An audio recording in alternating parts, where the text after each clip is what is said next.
It looks so good. Okay, I'd like to call to order this meeting of the Sacramento County Board of Supervisors for Tuesday, December 9th, 2025. Mr. Clerk, will you please call the roll and establish a quorum? Happily. Supervisor Kennedy. Here. Supervisor Desmond. Here. Vice Chair Rodriguez. Here. Supervisor Hume. In attendance. Chair Cerna. Here. We have a quorum. Very good, thank you. And Mr. Sturmer, if you could please read our statement. This meeting of the Sacramento County Board of Supervisors is live and recorded with closed captioning. It is cablecast on Metro Cable Channel 14, the local government affairs channel on the Comcast and DirecTV UVerse cable systems. It is also live streamed at metro14live.saccounty.gov. Today's meeting replays Friday, December 12th at 6 o'clock p.m. on Metro Cable Channel 14. Once posted, the recording of this meeting can be viewed on demand at youtube.com/MetroCable14. The Board of Supervisors fosters public engagement during the meeting and encourages public participation, civility, and the use of courteous language. The Board does not condone the use of profanity, vulgar language, gestures, or other inappropriate behavior, including personal attacks or threats directed towards any meeting participant. Seating is limited and available on a first-come, first-served basis. Each speaker will be given 2 minutes to make a public comment and are limited to making one comment per agenda off-agenda item. Please be mindful of the public comment procedures to avoid being interrupted while making your comment. Comments made by the public during Board of Supervisor meetings may include information that could be inaccurate or misleading, particularly concerning topics related to public health, voter registrations, and elections. The County of Sacramento does not endorse or validate the accuracy of public statements made during these open public forums. The recordings are shared to provide transparency and access to proceedings of public meetings. To make a comment in person, please fill out a speaker request form and hand it to clerk staff. The chairperson will open public comments for each agenda, off-agenda item and direct the clerk to call the name of each speaker. When the clerk calls your name, please come to the podium and make your comment. If a speaker is unavailable to make a comment prior to the closing of public comments, the speaker waives their request to speak and the clerk will file the speaker request form in the record. The clerk will manage the timer and allow each speaker 2 minutes to make a comment. Off-agenda public comments will take place for a maximum of 30 minutes. The remainder of the agenda comments will take place at the conclusion of the timed matters in the afternoon. As a reminder, Rule of Procedure 10B allows the chair to establish uniform time limits for people addressing the board in relation to a particular matter. Such limits may be announced at the beginning of each matter on the agenda and can include a setting of specific amount of time devoted to public comment for a particular item, announcing cutoff times for receipt of a request to speak form, reducing the amount of time per speaker, or other reasonable and content-neutral measures. You may send written comments by email to boardclerk@saccounty.gov. Your comment will be routed to the board and filed in the record. If you need an accommodation pursuant to the Americans with Disabilities Act or medical or other reasons, please see clerk staff for assistance or contact the clerk's office at 916-874-5451 or by email at boardclerk@saccounty.gov. Thank you in advance for your courtesy and understanding of the meeting procedures. Very good, thank you. I see our county clerk has joined us this morning. Ms. Evans, would you like to lead us in the pledge this morning? Thank you.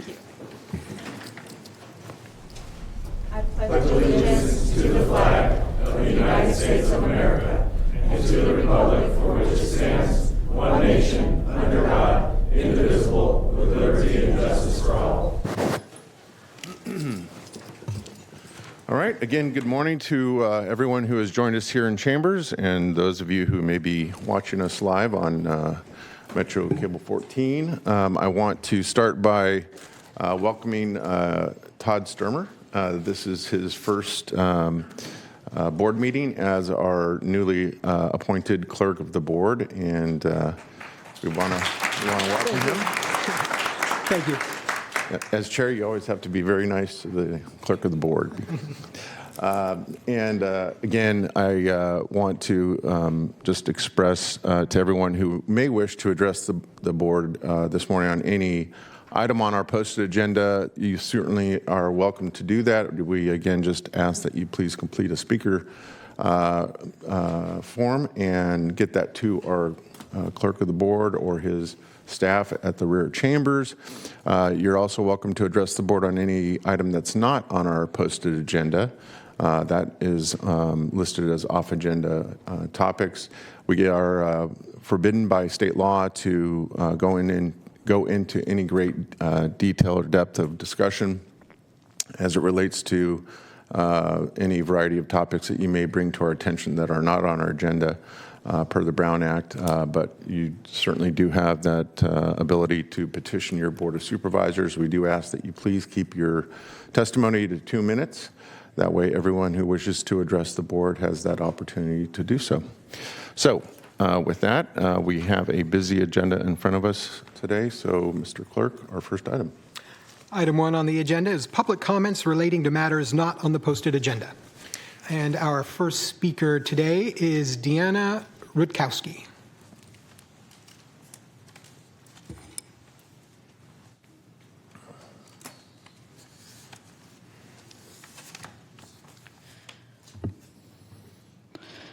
Good morning, Board and Chair. My name is Deanna Rakowski, and I spoke on October 21st, 2025 regarding line item number 9 regarding public funds being spent on outside investigations, specifically regarding citizens' complaints. I was seeking additional information. At that time, I was told that the county executive and his staff would get me additional information. Last week, I followed up with the board and the county executive and his team that I had not received a response. I did, in fact, receive a response from Mr. Friedel, thank you very much, that there was a disconnect in getting the information to me because he stated that there was a lack of contact information for myself, which I had filled out a speaker form on that day, and it included my contact information, so I was quite disappointed that I had to follow back up. Nonetheless, I'm here today with some additional follow-up questions and comments. It's been 5 months and 19 days that an employee has been placed on administrative leave for an investigation into a citizen's complaint. Trying to determine what are the different methods by which the county may receive a citizen's complaint. What are the procedures when a complaint is received, especially when handed directly to an ASO2 and alleges that an employee perjured themselves in court as well as failed to report or protect vulnerable populations against sexual assault or harassment? Would that information go directly to a supervisor or a deputy director? Does the county maintain a broad database of complaints received, or does each department operate within their own silo to handle such a database? If there is a broad database, when was it enacted? What policies within the county are broad and applied across the board versus what policies are made and used only within their own department? What are the county's policies regarding friendships between coworkers, superiors, other county employees, other government agencies, contractors within the county, and members of the public? Can you please conclude your remarks? Your 2 minutes is expired. Okay. Great. Thank you. May I submit the comments? Yeah, Thank you. to our clerk, please. Thank you. Thank you.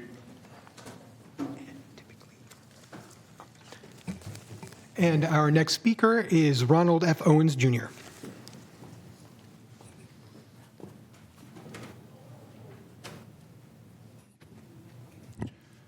Good morning.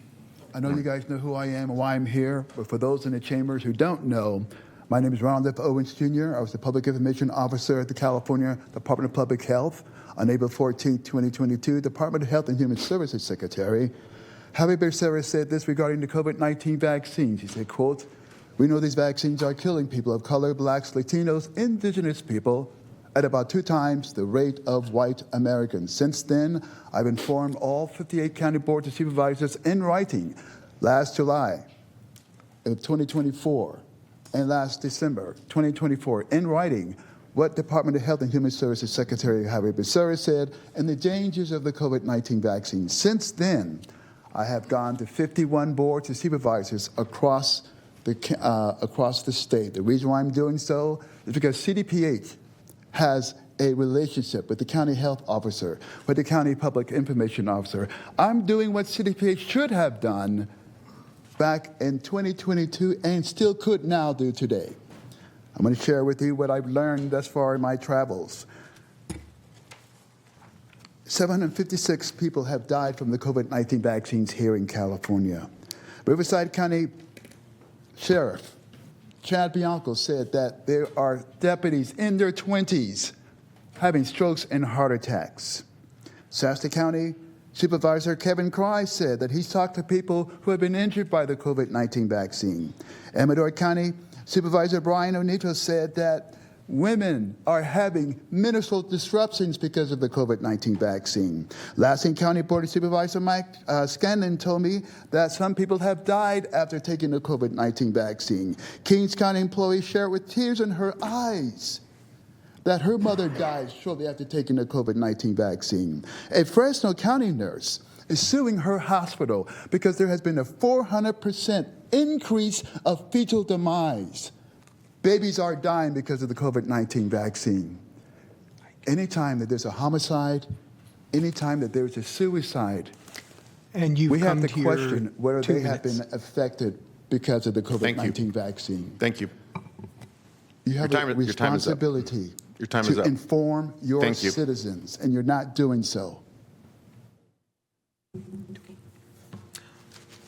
And our next speaker is Barb Ram.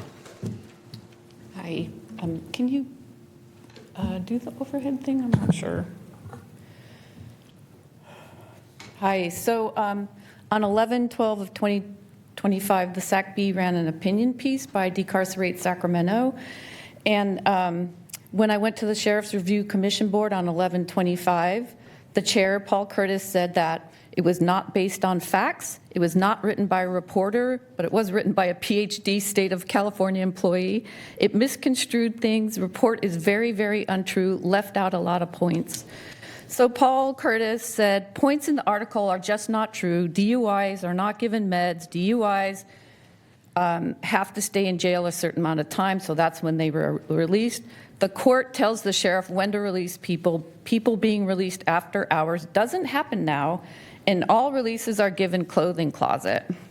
Laura Foster and Paul Curtis said they have no idea how long it takes to process anyone from the jail.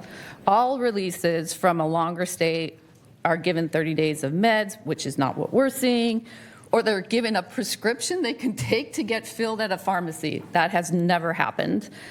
Issues and challenges from the 2023 report to the sheriff have all been resolved, and releases at odd hours are not happening. So this is what we're seeing. Resource guides are not being given, bus passes no, access to phone calls from a holding cell sometimes, screened for the Exodus Project sometimes, no beds provided by the Exodus Project, no 24-hour access to the Exodus Project. Access to a clothing closet? No, never. 30 days of meds sometimes. Access to phone charging? No. We have phones. Decarcerate and I also document everything in an Airtable, and there's CCTV in front of the jail, so anybody could look and see if we were there and how many people were there. We provide overnight beds. 2 people have actually stayed in my house because they didn't have any place to go. So my question is, how long does it take to process someone out of jail? How long does a person have to be in jail before they get meds? What is the copy of the jail's printed resource guide? I really am offended when people are telling us that we're lying in our opinion piece.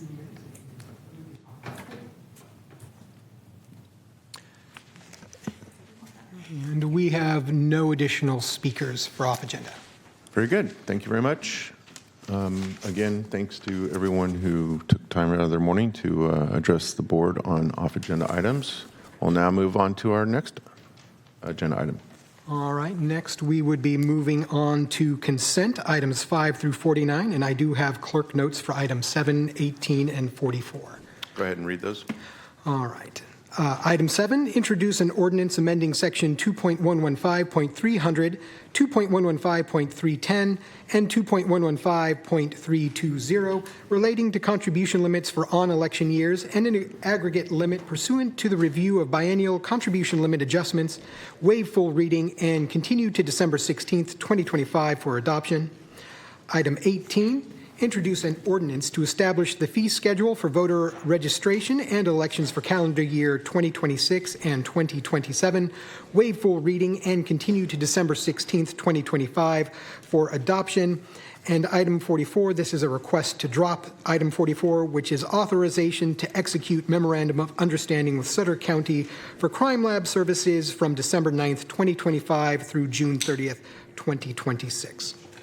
Great. Do we need a motion to drop the item? Yes. Okay. Why don't we go ahead and clear the consent calendar with that action first? So is there a motion to drop? I would move to drop item 44. Second. Okay, it's been moved and seconded. Do we have anyone sign up to speak on item 44? No. Okay, please vote.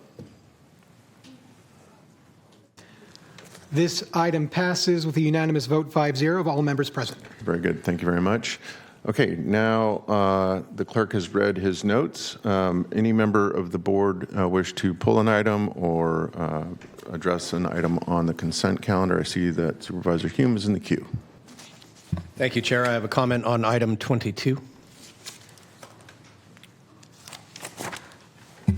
Item 22, approve the County of Sacramento Development Impact Fee Annual and 5-Year Findings Report for fiscal year ending June 30th, 2025. So I recently attended a meeting that was put on by the North State Building Industry Association that revealed the results of a report by Economic Planning Systems delivered to various jurisdictions and decision makers. And the findings is that the fees for Sacramento County, the good news is we're not the highest and we're not the lowest, but the fees on single-family home development is $109,000 per unit. So when we talk about affordability of housing, to think that somebody is out of pocket over $100,000, and that doesn't include the cost of the land, that doesn't include anything to actually build the house, that doesn't include putting food on the person's table that built the house, that's untenable. And the unfortunate conundrum is that obviously that money is collected in order to pay for things that we need as a society, that those homeowners will need. But my ask would be this, that as we look at kind of culture change and redoing our development processes, that we scrub our own books and make sure that we are not pursuing Taj Mahal options when solid building options would work. Thank you. Any other member of the board wish to pull any item off consent? I'll go ahead and move consent. Okay, we have a motion. We have a motion and a second. Mr. Clerk, do we have anyone signed up to speak on consent matters? We do. We have people signed up for consent calendar item 13 and 43. Okay, we'll take them in order. So item 13, please. Item 13, contract number 4681, Warren East Thornton Youth Center remodel facility to accommodate behavioral health children's crisis stabilization unit psychiatric. And first speaker is Richie Cruz.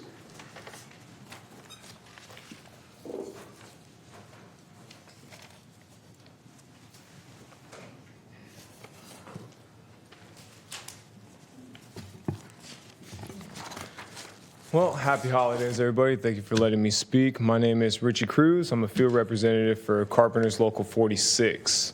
On September 9th, we submitted a bid advisory to DGS questioning whether Bobo Construction should be viewed as a responsible bidder for the Warren E. Thornton project. On November 18th, I presented a public comment in regard to the same matter. We never received a response with our first reach out with the bid advisory nor after my public comment. Upon reviewing today's agenda, we learned that Bobo Construction was allowed the opportunity to submit an official response to our letter. However, they fell short of invalidating the evidence provided by Local 46. The response cherry-picks the contents of the bid advisory letter and even still only provides speculations and claims lacking foundation or proof. In the letter, Bobo acknowledged the significant delays on recent projects as extended timelines and referred to them as not a result of Bobo's performance. However, they failed to provide any significant evidence demonstrating this claim. And with this response, Bobo acknowledged there were significant delays on projects in which they were general contractors with. There is no rebuttal to evidence provided that Bobo incurred a stop payment notice and bonds claims filed by multiple of their subcontractors for unpaid services. The claim that Bobo's litigation history is typical for any general contractor is irrelevant, erroneous, and quite concerning when taxpayer money is involved. The fact-based legal vetting bid advisory letter submitted by Carpenters Local 46 is a clear representation of our watchdog organization.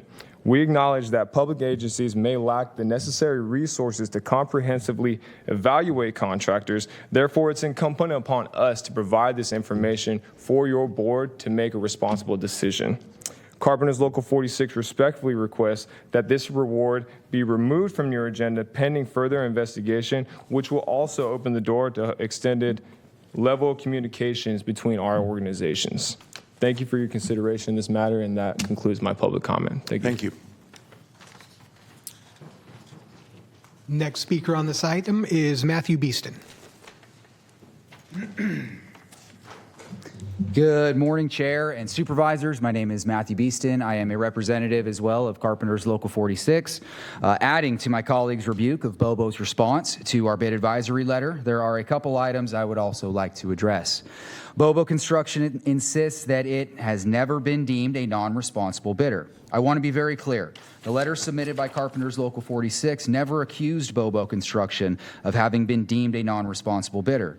Our letter regarding the Warren E. Thornton Youth Center project urged the County of Sacramento to review our findings, conduct its own research into Bobo Construction's background, and determine whether it should be considered a responsible contractor. With all of that said, what was not mentioned by Bobo Construction was that they were removed from the list of pre-qualified bidders at Los Banos Unified School District. Specifically, after discovering the information Bobo provided in its pre-qualification application significantly differed from the fact-based, legally vetted information that we provided, Los Banos staff removed Bobo from its list of pre-qualified bidders. Also not acknowledged by Bobo Construction was how in August 2025, they submitted a pre-qualification application to the city of Walnut Creek for an upcoming project. In response to questions of whether they have been responsible for paying back wages and penalties related to prevailing wages, Bobo answered no. In response to questions of whether Bobo has been denied pre-qualification of public works contracts, Bobo answered no. In this letter, Bobo Construction does not dispute they were responsible for paying the back wages and/or penalties related to prevailing wages, but merely acknowledges it paid penalties up front. As we point out in our letter, the DIR has made it clear that prime contractors cannot plead ignorance when the subcontractors fail to follow California's labor law. These requirements are designed to ensure the public money is being spent properly. All of this demonstrates a pattern of failure by Bobo to provide accurate information to awarding bodies during the pre-qualification process. Why would Bobo point out what happened at Los Banos or what they submitted to Walnut Creek? It wouldn't be in their best interest. And that's what we're asking the Board of Trustees and staff. Double check the information submitted by Bobo Please wrap Construction. up your comments. Your 2 minutes is I repeat expired. my request by my brother. We respectfully request that this item be removed from the agenda and pending further investigation. Thank you. Thank you. And next speaker for item 13, Matthew Kelly.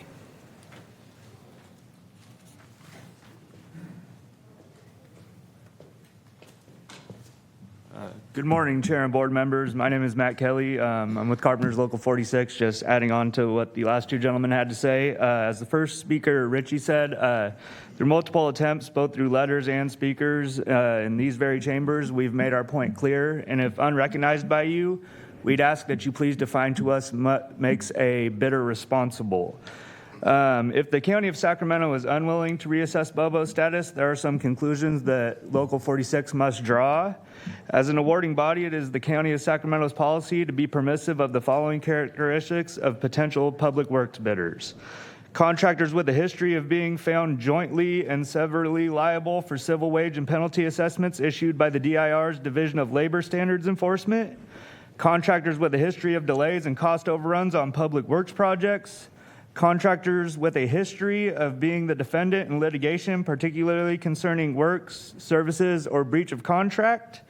Contractors under federal investigation. With all these things considered, we ask that you refrain from awarding this project today, take a closer look at the vetted information we provided you, and truly consider the type of message that the County of Sacramento would like to send about what they consider responsible. Thank you. Thank you. And our next speaker on item 13, Austin Bobo.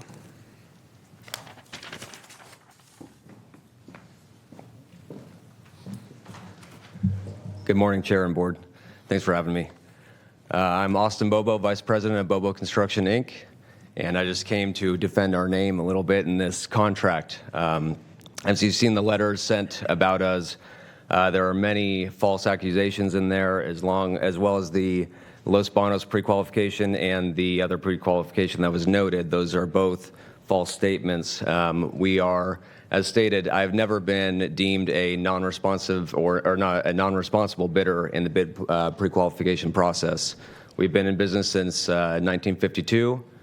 We're 73 years strong, and we do tens of millions of public projects every year. Unfortunately, with the public construction process, it's not without incident, and so there are issues, and any major union or non-union contractor has to deal with those issues. Our motto for our company is whatever is fair and right. That's what we do, and so if there's ever a dispute or an issue, we attempt to solve that with the most moral upkeep that we can. So the comments that were made against us with the Los Banos pre-qualification, what had happened there was we had reached out to the district to see if we were pre-qualified. They informed us that yes, we were good to go. We don't need to resubmit. And then it was an issue on the district's end where they told us we were pre-qualified, and then we didn't resubmit. Then they found out that the timing was off and that we had to renew our pre-qualification. It wasn't anything to do with our qualifications. It was just a timing issue so that we missed the deadline for that pre-qualification. That's the reason we missed that one. The other one that was brought up was that we had said no to certain questions on the pre-qualification about back wages. We had initially marked no, and I had revised that and resubmitted, claiming that I wasn't clear on the wording of their pre-qualification. I didn't know if it was in regards to subcontractors or the general contractor, but I did revise that prior to any of their comments to say that yes, we have had those issues in the past and they were resolved swiftly and carefully. So I don't see a need to remove this from the consent agenda and to move forward as we are a responsible contractor in this realm. Thank you. And next we have speakers for item 43. Item 43 is authority to execute a multi-year expenditure agreement with Brilliant Corners in an amount not to exceed $4 million.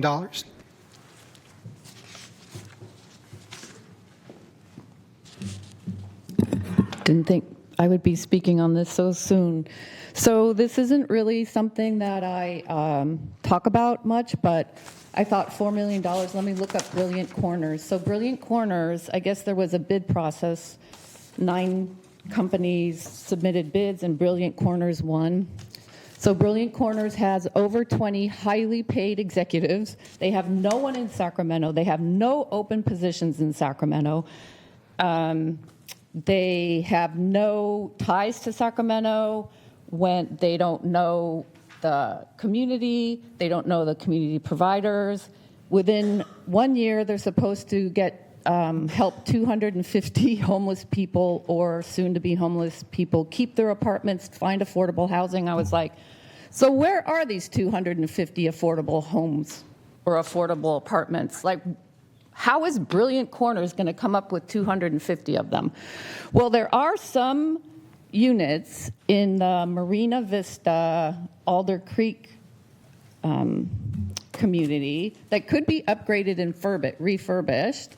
I think we could refurbish some of them and you would have some affordable housing. But to your point, Pat Hume, why not keep $4 million in the city, county of Sacramento? Why are we paying outside organizations $4 million who have no relationships here? They don't have our software systems. They are not familiar with our HSMIS or whatever that is. Like, it's never going to work. Brilliant Corners is never going to work.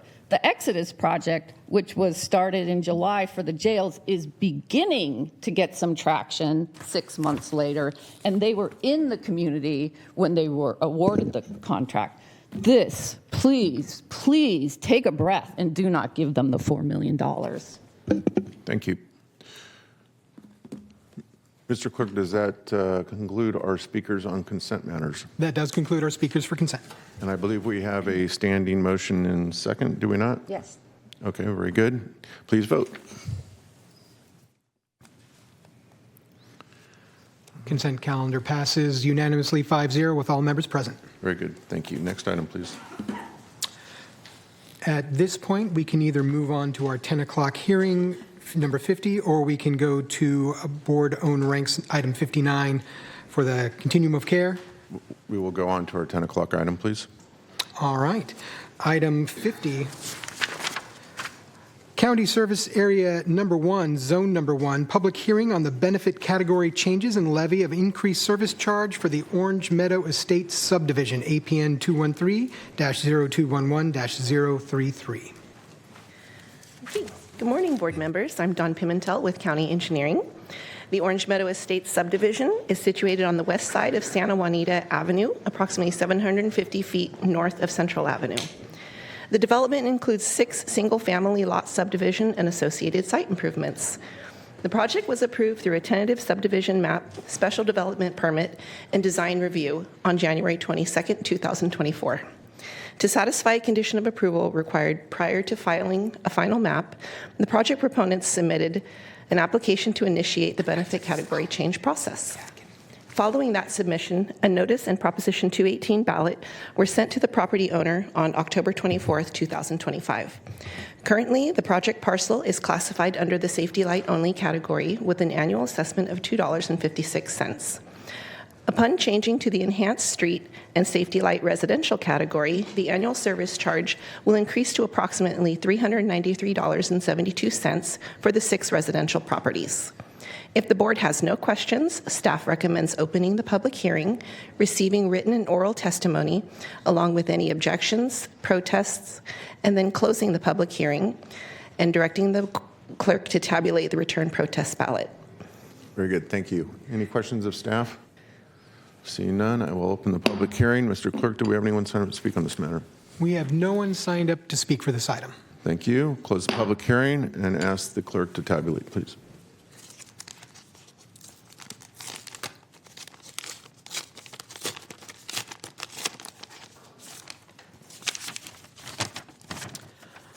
We've received 1 protest ballot from legal owner Aspen Holdings LLC, parcel number 213-0211-033, side address Santa Juanita Avenue, Orangevale, California 95662.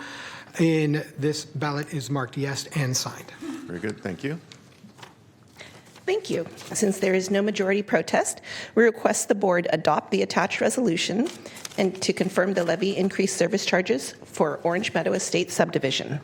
And then I would like to read the record fill-ins for the resolution. Please. In Section 2, at the close of the hearing, the board received 0 written protests.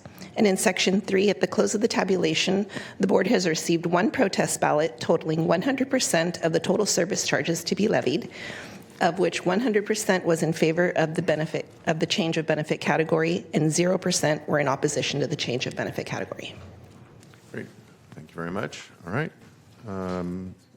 We have opened the public hearing. We have closed it. No public speakers. I will go ahead and move the recommended actions for approval. Very good. We have a motion. Is there a second? Second. It's been moved and seconded. Please vote. This item passes unanimously 5-0, all members present. Very good. Next item, please. Thank you. All right. Our next item is 51. It is PLNP 2023-00251, Gerber South Subdivision, a community plan amendment rezone, large lot, tentative subdivision map, small lot, tentative subdivision map, abandonment of easements, special development permit, and a design review for properties located at 9132, 9168, and 9188 Gerber Road, and 7767 and 7769 Florencia Lane in the Vineyard community. Applicant CDB Gerber LLC, APN 121-0010-007 through 011. Very good. Thank you. Good morning. Good morning, Supervisors. Chair Cerna, I believe we have a PowerPoint presentation. Thank you. All right. Good morning. I'm Emma Carrico, Associate Planner and Project Manager for the Gerber South Subdivision Project. The project site consists of 5 parcels ranging in size from 1 acre to 38 acres, totaling 77.6 acres, located south of Gerber Road and east of the private Florencia Lane in the Vineyard community. 4 of the existing parcels are developed with single-family residences, and 1 parcel is undeveloped. The project site is currently zoned agricultural residential 10. It is located within the Florin Vineyard Community Plan area, which designates it for residential 3 to 5 land use. Surrounding existing uses include agricultural residential, single-family residential, and open space. The applicant requests a community plan amendment, rezone, large lot tentative subdivision map, small lot tentative subdivision map, special development permit, and design review, and I'll cover each of these aspects in more detail in the following slides. In December of 2010, an EIR for the Florin Vineyard Community Plan was certified in compliance with CEQA. For the current request, an addendum to the previous EIR was prepared. The addendum concluded that no substantial changes are proposed, which would require major revisions to the previous EIR. No substantial changes have occurred with respect to the circumstances under which this project is undertaken. There is no new information of substantial importance, which was not known and could not have been known with the exercise of due diligence at the time the EIR was certified, and only minor technical changes or additions are necessary in order to deem the adopted EIR adequate. Here you see the proposed community plan amendment to the Florin Vineyard Community Plan. As mentioned, the plan currently designates all 77.6 acres of the site as residential 3 to 5. The applicant requests an amendment to 55.4 acres of residential 5 to 7, 16.4 acres of residential 7 to 12, and 5.8 acres of open space. The applicant is also proposing to amend the Green Streets Framework Plan to relocate and shorten the Parkway 2 section from the existing location or designation of Florencia Lane over to the what would be A Drive as of right now on the subdivision map. Here you see the proposed rezone. The applicant is proposing to rezone to 55.4 acres of residential 7, 16.4 acres of residential 10, and 5.8 acres of recreation. The new zoning designations and community plan land use designations would allow the subdivision to be developed as proposed while keeping the general plan, community plan, and zoning ordinance vertically consistent with one another. Here you see the proposed small lot tentative subdivision map, which would create 370 single-family residential lots, 1 10.2 acre elementary school site, 1 5.4 acre park site, 2 greenway lots, 3 drainage lots, 2 low-impact development lots, and 4 landscape lots. The single-family residential lots generally fall into 2 categories. The north central portion of the subdivision, shown in darker yellow, there we go. So this sort of central portion here would consist of 161 RD10 zoned lots. They would be approximately 10% smaller than the standard RD10 lots that's requested through the special development permit, would feature reduced setbacks, and vehicular access would be taken from the rear via private alleyways. The rest of the subdivision, in terms of residential, so these surrounding lighter yellow residential lots, would consist of 209 standard RD7 lots. The low impact development and drainage lots are generally sited to connect with each other. That's sort of the surrounding area, lots in blue. And to provide an existing buffer to larger agricultural residential lots to the east. Primary pedestrian pathways are provided along Gerber Road, A Drive, and B Drive via 25-foot landscape corridors containing 6 to 10-foot wide sidewalks. However, all streets would include sidewalks in their ultimate condition. Primary vehicular access would be provided via A Drive, and a signalized intersection with pedestrian crossings would be constructed on Gerber Road at the intersection of A Drive and Pasalis Drive to the north. And we don't quite have a view of Pasalis Drive here, but it is just across where A Drive would be, and that's where the signalized 4-way intersection would be constructed. Here you can see the conceptual building envelopes for the residential parcels. As I mentioned, the applicant is requesting a special development permit to allow the reduced lot size as well as reduced setbacks. These conceptual building envelopes were provided to demonstrate that the lots are sufficient to support a single-family housing product with the proposed deviations. The exhibit also provides a better view of the alleyway concept for the RD10 lots on the right there. So you can see that private alley in the back. Those RD10 lots would not have driveways in their front yards. Again, they would take vehicular access from those private alleyways. The project was considered by the Design Review Advisory Committee on August 8th, 2024, who recommended the board find the project in substantial compliance with the countywide design guidelines, as well as the Vineyard Community Plan Advisory Council on October 10th, 2024, who did not make a formal vote due to a lack of a quorum, but did generally express support for the project. And the Planning Commission met on November 3rd, 2025 to consider the project and recommended unanimously that the board approve the requested entitlements as proposed. As proposed, the project is consistent with the general plan as well as the Florin Vineyard Community Plan as amended and the zoning ordinance as amended with the deviations requested, and it complies with all the required findings for the requested entitlements. So with that, at this time, staff is recommending that the board take the following actions. Determine that some changes or additions to the previously adopted EIR were necessary, but none of the conditions described in the CEQA guidelines section 15162 calling for preparation of a subsequent EIR have occurred. Determine that the CEQA... Fabulous. Determine that the CEQA addendum is adequate and complete. Adopt the mitigation monitoring and reporting program. Approve a resolution amending the Florin Vineyard Community Plan.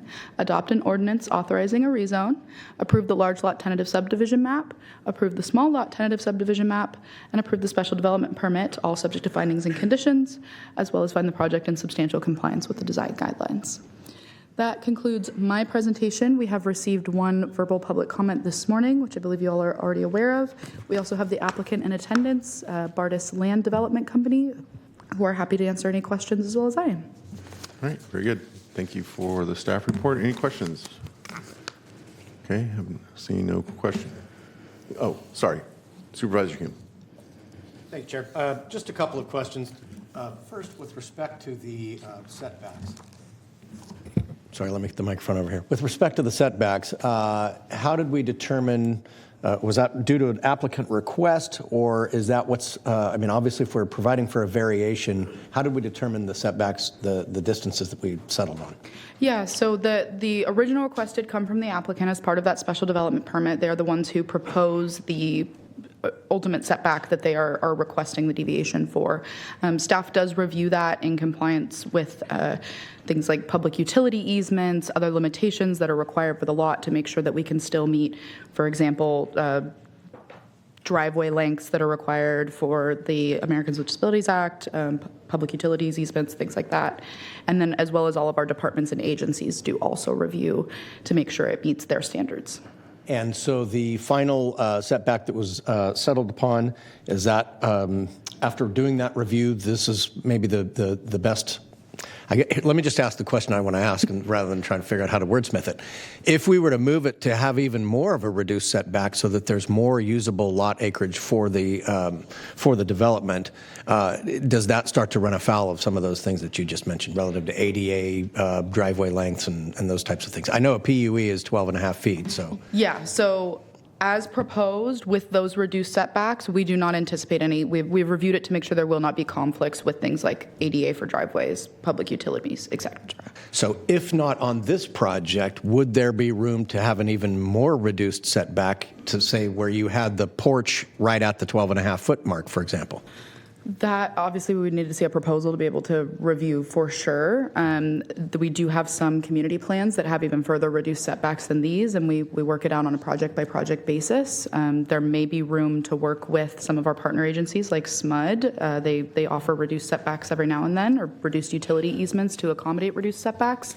But that's a little bit above my head as an associate. That's more of a... Let me shift over here then to a different head and suggest that maybe we get ahead of the curve on this and we start to to anticipate these types of questions and come up with those answers ahead of time, because I'll get to this when the applicant comes up, but I really commend them for doing an alley-loaded project. That's something we've been, trying to push for. It obviously adds a lot of burden onto the project. So to the extent that that makes a more usable lot for the end user, as well as creates a little of a different aesthetic of, if you think of like a brownstone where the porch is right there on the side, right? Like there are constraints in suburbia that you can't do those types of developments, but I would rather we know those answers so that it's not case by case and we can actually maybe make the process a little less complicated when somebody comes forward with a request.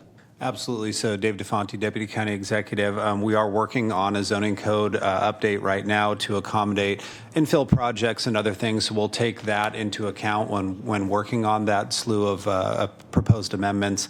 And I do agree with Emma that both we can hopefully maybe address this a little bit better through that zoning code amendment, but a lot of it does come down to sort of case by case. Sure. We are seeing more issues with, just dealing with the spaghetti in the ground, making sure that all the pipes are aligning, et cetera. But we also do love seeing this type of product. As to your point, the alley loaded is something we haven't seen a lot of, but it looks like a fantastic product. So we're very happy to see it with this project and hope to see more. Great. Thank you.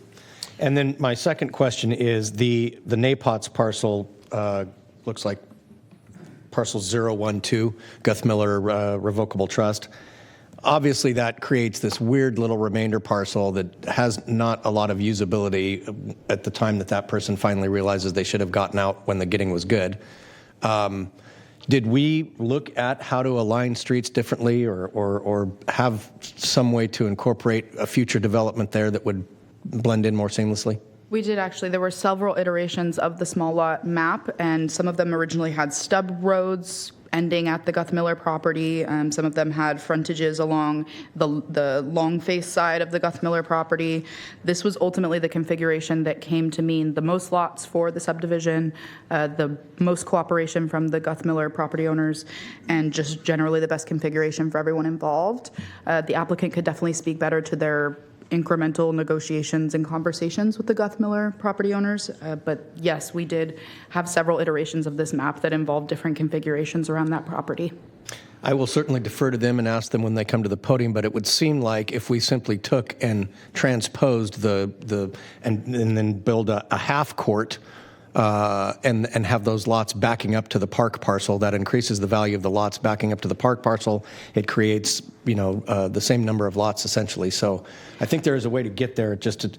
As we look at future iterations of planning, that we don't create these weird little things that don't become anything ever. Absolutely. I will say we do generally try to avoid back-on lots to park and school parcels to the extent possible, just because that is a policy of, in this case, the Flora and Vineyard Community Plan. And so there were configurations of the plan that had more back-on lots and then fewer. And like I said, it was a long process, but yeah, it's certainly something to look at. Can you speak to that, what the thinking is or the reasoning is behind that? Yeah, so the idea generally being both from I don't know if you're familiar with the concepts of SEPTED, which is community planning or through environmental design. Mm-hmm. Yes. So that between that and then also just wanting public accessibility to parks and schools, lots and sites, we generally try to keep back on lots not backing up to those sites so that you have more visibility on them, less instances of, just closed lots that are very shut off from public view and have a lot of public accessibility and walkability to them.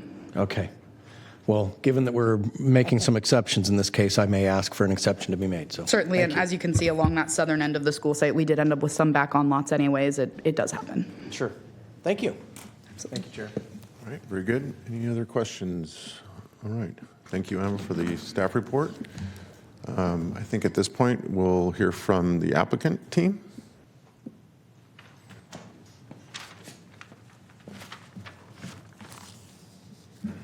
Good morning. Good morning, Supervisors. Catherine Bartis-Mary here with Bartis Land Company on behalf of the applicant. Thank you, Emma, for a great presentation. She thoughtfully outlined everything associated with this project. We have been processing it for the last 2 years and have been working closely with staff and DWR to come up with the plan that we have before you today. That was unanimously approved by Planning Commission and probably would have been approved by CPAC if they had the opportunity and a quorum. We are consistent with the general plan and community plan, and there are a plethora of conditions and mitigation measures that we are also in agreement with today. Regarding the Guthmiller not participant property, we've been working closely with that property owner for a couple years now, and she's in her 90s. She's lived there most of her life, and she is hell-bent on staying. And so we've been working with her to see how we can provide utility connectivity and future connectivity for her parcel, and just to make sure that she can live out the rest of her life as useful and with as much enjoyment and less impact as possible. We have been friendly with her thus far, and we anticipate continuing to do so for the rest of this project. As it relates to the special development permit and the request for setback deviation, we are requesting to bring forth the alley product to this community. We're suggesting 161 alley homes for this site, which I think will really help bridge the gap for that missing middle household that we've so been desiring, both in Sacramento generally, but specifically this area. The revised setbacks will be in line with what you see in the North Vineyard Station Community Plan. The Florin Vineyard Community Plan didn't outline special development conditions. It reverts to the county standards. So here we're just requesting a special development permit to have a little bit more guidance for the future home builders.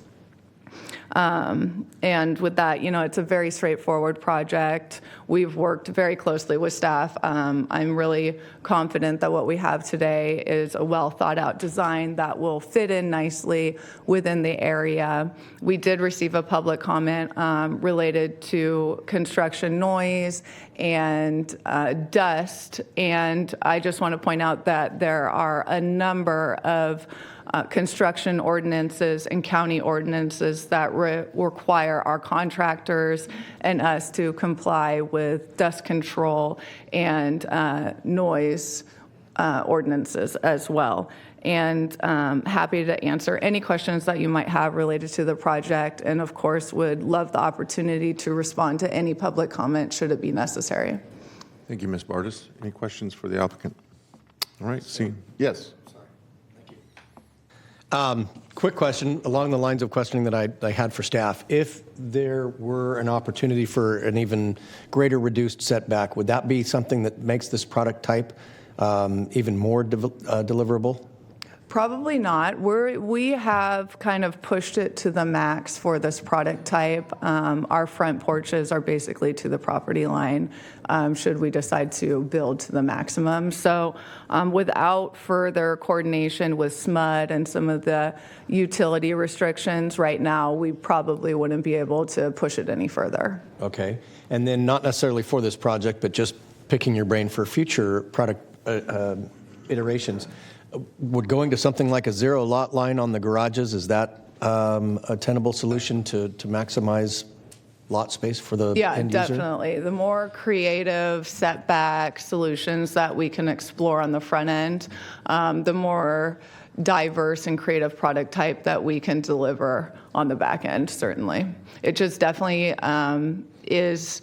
We need to vet all of the utility clearances on the front end to make sure we have our partners on board in terms of SMUD and PG&E. Okay.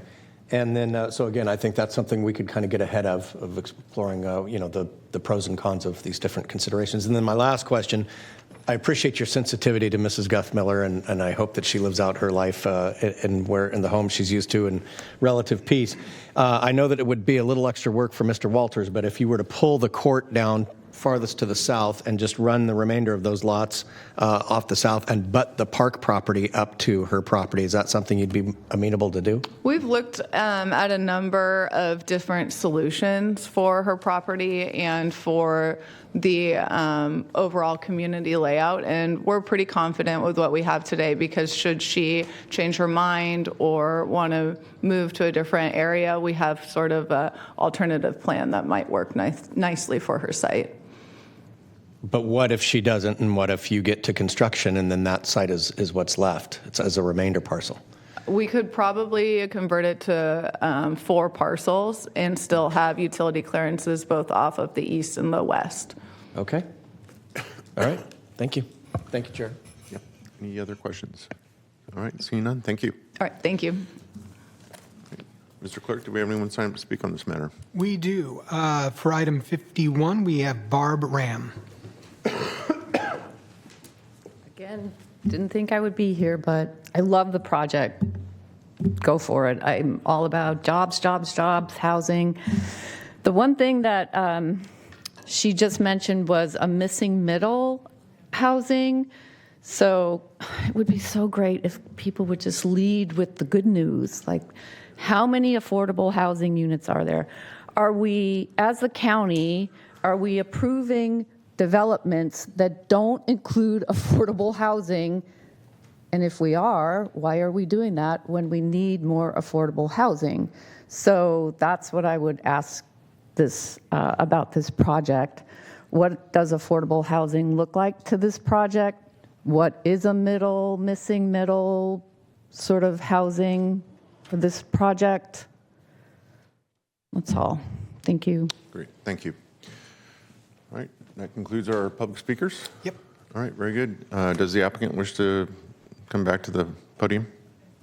Okay, very good. All right, very good. Then I'd bring it back to the board. Any further comments or questions? I'd like to move staff recommendation. Second. Okay, it's been moved and seconded. Please vote. This item passes unanimously 5-0 with all members present. Great. Thank you. Next item, please. I might recommend we move to our presentations now.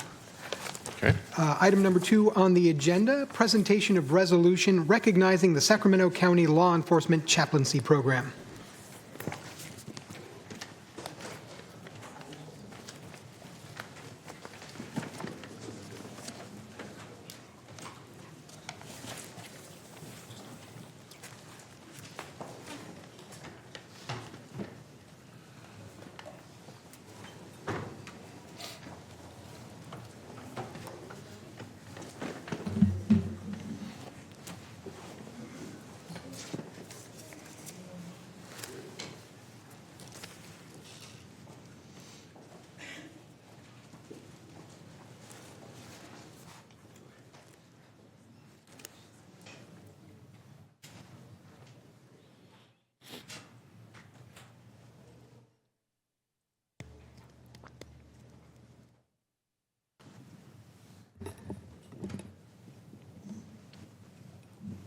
Good to see you. So I had the opportunity recently to go down to Rio Casumas Correctional Center, RCCC, and tour around with Reverend Bell. And I would be lying if I said that when we first approached the first yard and the gentleman playing basketball started to swarm us a little bit, I didn't kind of step behind you.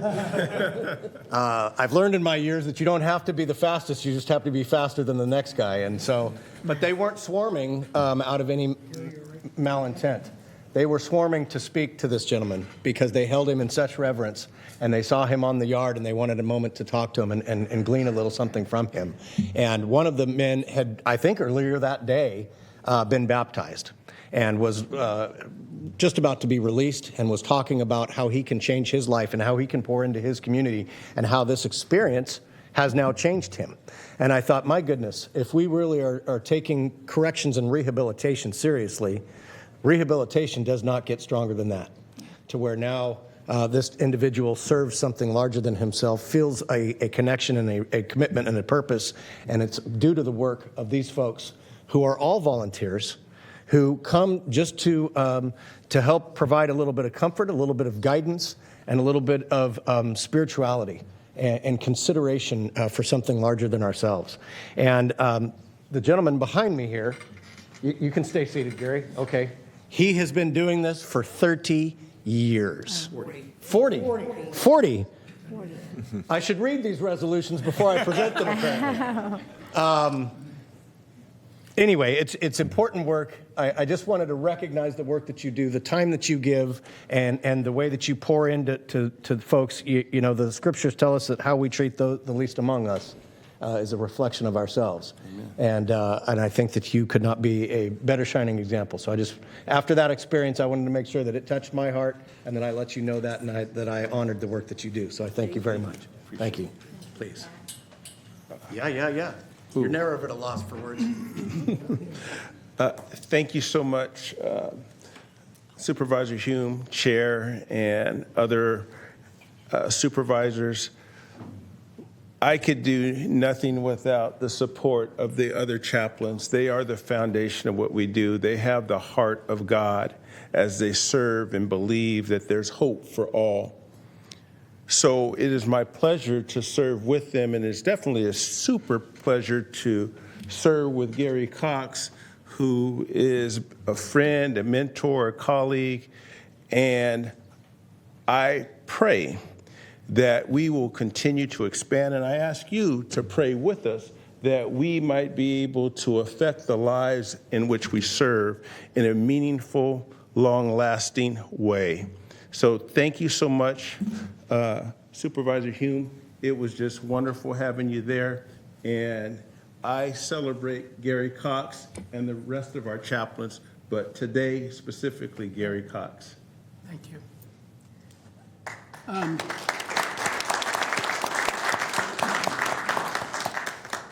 One of the things of doing chaplaincy is the ability to change lives.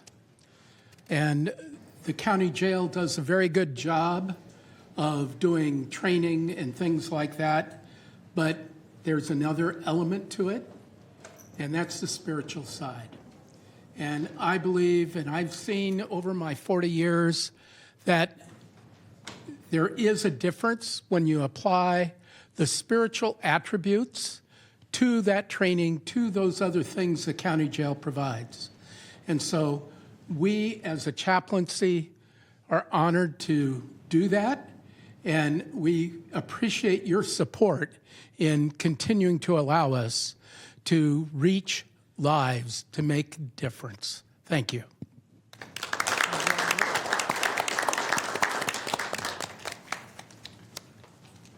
One for you specifically, and one for you. It's the same, but this is generally for the program. Thank you. Thank you. If you'll all turn around, we'll get a picture. Oh, after one.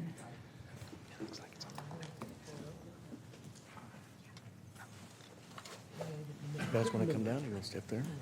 No. If you'd like us down. Come on down. All right.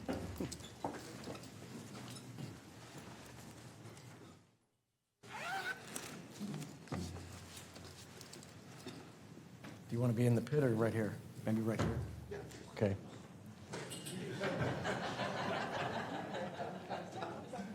What?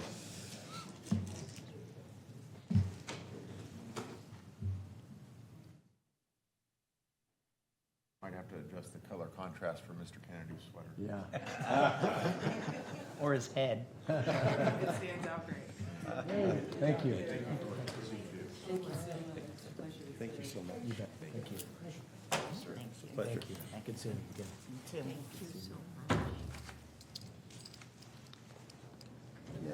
Quick question.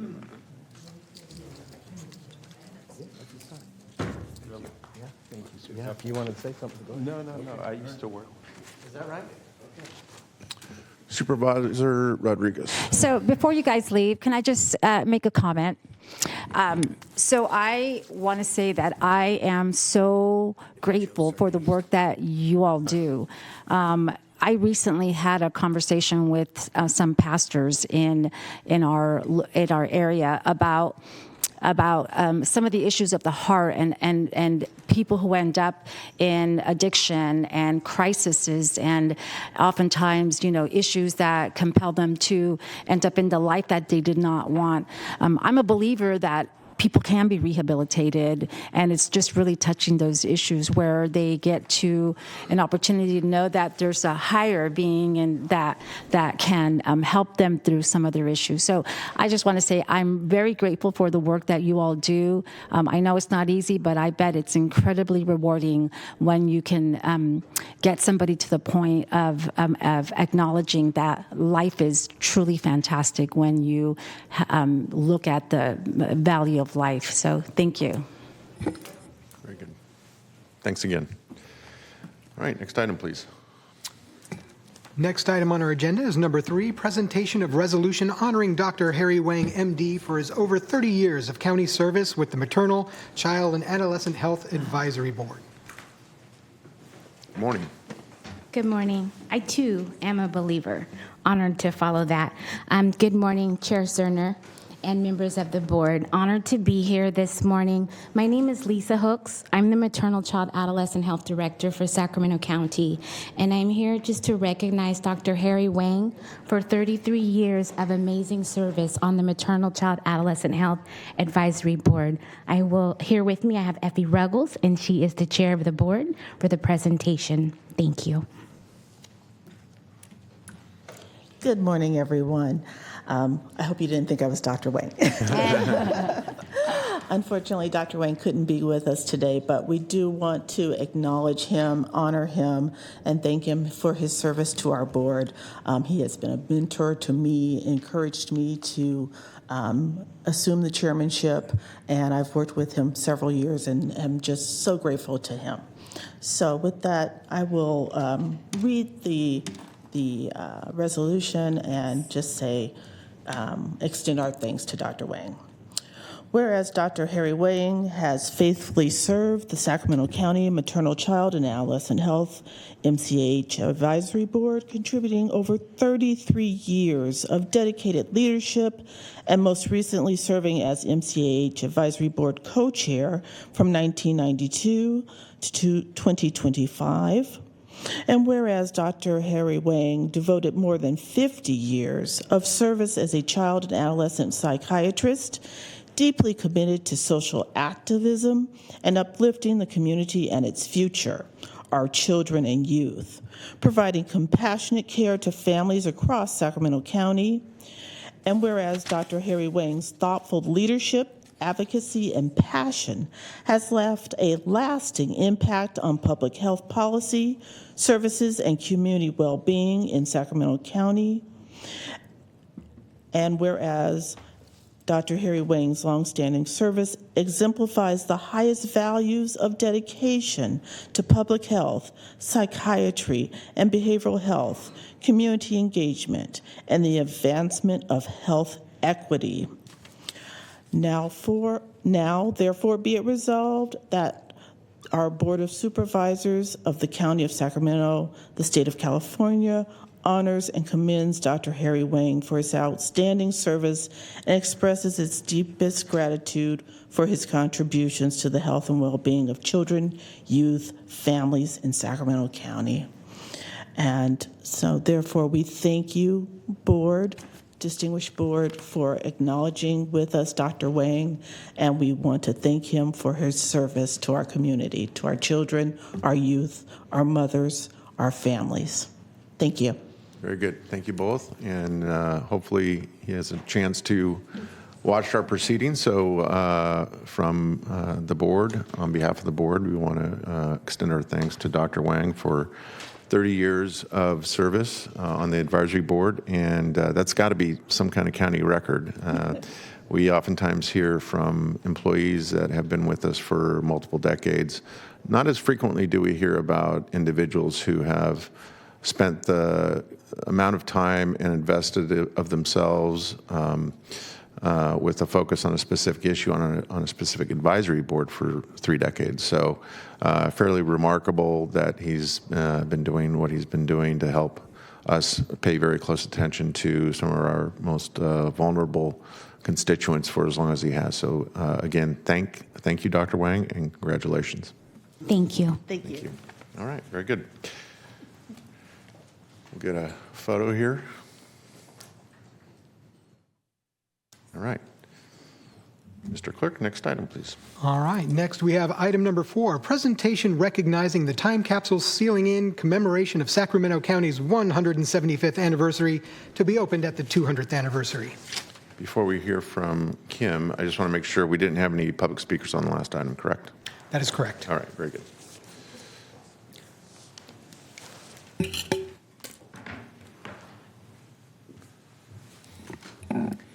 Good morning, Board of Supervisors. I'm Kim Nava, Public Information Director for the County of Sacramento, and we are here today to mark a special moment in Sacramento County's history. As you know, this year we are celebrating our 175th anniversary. Say it, Kim.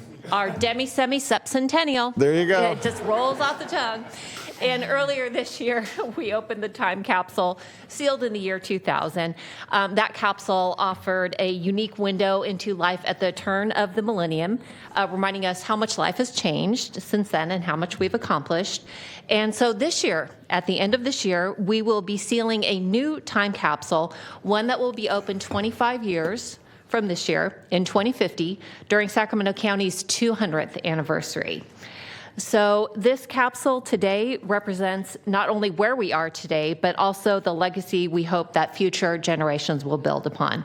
So with that, I've selected some of the items that reflect the spirit of the Sacramento County in 2025. Unfortunately, we couldn't bring them all today because there are more than 30. So I'll go through some of those items now. So first, we have an iPhone 13, which symbolizes the powerful role of technology in daily life. And yes, the lithium battery will be taken out of this. There will be no fires in the time capsule, so we're good there. Nothing but ashes. 2025. We have a photograph of the 2025 Board of Supervisors capturing the leaders entrusted with guiding the county at this moment in time. I'll just say that's my before photo.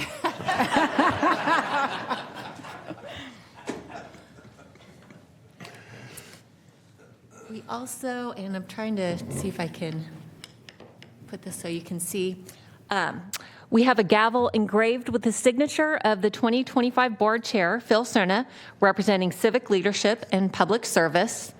And I think we can see it is engraved with his signature.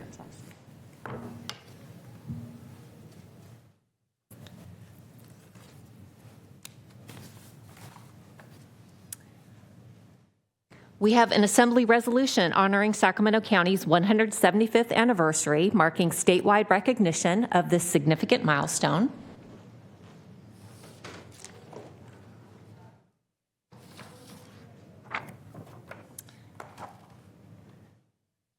We will include the county's 2025 annual report, which highlights many services, programs, and initiatives that support and uplift our residents.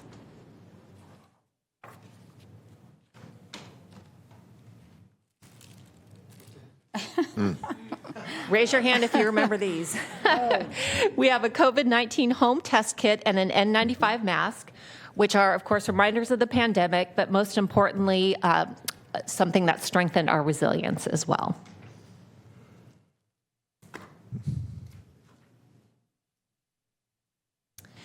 We have a summary of water production in the region and the amount of water used daily for residential customers, and which, given the new state regulations on water conservation, we believe 25 years from now, people might be amazed at how much water people used.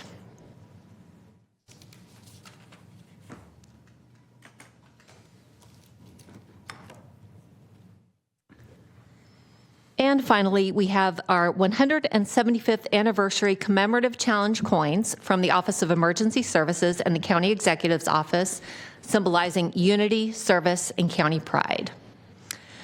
So each item tells a story about who we are in 2025. Together, they will serve as a snapshot for the leaders and residents who open this capsule in 2050. I hope you all will be there. The time capsule will be sealed in a glass. The time capsule will be sealed in a glass case on the 3rd floor break room of this building at 700 H Street with an engraved plaque listing all the items in the capsule. And thank you to everyone who contributed to this project and the ongoing work of serving our community. Thank you, Kim, and Thank thanks for all your work and your staff's work on this. It may seem, I don't want to say trivial, but it may seem like this is not as important as some of the other things that are on our agenda this morning, but I'm a big believer in really understanding the history of your local community, and we're a big part of that. We're the largest local government from here to the Oregon border, and I think the items, the artifacts that you've selected help tell the story of who we were in 2025. And again, I hope at 82 years old, I'm around to see the then old time capsule reveal its content. So again, thanks for all your work. Great. Thank you very much. Supervisor Desmond. Thank you, Mr. Chair, and thank you, Kim. I echo everything the Chair said about your work. Really appreciate it. I don't know if it's too late for a last-minute addition. I think we should include a piece of crumbling asphalt, because that will be a thing of the past in 25 years. Isn't that right, Director Vakari? And then one thing I am serious about. Yes. Can we include this sweater? I was going to In the time mention capsule. Supervisor Kennedy's sweater. When I saw it today, it's got to go in. Well, he and I will have a conversation about that later. Yes. Right. Thank you. Thanks Thank you again, very Kim. much. Mr. Clerk, do we have anyone signed to speak on this matter? No speakers signed up for this item. All right, very good. Thank you. Next item, please. Our next item on the agenda is 52. Adopt an ordinance amending Chapter 15.10 of the Sacramento County Code relating to stormwater utility fees. Waived full reading and continued from November 18th, 2025. And the board will be acting in capacity of the Board of Supervisors and Sacramento County Water Agency. All right, and now for something just as fun as a time capsule. Unfortunately, I have a show and tell, just a presentation. There's a PowerPoint.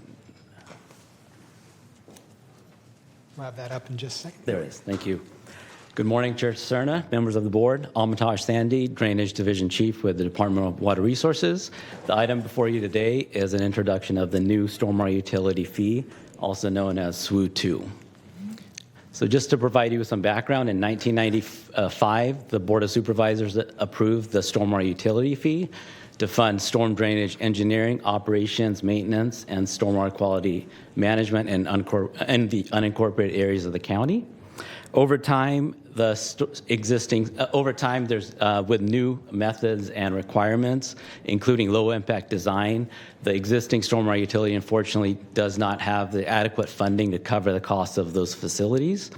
So basically, the DWR developed a new stormwater utility fee, a SWU 2, to cover the cost of maintaining the stormwater infrastructure and LID improvements in the new development areas.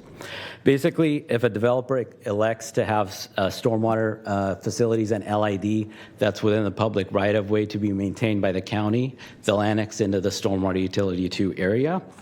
Currently, if a developer decides to do that, they have to create a CFD and an HOA to manage the long-term maintenance of those facilities. With the SWU 2, it would allow the county to take over that responsibility to maintain the systems, ensuring drainage facilities are adequately maintained for the community. So Harrison Associates prepared a SWU 2 rate analysis report that's included in your board packet. The report identifies stormwater management and LID improvements and maintenance that need to be funded within these areas, and it provides an appropriate rate structure. The report also provides the SWU 2 fee amounts, which are proportionate to the estimated stormwater runoff for these developments.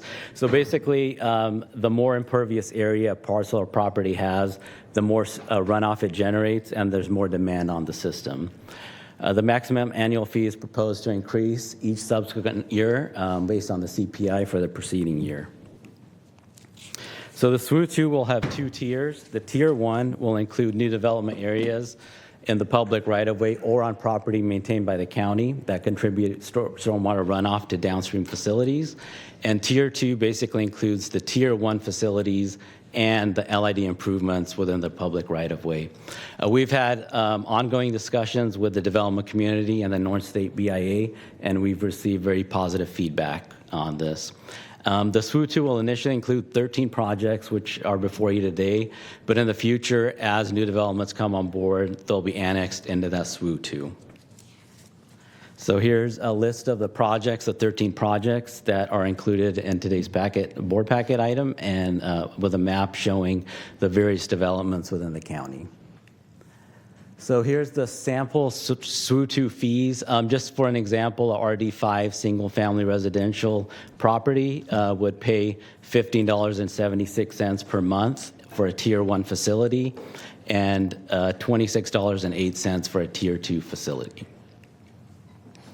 To meet the Prop 218 requirements, the public notification requirements, we sent a detailed notice out to affected property owners on October 17th. We also published a notice on November 3rd and November 10th, and we also posted a public notice in the proposed zone. Information about the SWU2 and the rate analysis report are available on the DWR website. So with that, staff's request before you today is to open a public hearing, consider all written and oral testimony from interested persons, and consider all objections or protests to the proposed new fee. Close the public hearing, direct the clerk to tabulate the returned protests, and if there's no majority protests, adopt the resolutions, and also authorize the mailing of a property owner ballot and set January 27th, 2026 as the date of the ballot tabulation. And with that, I'm available for any questions you have. Very good. Thank you very much. Any questions for staff? All right, seeing none, I will go ahead and open the public hearing. Mr. Clerk, do we have anyone signed up to speak on this matter? We do. First up, we have Chris Norum.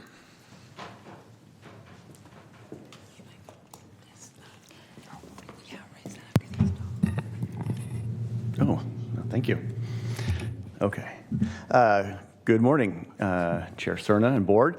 You've heard a really technical description of what's going on with this. I'll give you kind of the background, sort of layman's terms, what this was. We had some major disagreements and arguments with the water department over the last few years over who's going to maintain water discharge basins. And we had, had discussions from the county that they wanted earlier for us to establish a series of HOAs. Every time you were going to do a drainage runoff project, you'd have to establish an HOA. And we had real problems with that because you can imagine that most average homeowners don't put as much thought into maintaining stormwater drainage runoff in their HOA as much as you guys probably do. So, so this is after we had some leadership changes at the county, and you guys directed to come back with some ideas of how we can work more collaboratively. We have this new proposal that, in a nutshell, says that everyone's going to pay $35, give or take, and the county's going to maintain these areas. And so this is a real easy win for us. We're really grateful for the county's work on that. It's the right kind of solution because the public agencies should be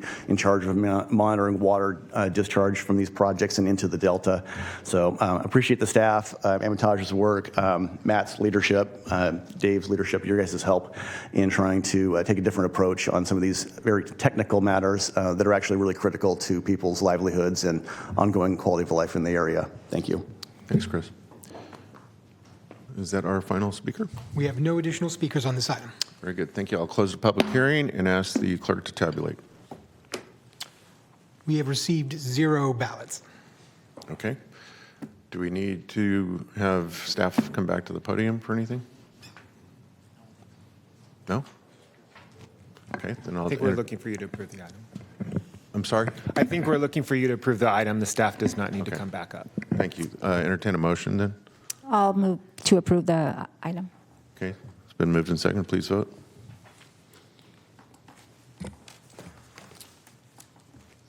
This item passes unanimously 5-0 with all members present. Okay, very good. Next item, please.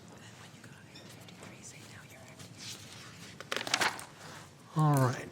Next item is number 53. You'll be acting in the capacity of the Board of Supervisors. Item 53, report back on request to evaluate placing a temporary special tax measure on the November 2026 ballot to provide funding for road maintenance in the unincorporated county. Good morning.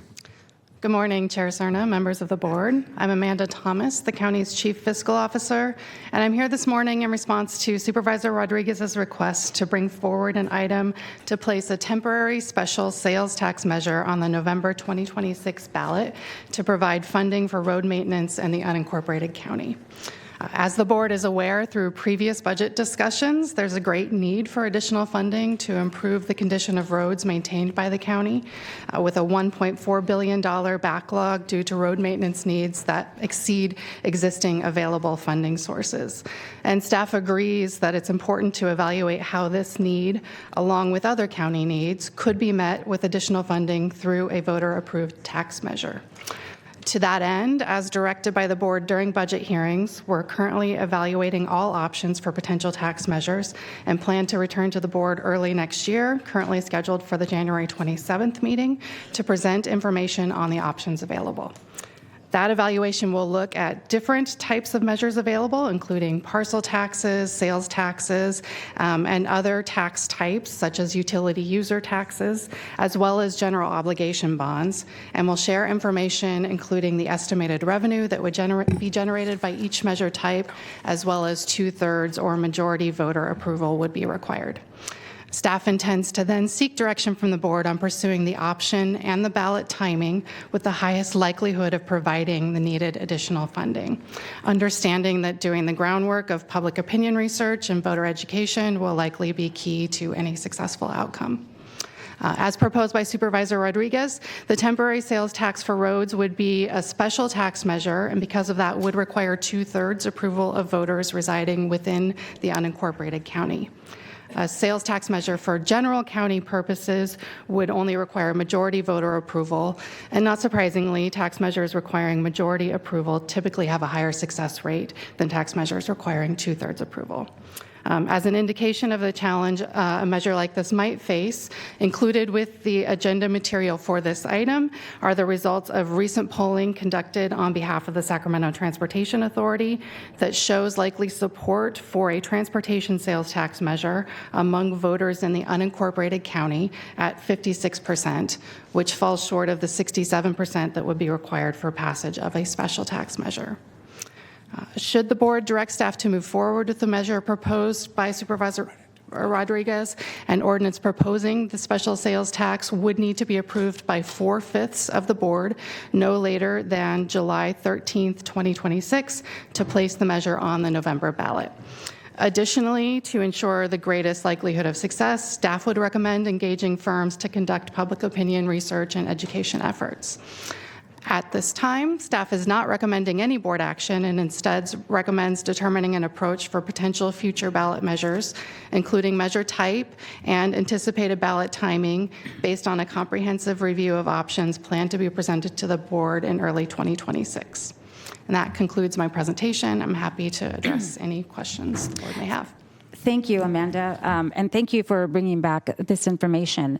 So I'm sure for many of us, when we have our community meetings or we talk to people, or our residents, the roads are second of the biggest concern for communities. And so when I looked at the opportunity to be able to help get some extra funding to be able to fix our roads, because our PCI currently is at 41, which is really bad, and without investing more into it, it's going to continue to get worse.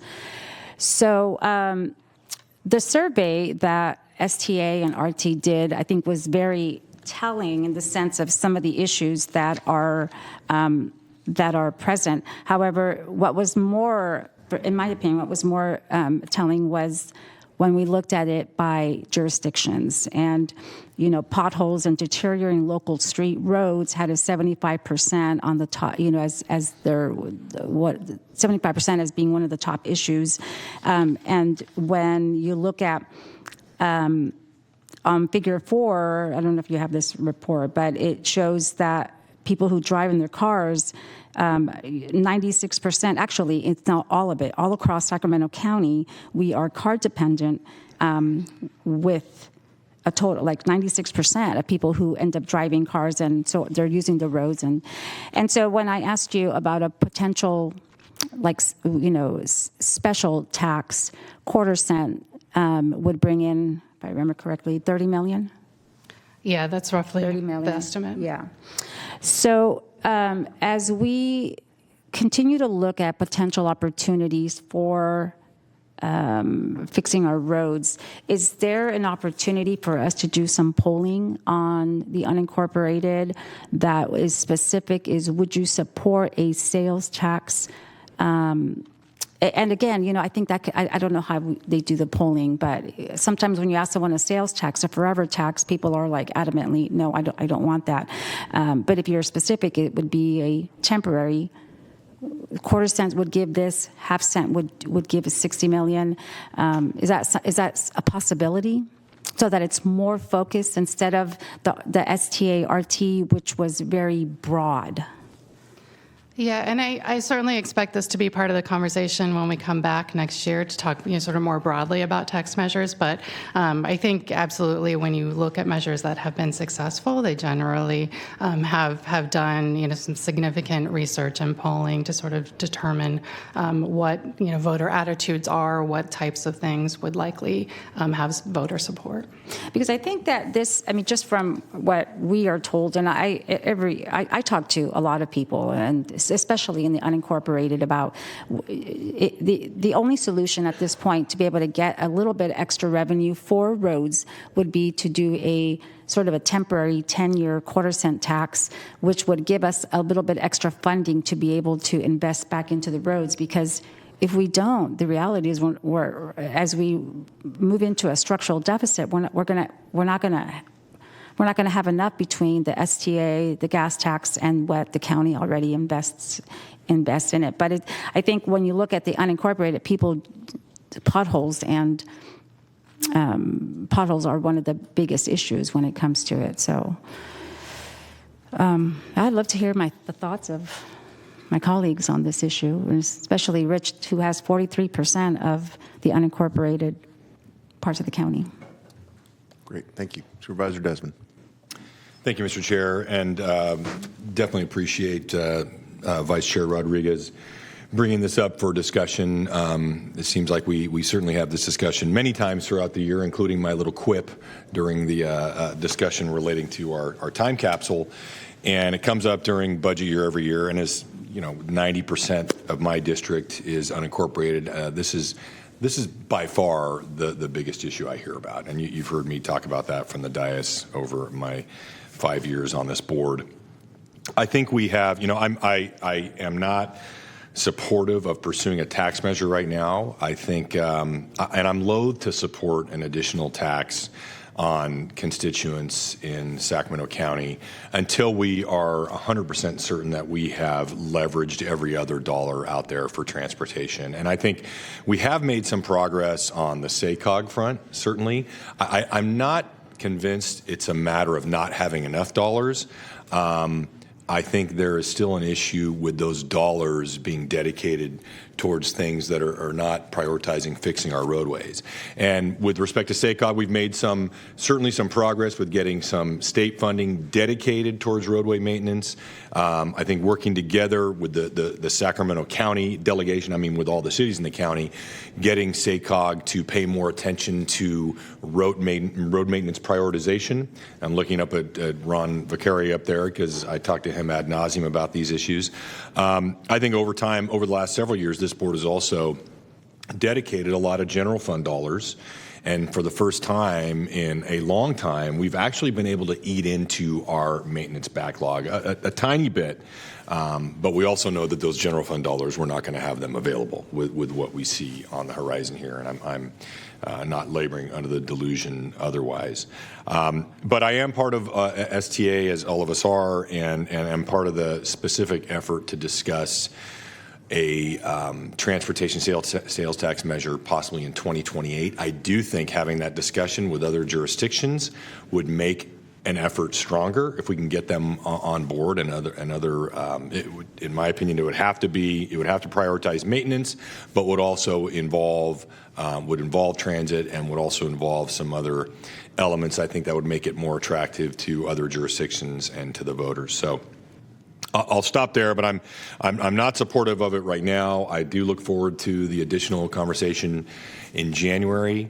You said in January? Is that when we're going to have that conversation? Okay. And I don't know if that conversation, maybe it's beyond the scope of it to include a look at, okay, are there other things we can look at leveraging? Maybe not taxation, but there's other funding sources that maybe the county can try to leverage, whether that's through funding sources that flow through SACOG or otherwise, and what legislative advocacy we may want to join in on.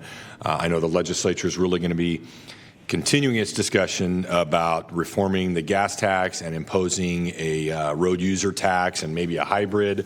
I don't know where those ultimately will end up, but I think we have to really be at the table and highlight the challenges we have with trying to maintain our existing infrastructure with the current SB1 funding, and it's not nearly adequate enough. So thank you, Supervisor Rodriguez. I think this is an incredibly important discussion for us to continue having. Thank you, Supervisor Desmond. Vice Chair Rodriguez. So, I just want to respond. Voters don't want a measure that includes transit. If you look at the top issues by voters, public transportation, in the unincorporated is 20%. And in 2018 and in 2022, STA did a measure that had several pieces of the pie included into that measure, and the measure has failed both times. A general tax is one that I hear predominantly from most people. I would say that people would not support a general tax because they don't trust where the funding goes. A specific tax and a temporary tax and a very small percent would allow us to be able to fix the problem. And I would agree it's one of the two of the top issues that we hear about is homelessness and potholes. It would be something that would actually address the problem, the actual problem. But I think that the voters have been very clear in the past 6 years that they are not going to support a measure that has many different people predominantly the city of Sacramento are the big supporters of transit. Once you go outside, Elk Grove and Rancho each have a 1% tax. I doubt they're going to be very supportive of it. Folsom, is just, did not support very well. It was in the 39% approval for the 2018 and the 2022 STA survey. And then recently, last year, Measure G failed horribly because people just don't want to be taxed. Citrus Heights is in another position that they have not been very general tax sort of supporting. So I think this is probably one of the only ways that we're going to be able to get some of the attention onto the unincorporated roads. And so, but I would love to see a survey that from the unincorporated parts of the county to see whether they would specifically ask them the point blank question is whether they would support a measure that is temporary, very small, quarter cent, and see what information comes back, because I don't see, I think where we're headed down in 2026 is, a structural deficit means we're just going to have less money for some of these maintenance backlogs. It is, I don't know what's going on with Measure A and the gas tax, but I don't see us being able to find other types of funding that is going to allow us to invest into roads. So that's just my comment. Very good, thank you. Supervisor Hume. Thank you, Chair. First of all, support the discussion in January of how we can coordinate regional efforts better and leverage some of the other partners. I appreciate the quest for data. I am loath to go out and ask the voters if they would support a tax right now, because the underlying assumption then is you want to get more of my money. And I don't think we are in a time right now where people are receptive to that. That's what the polling that I saw said, is that, yes, this is their highest issue priority, but they still don't want to pay extra money for it. And so my general philosophy is government does not have a revenue issue. Government has a prioritization issue. And the money is available if we made the decisions to spend it differently.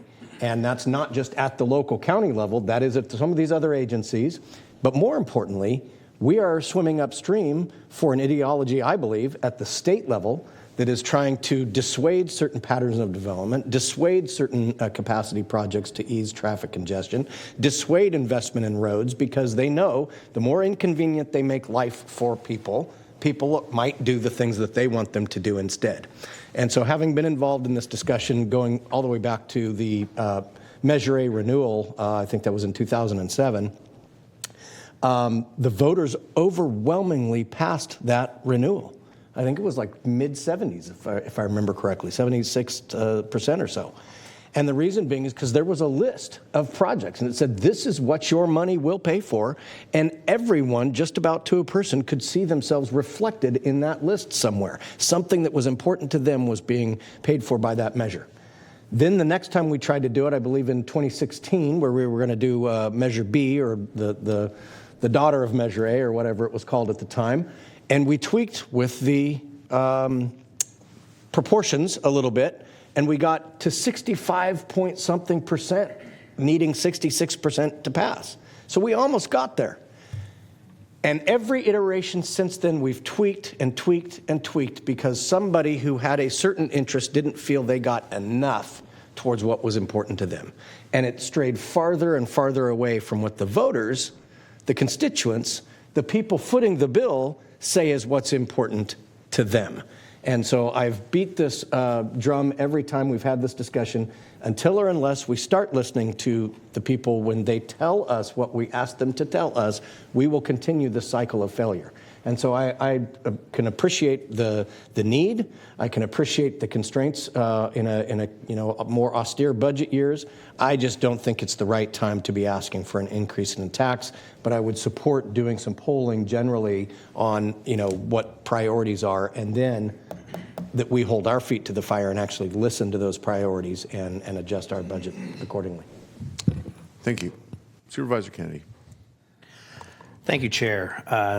Thank you, Supervisor Hume. I agreed with those comments. I just wanted to make a comment toward, first of all, the failure of the last two tax measures was not because of transit, and no one's going to convince me that it was. It was for a variety of reasons. One was the campaign started literally a few months before the election. Bad campaigns. We with transit on the ballot easily passed the one that Supervisor Hume referred to. And even those that failed, let me point out, with transit on there, easily got the majority of Sacramento County. So to say that Sacramento County voters don't support transit, I'm just not going to buy.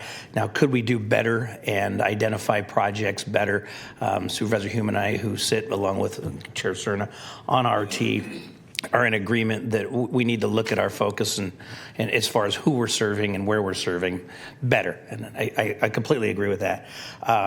But in Sacramento County, Sacramento Regional Transit gets about 1/5 of a cent of the local transportation tax, which is far below any other transportation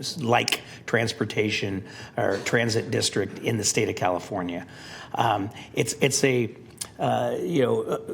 self-fulfilling prophecy if we continue to starve transit, that it's going to become less important to people because the system will not be as relevant.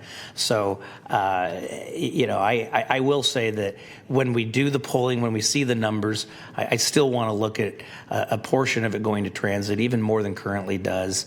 Otherwise, those of us who say I use transit, as I do, those of us that say that transit needs to be better, that's fine, but it's not going to happen if we just go with a roads-only approach. Thank you. Very good, thank you. So one of the joys of being up here is I get to follow the very articulate statements by my colleagues, and I think to a person I can appreciate the various perspectives. I agree that this is not the right time for a tax measure. We've most of us, maybe all of us, certainly those of us that serve on the RT board, have seen some very recent and very specific polling that tells us the story that voters are not predisposed to support a tax measure currently. Doesn't mean that we absolutely are not in need of it. All you need to do is drive down parts of Watt Avenue, which is a shared major arterial between multiple supervisorial districts, and once your teeth get done falling out of your head, you'll understand clearly that that our roads are in miserable condition, and that's certainly not a reflection on our DOT at all. It's as I think Supervisor Hume put it succinctly and profoundly, a matter of priorities. I do think if we, for whatever reason, continue to kick the can and not pursue a tax measure at some point in the relatively near future, we can probably see from future boards of supervisors more and more interest in what happened as a preview of coming attractions this last budget cycle and our budget deliberations. I know that staff is not particularly fond of the board making audible calls here during budget, but we do it pretty routinely. And one of them this past year was something that Supervisor Desmond and I and one other member of the board felt was necessary, and that was to look at an additional $10 million for roadway improvements, because the problem is that bad. And let's not forget, too, when we like to compartmentalize, or the voters like to compartmentalize on occasion, transit versus surface transportation, they're not mutually exclusive by any means. When we have bad roadways, that means much more wear and tear on our rolling stock at RT. So our buses, their suspensions, their tires, those systems are being impacted at a cost to our sister agency. So we need to remember that there is an inherent interest by our transit system to have quality roadways that are maintained. So again, I agree with Supervisor Desmond. Want to thank Vice Chair Rodriguez for raising the matter. I think it's a good discussion to be had, but I think we have to be surgical with the next time that we collectively, everyone in the county that has an interest in making sure that we have the funds necessary to get that PCI back up and to make sure that we have a robust as possible transit system. Let's pick that moment very carefully with as much information as we can acquire ahead of time. Now is not that moment, I'm convinced, but it doesn't diminish in any way the import of having that objective in the back of our minds as we continue to face very difficult budgetary conditions in the near future. So, Supervisor Rodriguez. I just want to say I do appreciate the conversation. If we do a survey, are you going to survey several different components of the needs that other potential taxes would cover? So I think that that's something that may be good to consider in January when we come and sort of look at what the options are and get some direction from the board about what, surveying we might want to do around what issues and that would be great. Measure types. That would be great, because when you look at, it's January, and then at that point, there's only, 10 months to get before we get to the voters. And so I think having as much information we can in advance will allow us to have a more successful outcome of the things that we would support. All right, thank you. All right, very good, thank you. Mr. Clerk, do we have anyone sign up to speak on this matter? We have no speakers for this item. All right, great. I stand corrected. Okay, come on down. Thank you, Amanda.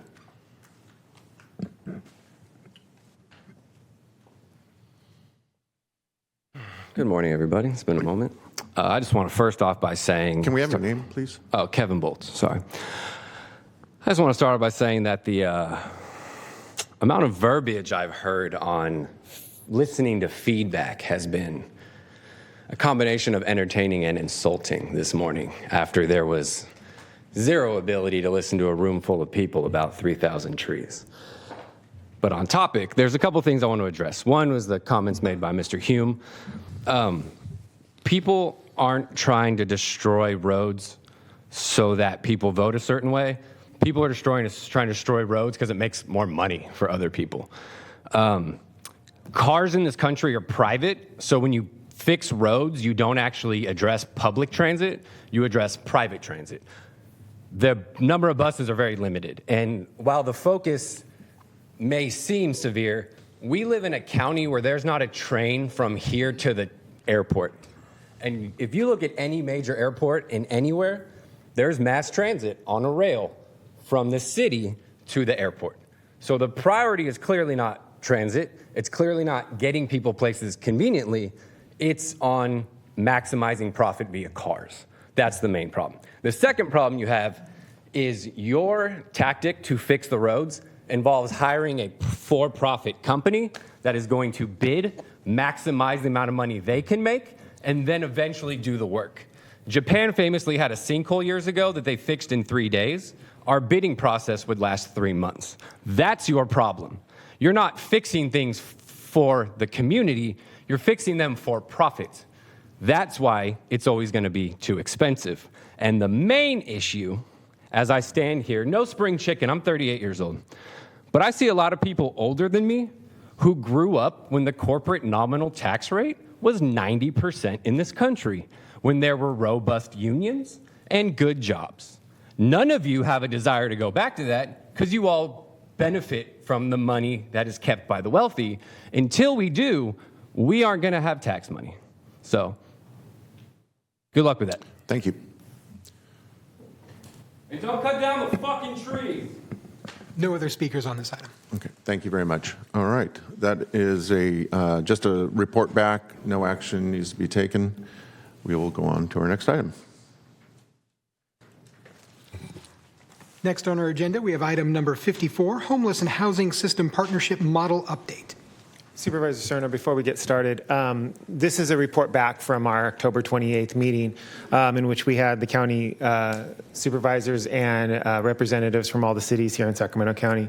Before we get started, I was going to ask our Deputy County Executive, Shifan Kathari, to do a quick introduction of our speakers today. Okay, before we move to Siobhan's comments, my understanding is that there is some action with this, though, to a point, or no?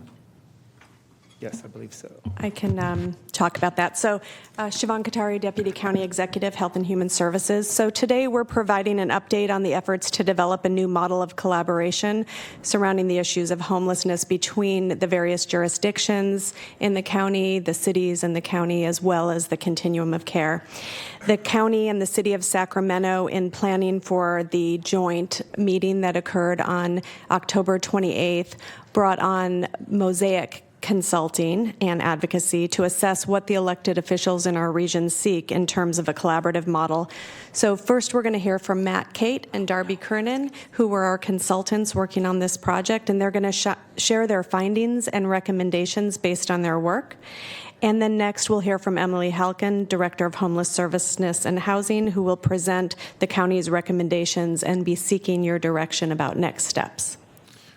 Very good. Thank you for that. And while Matt and Darby are coming down to the podium, let me just also mention that I have agreed to give representatives from Sacramento Steps Forward / our Continuum of Care a 15-minute block of time to use as they see fit in terms of what speakers they want to have address the board.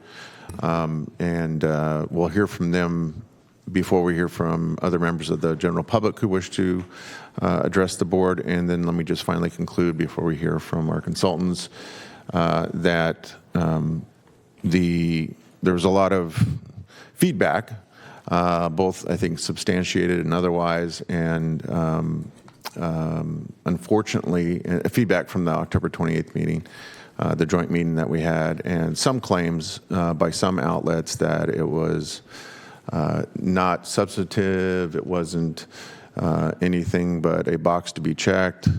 I couldn't disagree more. In fact, it's part of a broader, almost year-long effort to think very carefully about how to be more effective as a system, as a continuum of care.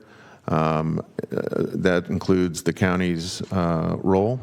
And so I just want to kind of set the table here and remind folks that this, what we're going to hear today is part of that, as was the October 28th meeting, where we heard from a large contingent of the public and stakeholders. And this is not a box to be checked. This is legitimate, sincere efforts on behalf of everyone involved to do what I think we all want, which is to help as best we can those that are suffering the circumstance of homelessness. So with that, the floor is yours. Thank you, Mr. Chair and members. My name is Matt Cate, and I'm here today with Darby Kernan. We are with Mosaic Solutions and Advocacy.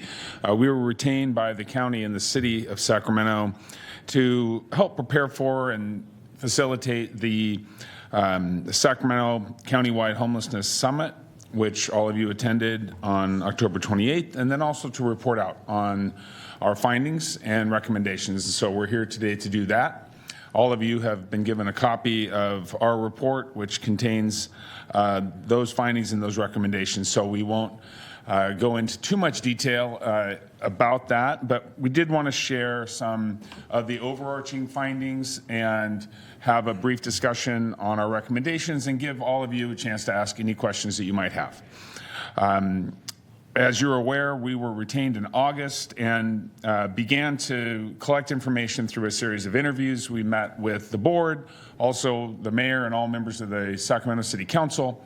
We met with representatives from Elk Grove, Citrus Heights, Folsom, Rancho Cordova, and Galt, along with Sheriff's Department, Sac Metro, with representatives from Sacramento Steps Forward. We talked with staff at the Continuum of Care. We had a number of meetings before the summit, as well as conducted a survey through Qualtrics about the views of various stakeholders throughout the system. Following the summit, we conducted about 18 post-summit conversations and interviews to see if we could collect lessons learned from elected officials and other stakeholders regarding the summit. Our findings were interesting to at least Darby and I, because there was so much consistency, not only on this board, now not everyone agrees on everything, of course, but also members of this board, along with members of the City Council in Sacramento, and members of other mayors and elected officials in the surrounding cities as well. I'm going to talk about just a few of the primary findings and really what we viewed as collective concerns that were raised during those interviews and during the summit. The first was that the structure and governing system that we currently have is unduly complex, with 30 elected members of the COC, for example, and that has led to difficulty in getting information to move vertically from the COC and Sacramento Steps Forward up to this body and to the City Council here in Sacramento, which then leads to a lack of transparency and accountability. Those were concerns that we heard over and over again, along with a sense of urgency, recognizing that there may be reductions in funding federally, and so the need to be as efficient and effective as possible is just heightened during these times. The number one, though, concern and the number one issue on the minds of the electeds was that The electeds in this that we interviewed felt like there needed to be more directly involved with the system that they are responsible for, that you are responsible for. And the views almost uniformly was by including more elected officials directly in the governing of your homelessness response system would add the transparency and communication links that are needed, would increase accountability, and ultimately would increase in the ability to move information both vertically and horizontally from the county to the city and the county to the suburban cities. And so based upon those findings, we made a series of 4 recommendations, which Darby will share with you now. Thank you. I think, you know, our first recommendation in the report is really the most straightforward and quickest response that we saw that would break down the silos and increase accountability, and that would be to reconstitute the COC. For us, we believe that adding representatives from the Board of Supervisors, the City of Sacramento, and an elected official from each of the suburban cities as the lead voting members is the first change.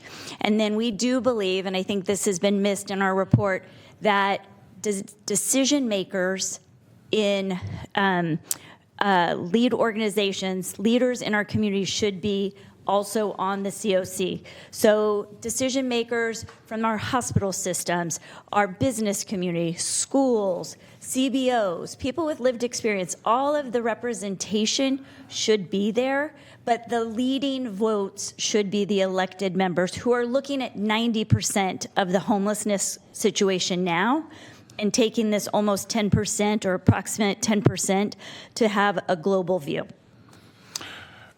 Unfortunately, or fortunately, depending on your view, the electeds can't do that on their own. You have to have the cooperation of the COC to make that change.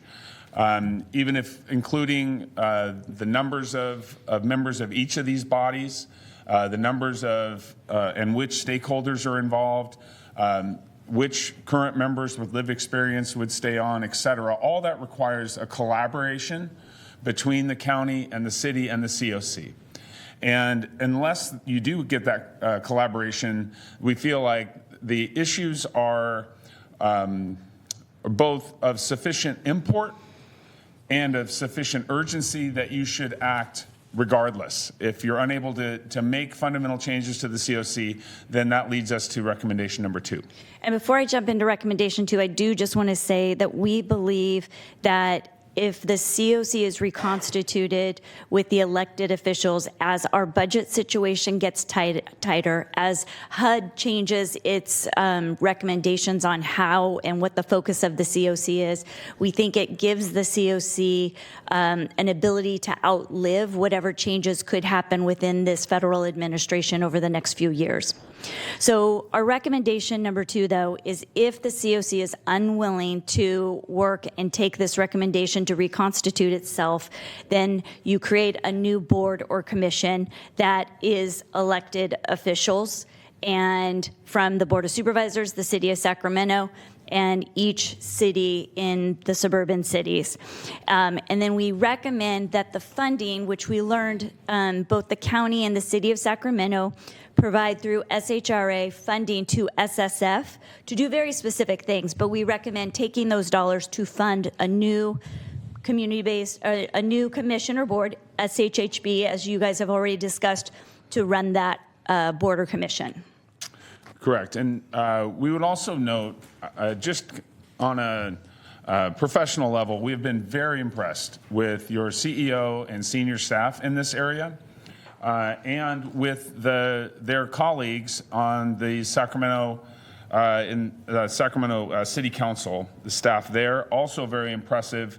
Our recommendation, our next recommendation, is that you take advantage of that by updating the MOU that you have with the city. Excuse me, before you go on, a question for Siobhan. So fair to say that the COC is a federal construct. is it not? And so in terms of the recommendation that Darby just elaborated on relative to composition of the board, I believe federal law or HUD regulations basically state that the authority to consider changing that composition, that authority rests with the COC itself. And so therefore, that's kind of this other recommendation, assuming the disposition of the COC is not in agreement with the primary recommendation. Is that correct? That is correct. The COC would need to vote to move towards the recommended action. Should they choose not to do that, then the alternative would meet the needs. Okay. Yes, please. Thank you, Mr. Chair. I'm so glad you asked that question because it's a unique situation we face with an entity like the COC where, $40 million flows through this organization. And when I discuss this with constituents and others about our homelessness structure and our response, they're like, well, why? You're the ones we hold accountable. You're the ones we elect to determine where the money goes. Who is this non-elected entity? And I know we decided years ago to set it up this way. Can you flesh that out a little bit, Siobhan? Because it doesn't make sense to a lot of people that the elected officials who are selected by the voters really can't determine who should make decisions about that, very substantial chunk of dollars coming from the federal government. Yeah, thank you. Very good question. I'm going to ask Emily from Homeless Services and Housing to address that question. Thank you. Yeah, thank you. Emily Halkin, Director of the Department of Homeless Services and Housing, and apologies to you too. So you are correct. I mean, I think the first thing I would note is that the COC construct was developed in 1994, which doesn't seem that long ago, but in the sort of course of what's happened in homeless policy and certainly funding here in California has changed a lot. So I do think at the time that it was created, it made a lot of sense that there would be this sort of grassrootsy organization driving this because, frankly, that's who had been delivering services at the time. I think your other question about the history of Sacramento County in particular, as you may recall, up until 2011, Sacramento County did administer the COC. We played the role as a lead agency and HMIS lead. At the time of the recession, there was decisions made, mostly financial, because of the impact to the administrative needs and ability at the county, to move that out to a nonprofit. It was driven at the time both by the Board of Supervisors, at that time Mayor Johnson, and there was some good logic behind it. Not only was it administratively burdensome to the county of Sacramento, but the idea was that moving it outside of government created a little bit more flexibility, a little bit more ability to be creative, fundraise independently. And so the nonprofit construct, I think, did make a lot of sense at that time. I think what you're pointing out, Supervisor Desmond, is that there's a lot of space between 1994, 2011, and now 2025. And so we are still sort of working within some of those historical constructs that haven't really shifted along with some of the efforts that you and your counterparts in the cities have made. Thank you, Emily. And I don't want to diminish the decisions that were made and why they were made in 94 and 2011, but it certainly just would seem intuitive to me that if the elected bodies made that determination in 2011 to delegate to this organization, we would have the autonomy to change that. So technically in 2011, the COC board did choose to do that. And if you go back and read the city council report and the board of supervisors report, basically the supervisors and the council affirmed that.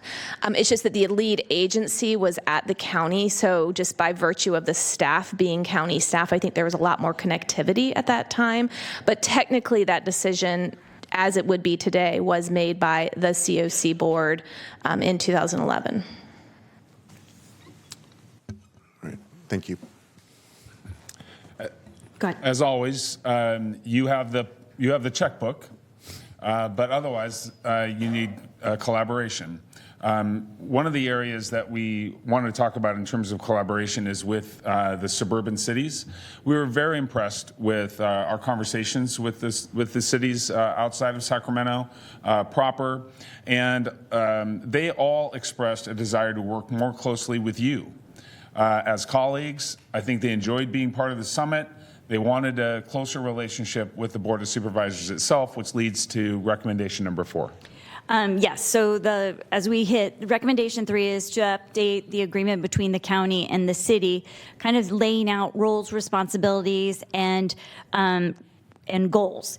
The same as for our recommendation number 4 is for the County of Sacramento to do an MOU or another agreement with each individual city in the County of Sacramento. So the same roles, responsibilities, and goals are outlined in detail so that when budget crises happen, when priorities change, or when boards leave and staff change over, there is agreement that everybody is very publicly aware of and understands. And I guess before we open it up to questions, I would just emphasize that in this process, we assume the goodwill of everybody involved. And that includes all the human beings that work at the COC and SSF, all the staff involved. Our report really is based upon the structure and the difficulties that that structure has led to in our views, and also really just echoing the resounding concerns that we heard from you and your colleagues at the City of Sacramento and the surrounding cities as well. Very good. Yeah, and we're available for any questions you might have. Very good. Thank you both. Supervisor Kennedy. Thank you, Chair, and thank you for your work. I just want to, on number 4, I just going to tweak what I heard a little bit, and that's that. Yes, we all think that there could be more collaboration. I think that's almost always the case. But I did hear at that meeting from every single leader of the suburban cities, and since in meetings and panels I've sat on with leadership from the suburban cities, that they enjoy a very good relationship with the County of Sacramento. Agreed. And I just don't want to leave it that they feel like they're left out, because I didn't hear that at all. Neither did we. We heard that we work really well with the county, but they did agree. I mean, nobody agreed to say, we'll sign up and do this. I think it's a conversation and what the details of an MOU and agreement would be, but they do have a good relationship with the county. I think it is just for, as priorities can change, having things in writing helps everybody.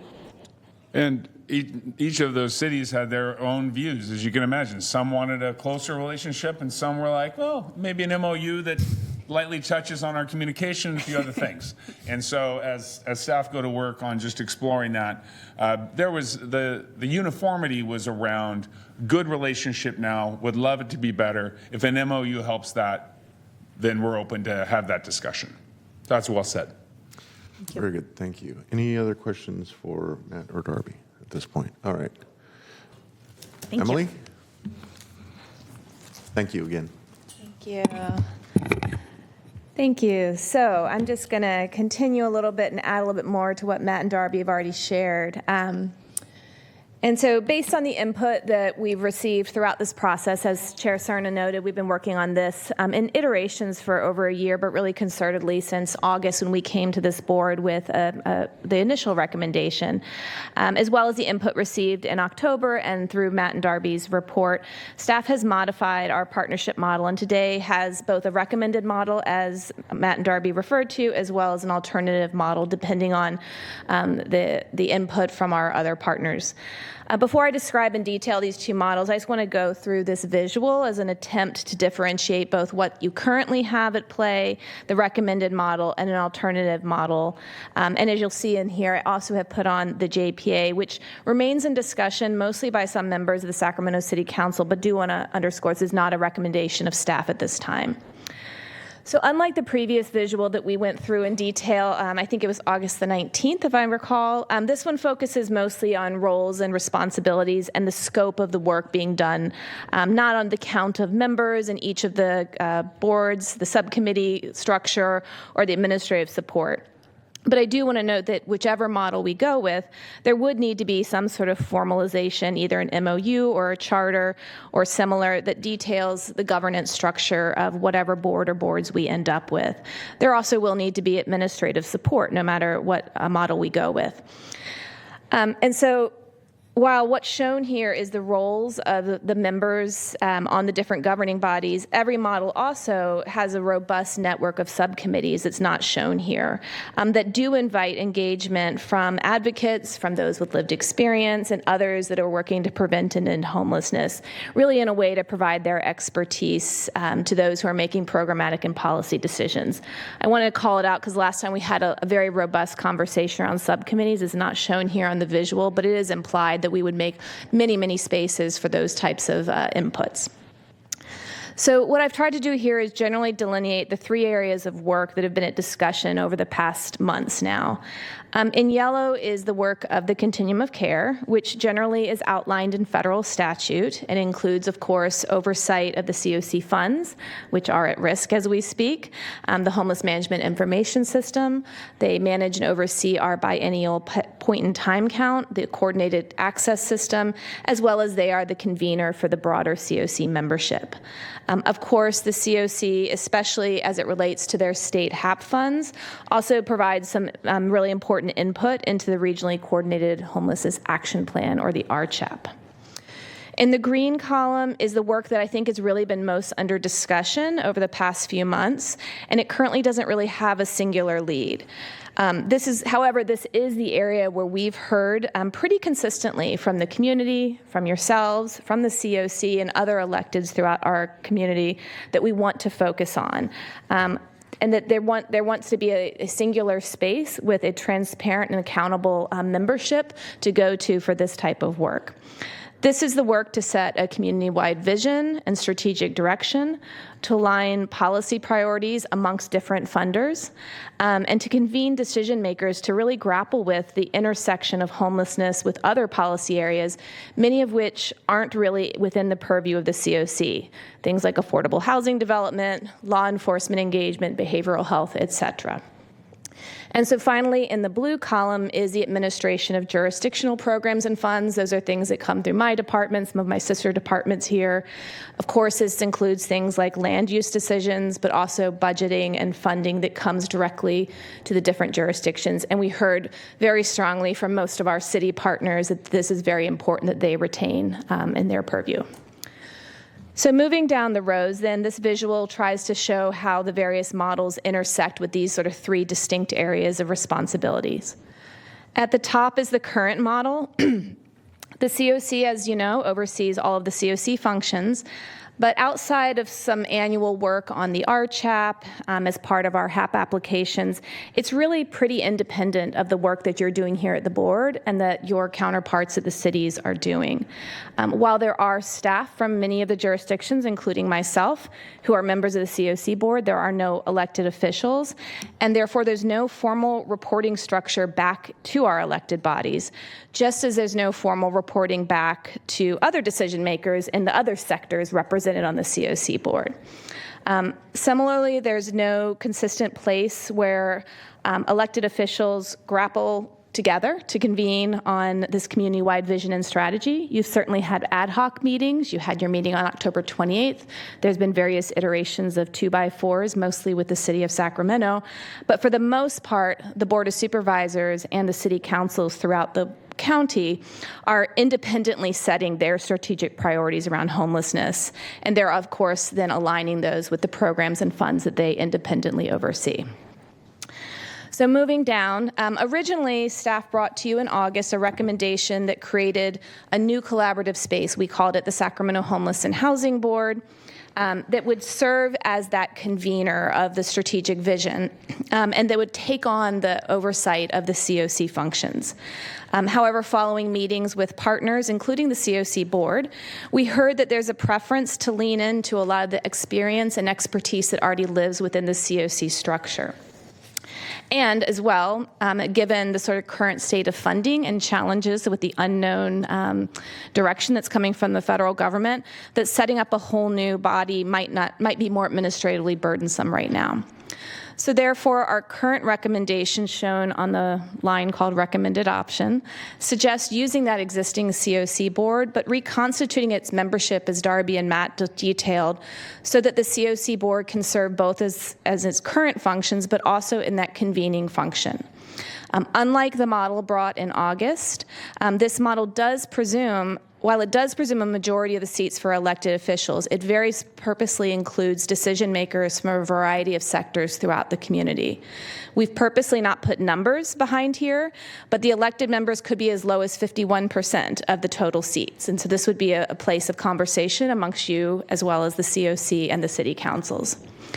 We would, as Darby and Matt said, however, recommend that the balance of the seats be designated for industries important to this collaborative work, things like healthcare partners, education, community-based organization, law enforcement, et cetera, and that the COC purposely seek members with decision-making authority within their sectors. In this way, we feel like the feedback to the work being done in those sectors, not just here at the board and the city councils, but within the industries that are important to the work we do, would be more formalized. And that would, of course, include a more formal advisement role from that new board to the Board of Supervisors and the city council. However, as Darby and Matt also indicated, we recognize that the current COC board would need to voluntarily elect to reconstitute itself for this model to work. And I know you're going to be hearing from them in a bit. But should they not agree to this model or something similar, staff would propose an alternative model, the third row down here, where the county and the cities in the county move forward and establish a public convening body consisting entirely of elected officials so that we could do that strategic work that the community has been asking for, and then that all of you, frankly, have been asking for all the work outside of the COC. In this model, the COC would continue to function and oversee all of the COC activities. It's likely they'd still have representation from the cities and the county as they do today, and potentially even elected officials. But it wouldn't be a formal relationship. It would be more of an informal relationship as we have today. Finally, this visual shows the JPA option, which of course is not recommended by staff here, and of course would require melding all of these components, and I think would require a much more substantial dedication of staff and some significant time to unwind existing authorities and reestablish them. So just a really high-level summary before I turn it over for questions and for the COC. Staff is recommending, as Darby and Matt described, an option that would use a continuum of care structure. We would dedicate seats for elected officials, but also elevate community participation to decision-making partners within the community. We believe this would better align the COC work that's happening today with the work that's happening here at this board and with the city councils. And it would allow us to maintain the existing lead agency, which is SSF, but that oversight of SSF would live within the COC board, which would include those members, elected members from the various jurisdictions. Of course, as we've said many times, the COC would have to agree to voluntarily take this on. And if they do, we would recommend that we establish a goal. We've been doing this for quite a few months, that we establish a goal of having that new board seated in the spring of next year. Should the COC, or frankly, if the other cities don't want to do this, and it's only the county, an alternative option would be that we could develop the Sacramento Homeless and Housing Board, as we discussed in August, seated with elected officials to really do that strategic visioning outside of the COC. The COC would continue to operate. As Darby and Matt said, there may be some administrative challenges with standing up and operating two boards, but we could discuss what that might look like. Again, we only recommend this if the COC does not wish to participate. We do believe that pulling the work of the COC board closer to the work that you are doing is the best, not only for our region, it's best to address the challenges we're having at the federal level, and I think it responds to what we've heard consistently at your October meeting. With that, I will close and see if there's any questions or if you want to hear from the COC. Very good. Thank you, Emily. I have a number of my colleagues here in the queue. Before we get to Supervisor Kennedy, let me just say that this is first of all, it's the culmination of a lot of work. So I want to recognize that first and foremost by a lot of people, not just our own staff, but many of our partners as well. So I want to offer my thanks for getting us to this point. Secondly, during my briefings as chair, because this is somewhat of an unusual staff recommendation, I have ask that I be some thought be given to some express and very clarifying language in terms of a motion should the will of the board be to go with staff's recommendation. So I'm going to respectfully ask my colleagues to keep that in mind. Again, should we decide that we want to go with staff's recommendation, if after hearing from others we want to go in a different direction, that's obviously reflects our interest, and we'll figure out who makes a motion at that point. But again, because we have this kind of contingent position by way of the fact of the response to my question about the COC being a artifact of federal statute, that I think the motion needs to be set into the record very explicitly. So just keep that in mind, please. Supervisor Kennedy. Thank you, Chair. Emily, you might want to go back to the table because that's probably where most of your questions are going to come from. All right. A couple things that were said. First of all, if we went with the alternative option, I'm still confused as far as what the actual role of this homeless and housing board would be. Mm-hmm. In practicality, what do they do? Yeah, and it's a great question. So, it would be the iteration of what I think today is the Homeless Policy Council, but overseen with more, with a little more,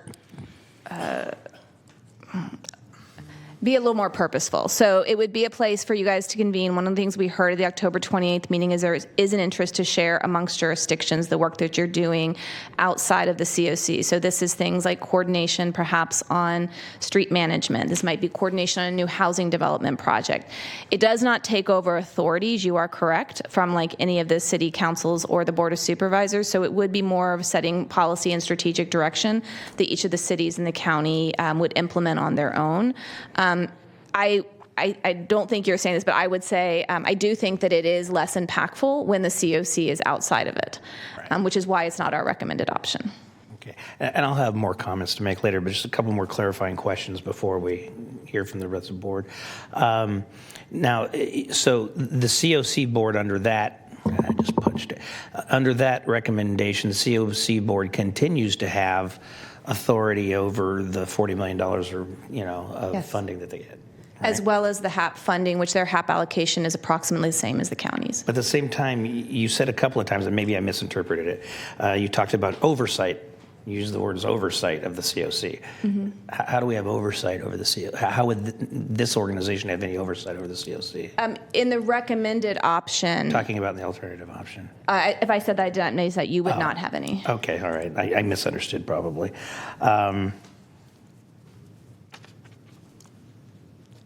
Okay, I'll have many comments to make later. Thank you. Thank you. Vice Chair Rodriguez. Thank you, Emily. Thank you for the presentation. I have a question and a bunch of comments. You mentioned the changes would be burdensome to who? You mentioned that it would be burdensome. A change right now would be burdensome. I think that was in relation to the JPA option, and I think, if I recall, but correct me if this is not what you're talking about, is it creating a whole new administrative structure with new staffing and new administrative funding would quite hefty to lift right now. Thank you. Okay, I do want to share some comments. Some comments before we move on to the next presentation. So, back in March, I described the processes and the issues within homelessness is broken, siloed, and fragmented. Mm-hmm. And then spent the last 7-8 months really delving down into an understanding and peeling the onion and who's responsible. And it is more confirmed now that it is broken, siloed, and fragmented. But not for the lack of effort, but because I come from a world where we can't confuse effort with results. And so I'm a big fan of the COC went into the hands of a nonprofit back in 2010, and I'm a big fan of the county taking that the COC back. And I'll share some whys. I believe that we have some really dedicated nonprofits, public agencies, outreach teams, and community advocates. And that COC is the essential part of a pathway to a system that finally matches the urgency of the crisis with the compassion of our communities. Reforming the current structure is as critical as the current system is, because the current system is not delivering the results our communities need or deserve. I believe that the county should be the lead agency of the COC. We will move faster. We will use data better. We will support providers more effectively. We will ensure public dollars drive measurable change, and I think that it'll create real accountability to the people of Sacramento County. At this current right now, there is no single entity that is the authority to align everyone around the shared goals. And that's why I say we are so broken, fragmented, and siloed.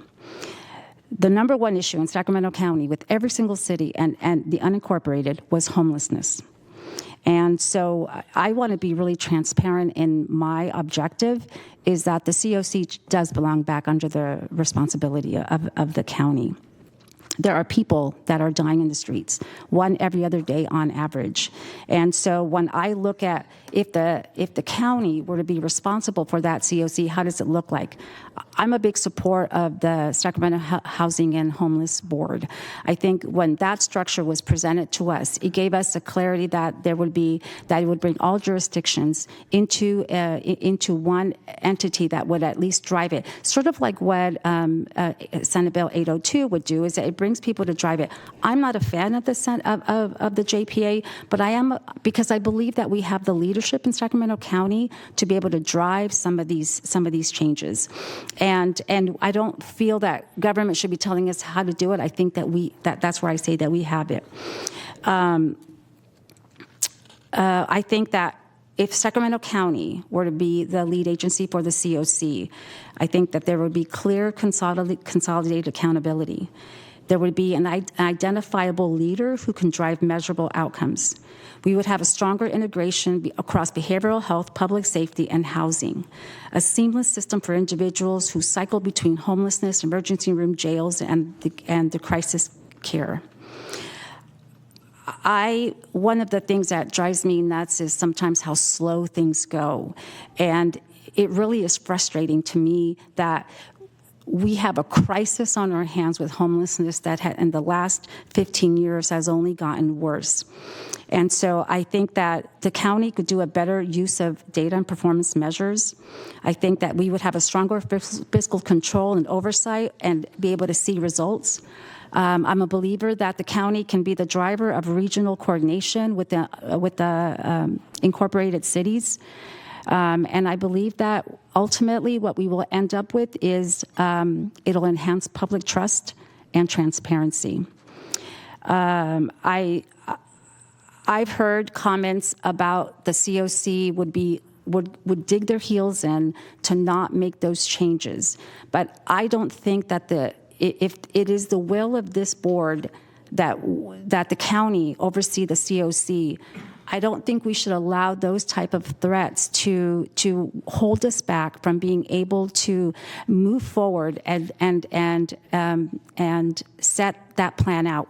We are the Sacramento County Board of Supervisors. We are ultimately responsible for the outcomes that come out of homelessness. Yet, we don't have the ability to do that because the one thing that the federal government puts down that has all the funding and many of the responsibilities is not in our hands. To me, it is very insulting that it took the recent NOFO to come out to say now you have to have elected officials. That to me really was indicative that now there's a rush to get people on this board, but where was the rush the past 15 years when we had the crisis that continued to get worse and there was a lack of accountability, a lack of saying where's the outcomes, that we're seeing people that are falling into street homelessness, yet We're not taking action on some of those issues. If it means that we have to have a tug of war for that COC to come back to the county, I think we should just be transparent and honest instead of placating to the games of making changes with how we're going to do this. I'm a strong believer that COC should come back to the hands of the county and allow us to be able to coordinate all the efforts that come with your recommendation back in August of the Sacramento Housing and Homeless Board. I think we should be ultimately responsible for the outcomes of all of that. I think, in the recommendations you had up here with the current system and the recommended is still shows that the COC is in the hands of another entity, and then we have the alternate option, which I'm not a fan of. So those are my comments on that presentation. I just want to share a little bit about what the Mosaic's recommendations are. Yes, I agree. On recommendation 1, I think that we need to reform the COC, and I'm a big fan of that. Recommendations 3 and 4, been there, done that. We've done an MOU. The MOU, was it 3 years ago? Yes. Okay, the MOU was, the county met its obligation and didn't, and I'll be critical of this, is that it wasn't as though we continued to add things to continue to make things better on the MOU. The county met its obligation, and then that's where it was, and then the city of Sacramento continued to fulfill theirs. The city of the MOU between the cities and the counties, to me, that is just so convoluted, and it's doing the same old thing again. If we were to have a Sacramento Housing and Homeless Board, it's really more simplified. Here's the agreement. Homelessness is the #1 issue in the entire county. Cities have their own responsibilities that they are obligated to meet. The county provides these type of services. Whatever facts we lay down, we can, and an agreement that we are going to work together to ensure that outcomes are positive for people who are experiencing homelessness. That, to me, is so simple. It's an agreement. We agree. We agree that we're going to work together to be able to move this issue forward. And those are all my comments. If I could just clarify one thing, because this model doesn't show that lead agency role, which you've lifted up. Just like in the model in August, the recommended option that currently shows COC board, that entity would, as they do today, would have the authority to choose a new lead agency, whether that be another nonprofit, continue with SSF, or the county, or something else. So similar to the SHHB discussion we had in August, if the recommended option moves forward and a majority of the seats on that board were electeds, you would have the ability, you with other electeds, to change the lead agency. In the alternative option, that would not be the case. So, and I know you and I've had this conversation. So it really is, we're going to play a game, and we're going to get individuals on the COC. And then we're going to say, okay, we want to take the COC and put it into the county. Why don't we just be direct, honest, and transparent and say the COC should come back to the county? If the COC board members, which I got to tell you, there are failures after failure after failure, and the most recent one, Mosaic was able to identify that 7 years they didn't get financials. How do you sit back for 7 years and not ask for financials, which means that there are other things that weren't obligations that weren't met? And so, I don't want to play the tug of war game. I just want to say, here, listen, we're interested in taking the COC back to the county because we can coordinate all the other efforts. And, so anyways, I think I have a lot. I mean, I'm really holding back from saying a lot of things I don't want to say, but at the end of the day I think the COC really failed in many ways, and the board members who are on it are ultimately responsible. You can't sit back and say we didn't get reports. Well, you didn't ask for them. And so I'm going to stop there. Thank you. Supervisor Hume. Well, I can't not respond to the impassioned soliloquy from my colleague.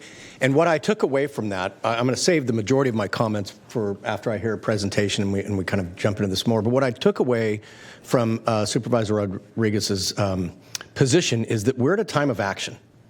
And I agree with that wholeheartedly. We cannot wring our hands. We cannot kick the tires. We cannot talk about things. We cannot assume that what we've been doing is working and that we're just going to continue on with business as usual. That is not an option that's listed here. And it's dangerous to try and build a plane or even modify a plane while you're flying it. But you can absolutely refer to your navigational charts, your weather patterns, your communications with other, airfields and what, right? Like we can change course while we are in the air, and that's what we need to do. And so from my position, that's where I'm at, is I want to break down the silos, break down the lack of accountability, transparency, demystify the response so that everybody who is involved in the provision of policies, programs, services, treatment, enforcement, the whole scope has real-time data, iterative dialogue. Let me start by saying kudos to staff to have such a more soothing slide projecting the alternative models. Thank you. Gone are the days of spaghetti on a wall. I mean, this actually is, you can sit and look at it. Thank you. It's well-deserved, well-deserved. And so, look, I think there is a big piece of the puzzle that's missing from this slide, however, and that is the third stool, which is SHRA. And I say that because even though you may think that SHRA is just an agreement between the city and the county of Sacramento, the fact is the public housing, the permanent supportive housing, these ease the strain on other communities because of the shelter they provide. The voucher programs that SHRA administers are deployed into every jurisdiction in the county of Sacramento, so it affects them. And so that would be the piece that's not addressed here, and that's not addressed if we simply reconstitute the COC board. And so I guess what I'm saying is that my commitment to the folks that are about to present, my commitment to the folks that are on this board, my commitment to the folks that aren't in this room right now, but that were there the other day, is that we need to have, I think the chair said it best, surgical. We need to be deliberate in our decisions, but we need to have a steady march toward doing something differently, because by all measures, whether you have reports or don't have reports, by all measures, homelessness has exploded in the last couple decades. And it's time for a change in course. And so that's what I'm asking for, that's what I'm committed to, and that's what I hope we get agreement on at the end of today's discussion. Thank you, sir. And one thing could say about the SHRA, because I think you're right, that has come up multiple times, is that two things is, as you all know, there's simultaneously some work being done to look at the governance and oversight of SHRA, and so there could be a point where those two efforts coincide. I think it does make sense. Not shown on here because it's not spaghetti noodles anymore, but we still would imagine a very concerted and collaborative lead, what do we call it, the leadership group, and we would want to include and elevate SHRA to that. As I think you know, we've been meeting very collaboratively with the city, others from the county, the lead agency, SSF. SHRA has not been as present in those meetings, but regardless of which model we end up with, we do think that at least starting with that leadership group to include SHRA as you guys go through this simultaneous sort of exploration of them would make good sense, because you are right, they are not outside of this work. Well, and I would think the easiest solution, if you wanted to stick with this graphic, is there simply needs to be a third blue box in that right column that is SHRA. And so that whatever this oversight body is, it's also advisory towards the program administration of SHRA. Thank you. Thank you, Supervisor Hume. He's always our go-to for masterful metaphor extensions. So thank you very much. All right, if there's no further questions for our staff at this time, what I'd like to do now is invite the Sacramento Steps Forward / COC contingent to the podium and grant them their 15 minutes, so to speak. Thank you and good afternoon. I started with the morning and now I'm in the afternoon. Thank you, Board Chair Cerner and members of the Board of Supervisors. My name is Cassandra Jennings. I am the incoming chair of the Sacramento Steps Forward Board and a longtime resident, advocate, and public servant in housing and in homeless that you talk about. When you talk about in 1994 and 2011, I was here in 1989 when we've been talking about it, and I am grateful to be here in 2025 to talk about the same issue that has grown, that has made great triumphs, that has had tremendous challenges, and that continues to be important in all of our communities. I do want to say, because I need to stick to the timeline, is that this is not about a tug of war. This is not about you against us or whomever the community is. This is, and anything that we do has been about collaboration, about all of us addressing this tough issue on the street. Today, we just want to then offer up an alternative, looking at your alternative option to offer up some updated version of that I think will address the things that came out of this report that have been discussed all along. One is a single entity or the single table where leaders can really come together, look at the full picture, give direction, talk about strategy that all of us who are involved in this very complex issue can address. It also talks about better communication and accountability and the integration of the COC, which is a very important part of what this whole thing is about, but not the only part. And then thirdly, about better communication. I think our alternative, which tweaks the alternative option that is included in your staff report, will address those issues. It will also address the accountability that goes and the importance of having the elected officials and key leaders within our community to be not only involved and in depth in this issue, but then be able to give direction and hold people accountable. With that, I'm going to bring on other parts of our team. We talked about the COC. We do have the chair of the COC, Joe Smith, here, and he will let you know what they're doing and how and what they're doing to address even the streamlining of the COC that we're suggesting would still be in place. Thanks, Cassandra. Could we see the slide again? Okay. Yeah.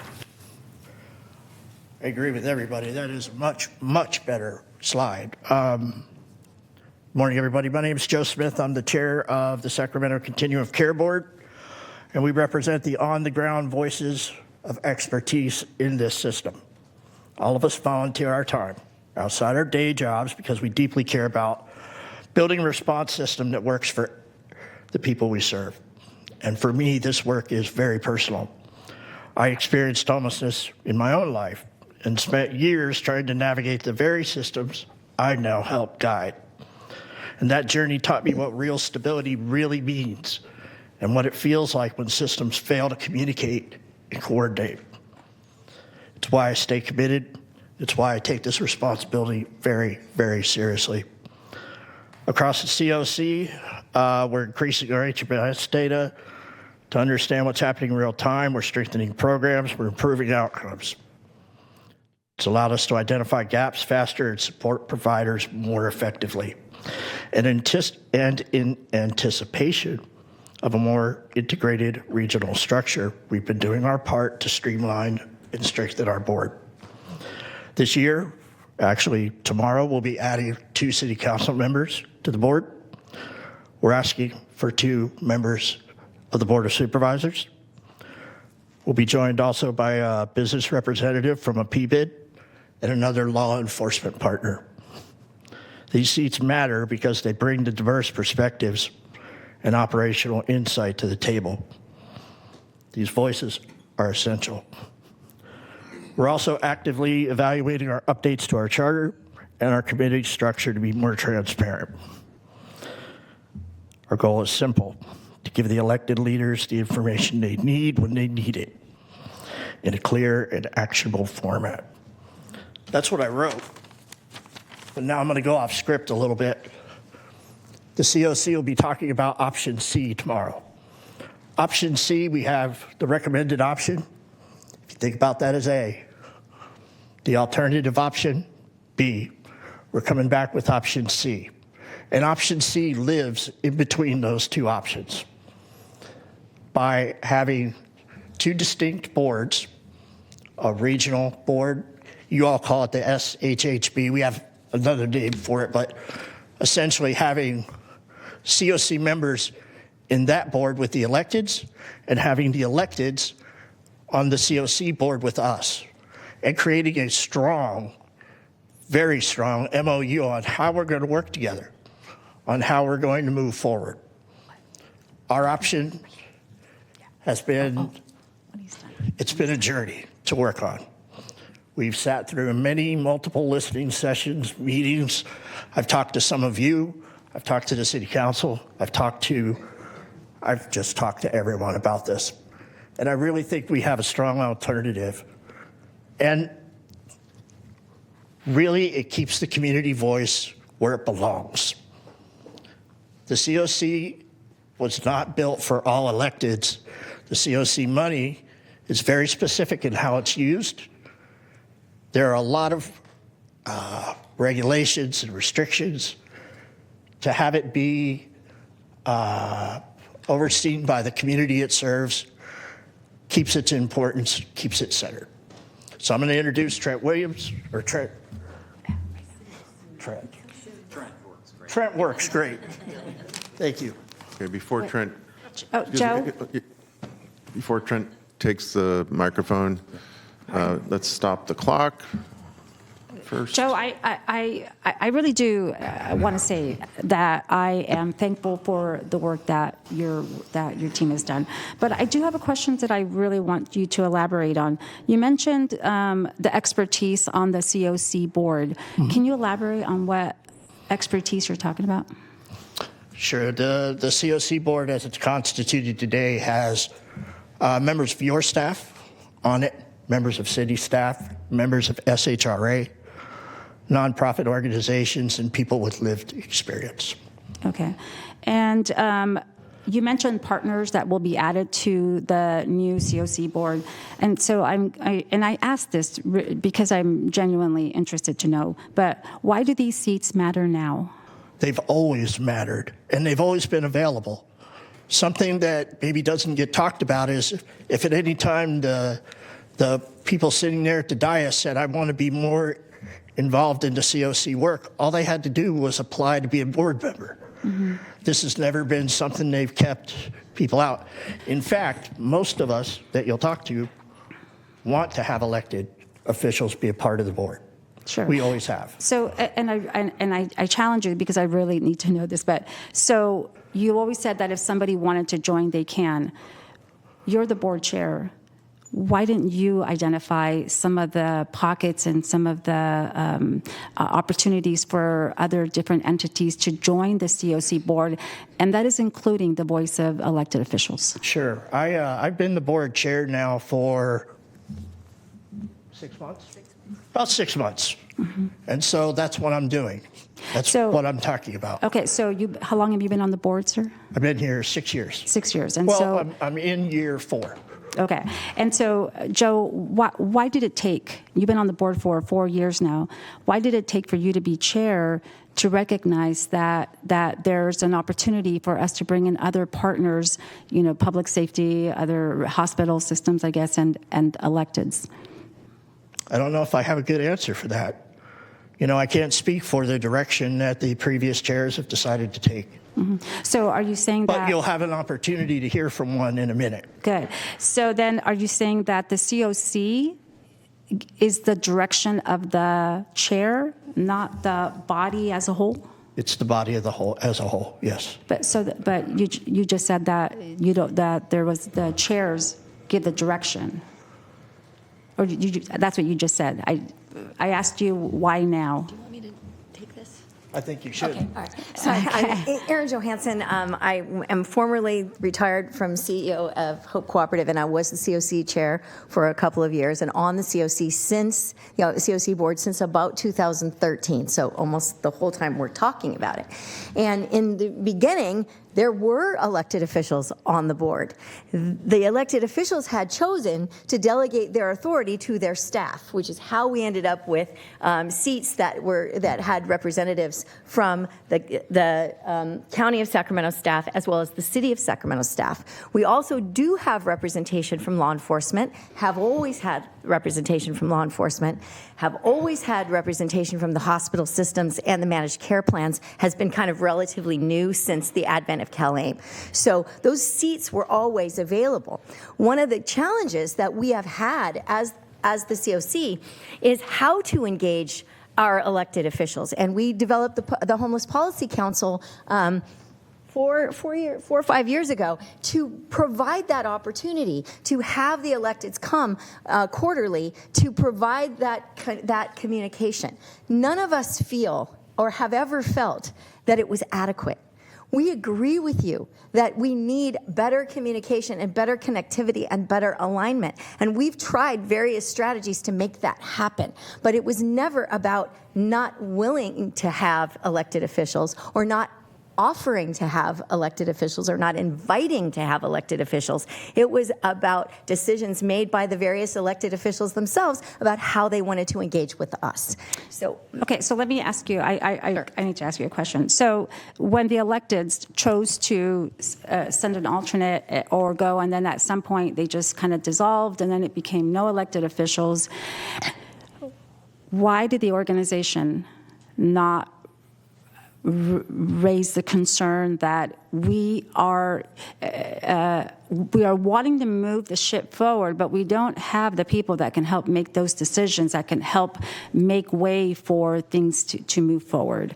So at some point, do we not sound the alarms that in order to be more effective, we need to have the voice of those that the public have voted in to make those decisions? So that was the idea of the Homeless Policy Council, that we provided a vehicle for the elected officials to come to join with us with those communications. About the same time is when HAP funding happened at the state level. And HAP funding comes out, you have an allocation, the COC has an allocation, and the city has an allocation. Then groups of staff gathered together to figure out how to spend those dollars, and each individual, so that they work together in some fashion. But that was your staff that participated in those conversations. So I can't answer for you why the elected officials chose to delegate that authority. And I'm telling you that you're asking the question, why didn't we raise the alarm? And I think we did by forming the Homeless Policy Council and giving the opportunity for the elected officials to participate in that conversation with us. Okay, so I was elected in 2020, and one of the first things I asked for was I'd like to be on the Homeless Policy Council. So I was on it, but it was very presentation focused. So you went to meetings and you got you basically were given presentations. I don't recall there being the engagement of we want some feedback. I don't remember that being, I think it was very heavy presentation oriented. And then at some point towards the end, it was just like I found it ineffective in terms of, I would get information, but in terms of engaging, that's not what my experience was. But I just want to say, I want to thank you for answering some of these questions. Cool. Supervisor Kennedy. Thank you, Chair. I just want to follow up on that line of questioning in that, sure, by invitation, by ad hoc, electeds could be a member, but there's no formalization, there's no formality, there's no position reserved for electeds. So there is a significant difference. And Mr. Chair, if you'll indulge me, I'm going to go through again the history of the Policy Council, because I think it's important we understand that as it's being thrown around. Please. And because, I have publicly here in these chambers taken full credit for its failure, because it really was, something that we thought would accomplish some of this, and it didn't.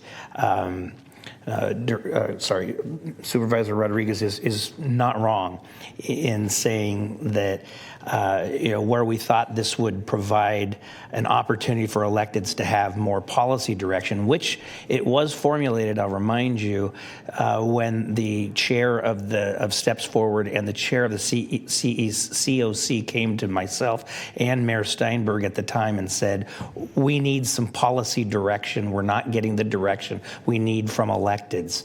That was the genesis of the Policy Council.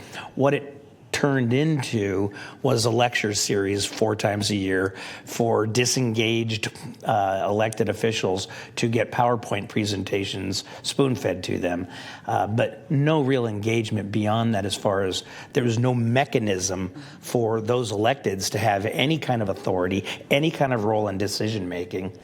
That's all it did.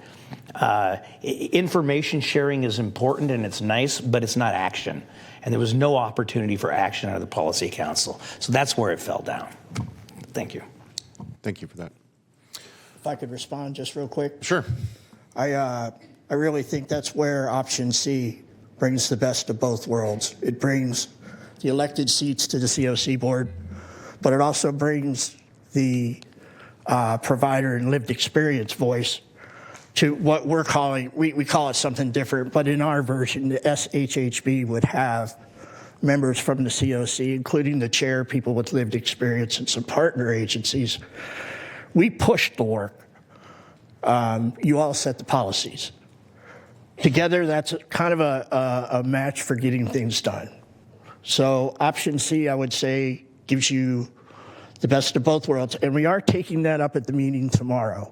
And I'm asking for the board, the COC board, to formalize that recommendation from us tomorrow. All right. Supervisor Rodriguez. Joe, I do have a question for you. So back in April, Councilmember Guerra and Supervisor Cerna, it was the first, conversation about the meeting that took place in October. Since then, we have had many conversations, and in August, we had a presentation on the several different options that we could potentially have. And then today, we're given some other possibilities of what happens to the COC. December 9th, why are you just presenting us now with an option C? And to me, it is very frustrating that now you're wanting us to look at another option so where has Sacramento Steps Forward or the COC been the past 6 months when we were looking at different options to be able to execute a plan, to be able to, at the end of the day, help people like yourself who are experiencing homelessness? Because I have this urgency. It is a burning urgency when I see people who are dying in the streets. And so I ask you, where were you guys the past 6 months? Sure. Thank you for that question. And I share your urgency. When I say we, I want to be clear because I think in conversation, COC and SSF get unilaterally drawn together. We, as the COC, did not know about any we knew there were conversations. We weren't invited to any of them. We didn't find out about option A and B until the day before it came to you in August. So we've been working in September and October, gathering input from our board, gathering input from others. And in 3 months' time, we've come back with our recommendation. The timing is not great. You're here talking about this today, and we're going to be talking about it tomorrow. And that, to me, is really frustrating because as the COC board chair, representing the spirit of the COC board, we've wanted to be in this conversation all along. None of us are against change. Absolutely not. But we need a little bit of time to work on our options.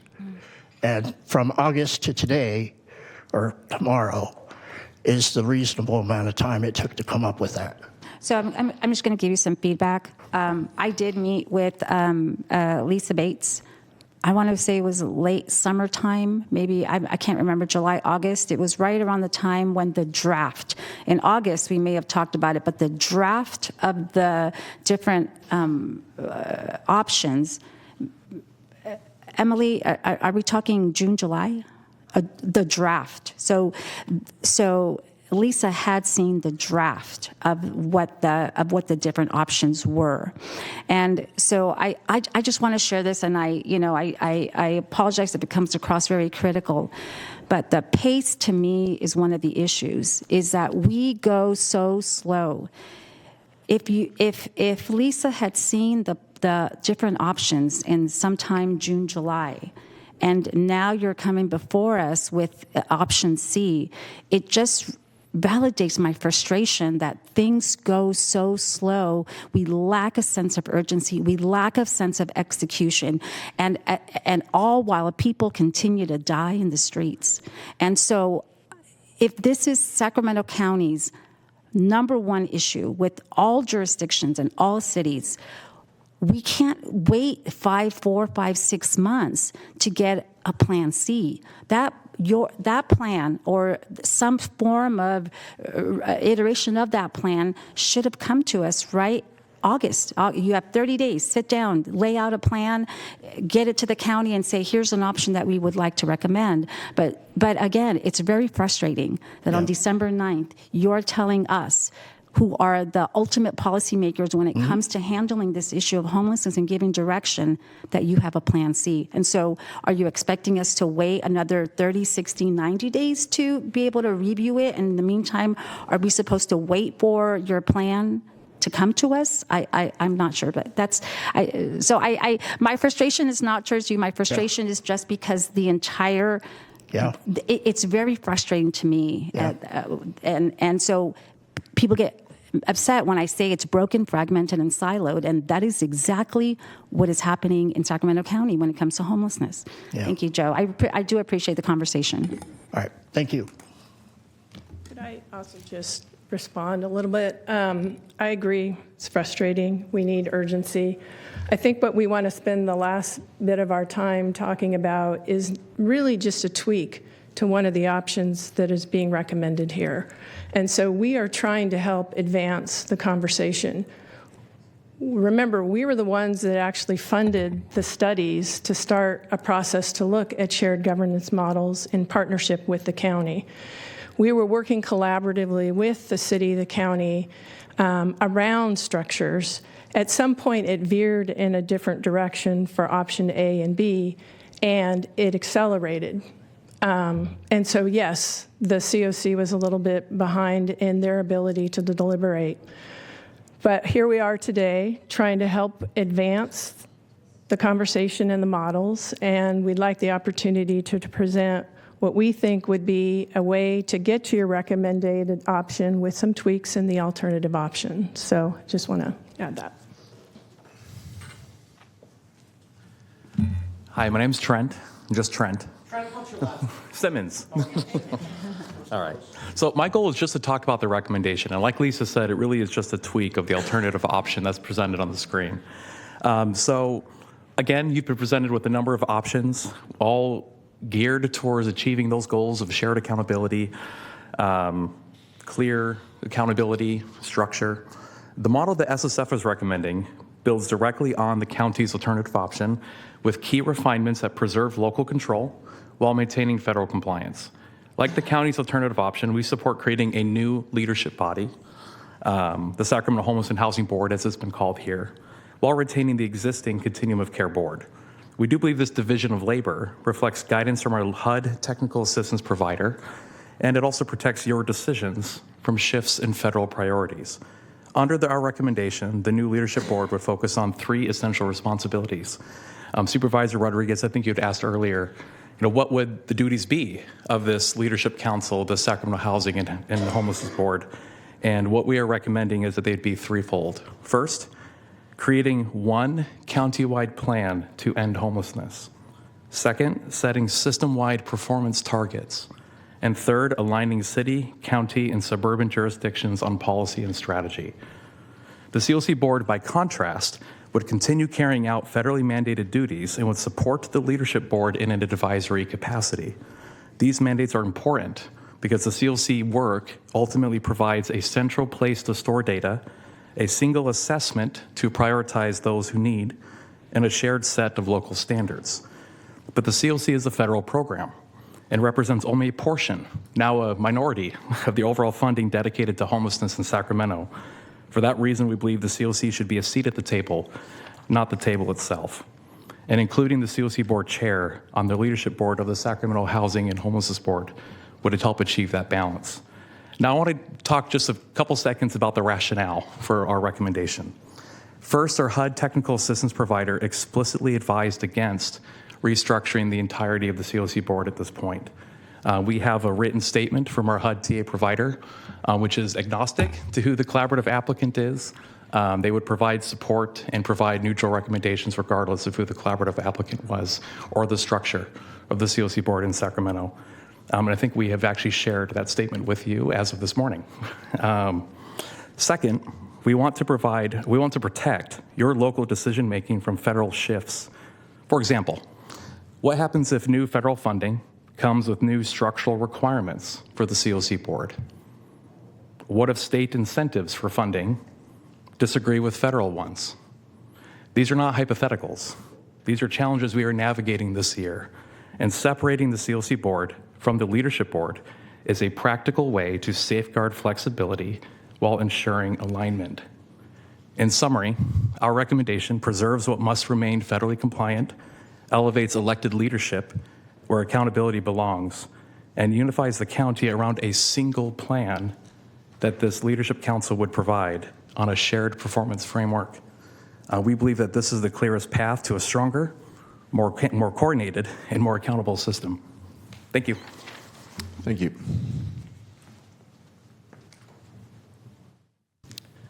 Lisa Bates, I didn't mention my name earlier.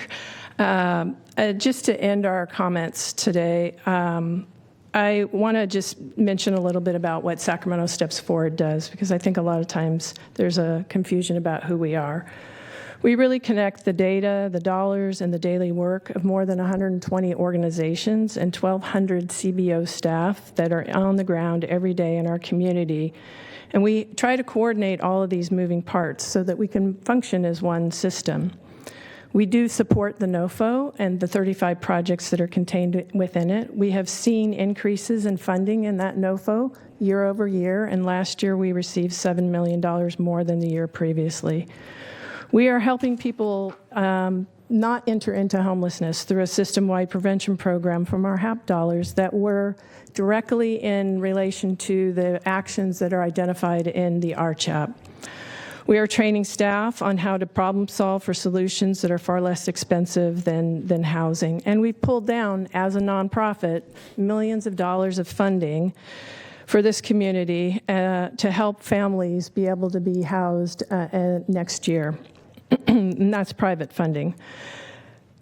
In regards to the conversation that we're having today and that has already been articulated, we do need a structure that gives you the authority and the accountability to make decisions quickly in a centralized place. We want that. We are thinking that the option that we have presented here gets you there while still protecting the ability of the COC to do the on-the-ground work and to also meet the requirements of HUD to be representative of the community. I think there is an issue if you call yourselves the COC board, you may be limiting yourselves, and I don't think you want to do that. And so how do we strengthen, that's the issue we're talking about here, the communication. How do we strengthen the ability to quickly see what's happening at the board, at the homeless and housing board level if you choose that option? And that can be done through a formal arrangement. You can task us as the lead entity to have to make sure that that administration and that coordination is happening. That puts us directly accountable to you, which is what I'm hearing is some of the concern and issues. And so the reality really is that you and the city have 90% of the resources that are going to address homelessness, public resources that are going to address homelessness in our community. So it makes sense for you to build a model that you have the authority and the accountability to better align and integrate these investments.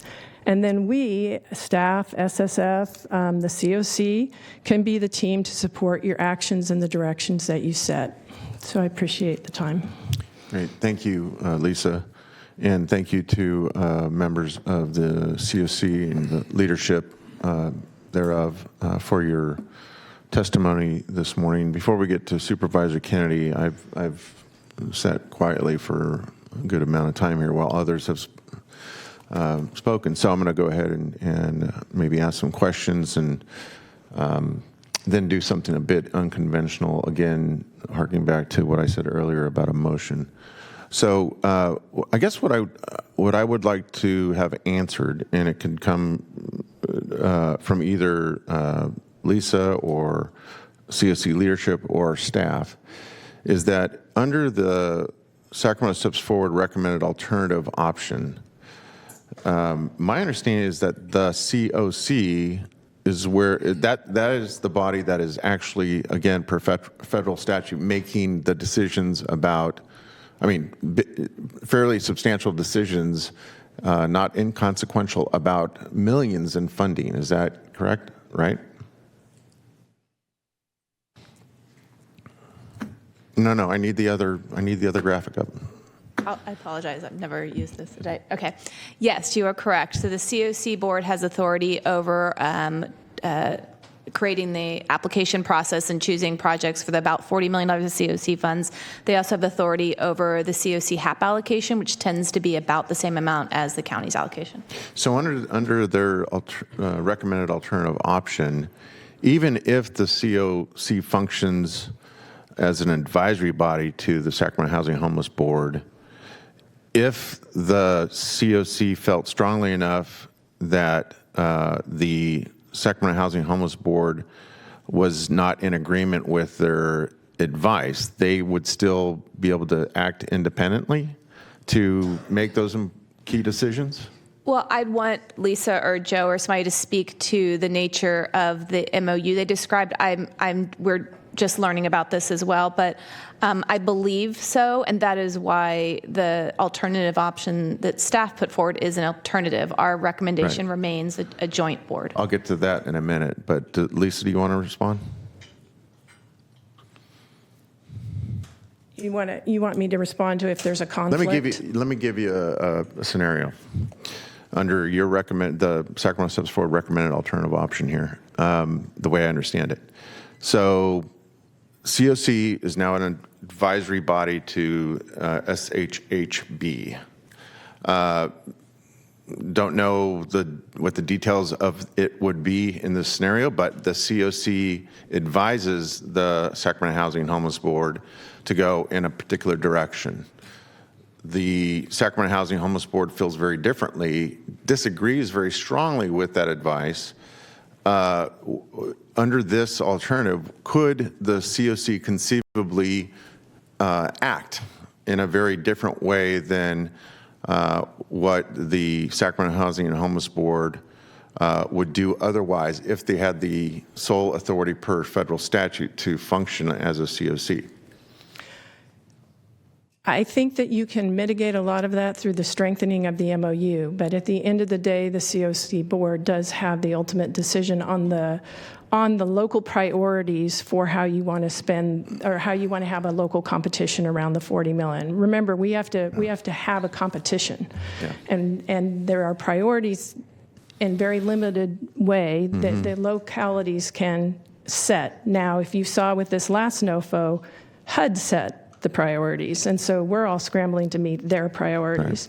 So there's a little bit of discretion that we have in terms of how we want to structure the priorities for the NOFO, but the competition happens independently, and a rank and score happens. Thank you for that. If I can, I asked the question because I think, I know that we, the board and others, have been saying fairly routinely as of late, and even later, that there feels like, and I think in actuality, there is a disconnect as it relates to accountability in terms of, as you mentioned before you left the podium earlier, Lisa, we're making big decisions about big taxpayer dollars as it relates to how we set priorities and direct resources for homeless services and housing. And so what I'm trying to distill down here by asking the question and hearing your response is, how would that accountability functionally change? And maybe the scenario I've outlined would not come up frequently. Maybe it would come up very infrequently.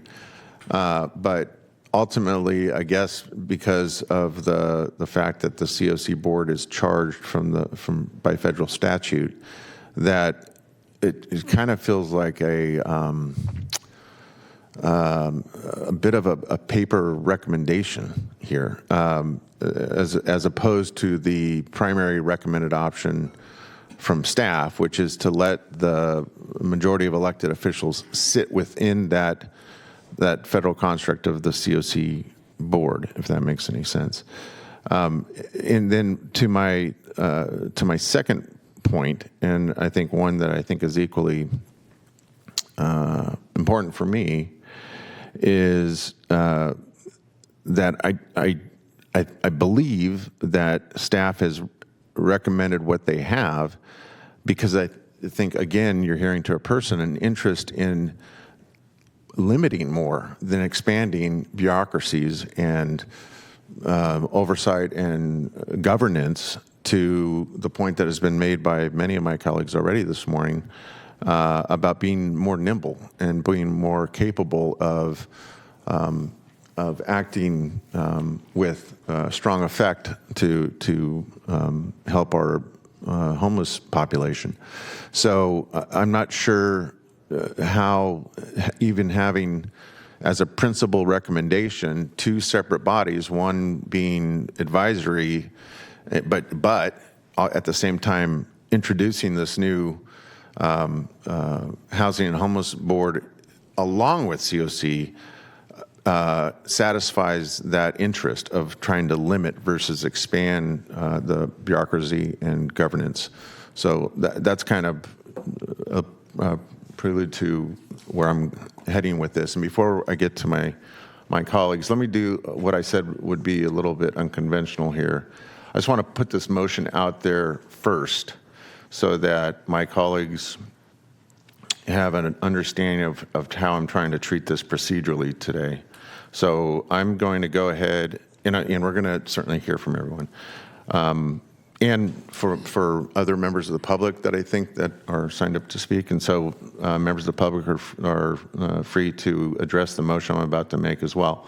So the motion would be to direct staff to pursue the recommended staff option if the other cities and the COC are amenable. If the COC and other cities, after considering this, are not interested in the recommended model, then I would like to give staff the authority to work with the other cities to establish the Sacramento Homeless and Housing Board. And the reason that I've asked staff to help me with this motion, again, is because it's a little unusual. We have this kind of contingent recommended alternative option, but it only would take effect based on the disposition of the COC board itself. So that's the motion, and I would ask for a second.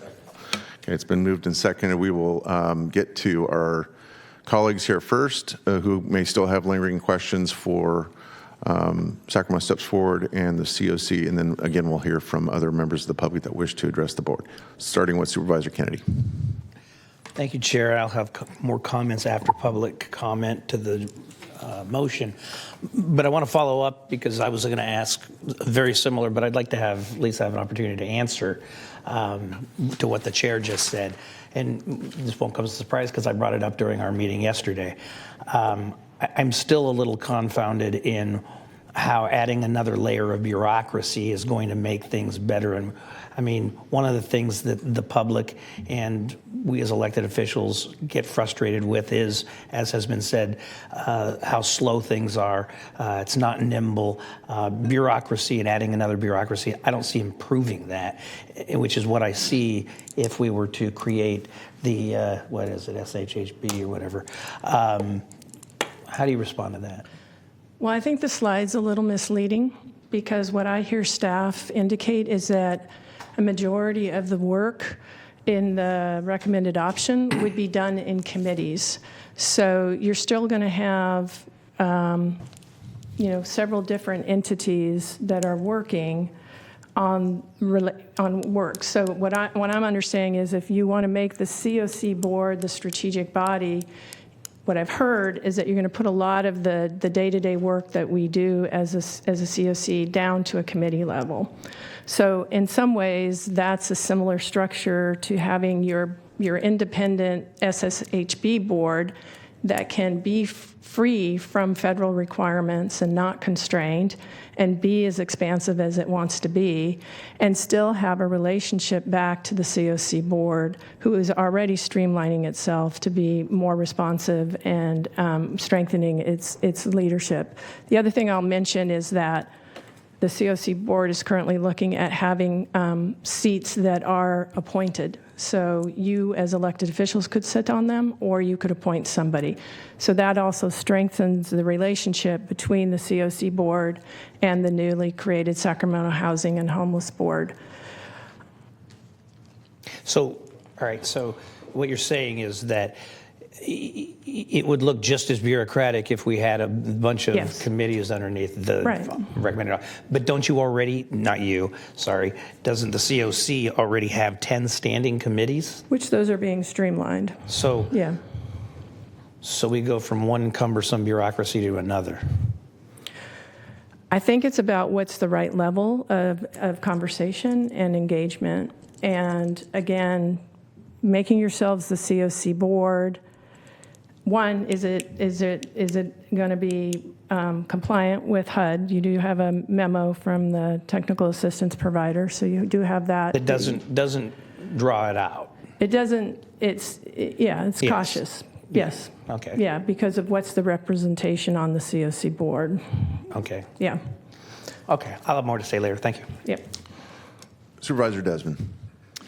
Thank you, Mr. Chair. I want to preface these remarks. I may also have more to say after public comment as well, but thank everybody for this discussion and thank Mosaic. I think it was really important to have kind of this outside third party help facilitate this discussion and gather information. So, I appreciate you, Mr. Chair, and staff for doing that, and Mosaic themselves. I also want to level set a little bit because we just got back from Supervisor Rodriguez and I were at the CSAC conference last week. I mean, if you can find me an urban county in the state of California that has solved this problem of homelessness and is not struggling with what we're struggling with, then I've got some oceanfront property in Arizona I'd love to sell to you. Because this is incredibly complex for everybody, and everybody is wrestling with this. I do think that Sacramento County, we have made tremendous progress. I do think the partnership agreement between the city and the county is substantial and has done really great things, if nothing more than to clearly identify who is responsible for what, which, as everybody knows in this room, that was the biggest source of the friction between the city and county for an awful long time.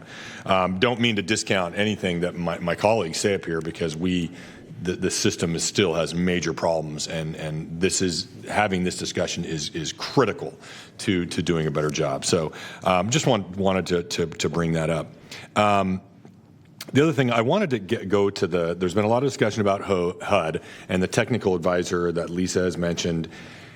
Can you give me any insight? I'm looking at either Siobhan or Emily. Have we had contact with this technical advisor from HUD, and what is the latest from HUD in their directive? I know there was an email today about the rescinding the NOFO, or maybe it was yesterday. What is kind of the latest from HUD? Yeah, so the NOFO, you are correct that yesterday HUD rescinded the NOFO. The messaging they sent out seems to suggest they will be reissuing it, probably with changes. We don't know what those are, the timeline. I think that's separate and apart from the HUD technical assistant consultant. We have not met with them. I was on the COC board meeting last Wednesday. Is the first time I had met her. She was there, so we are happy to meet with her or any other technical advisors. Also just wanted to note that I do appreciate Supervisor Rodriguez's sort of continual pushing on timing, is that there are a lot of moving parts here, and just sort of thinking back to timelines. It was August when we first came to you. As you noted, there had been some drafts and work prior to that.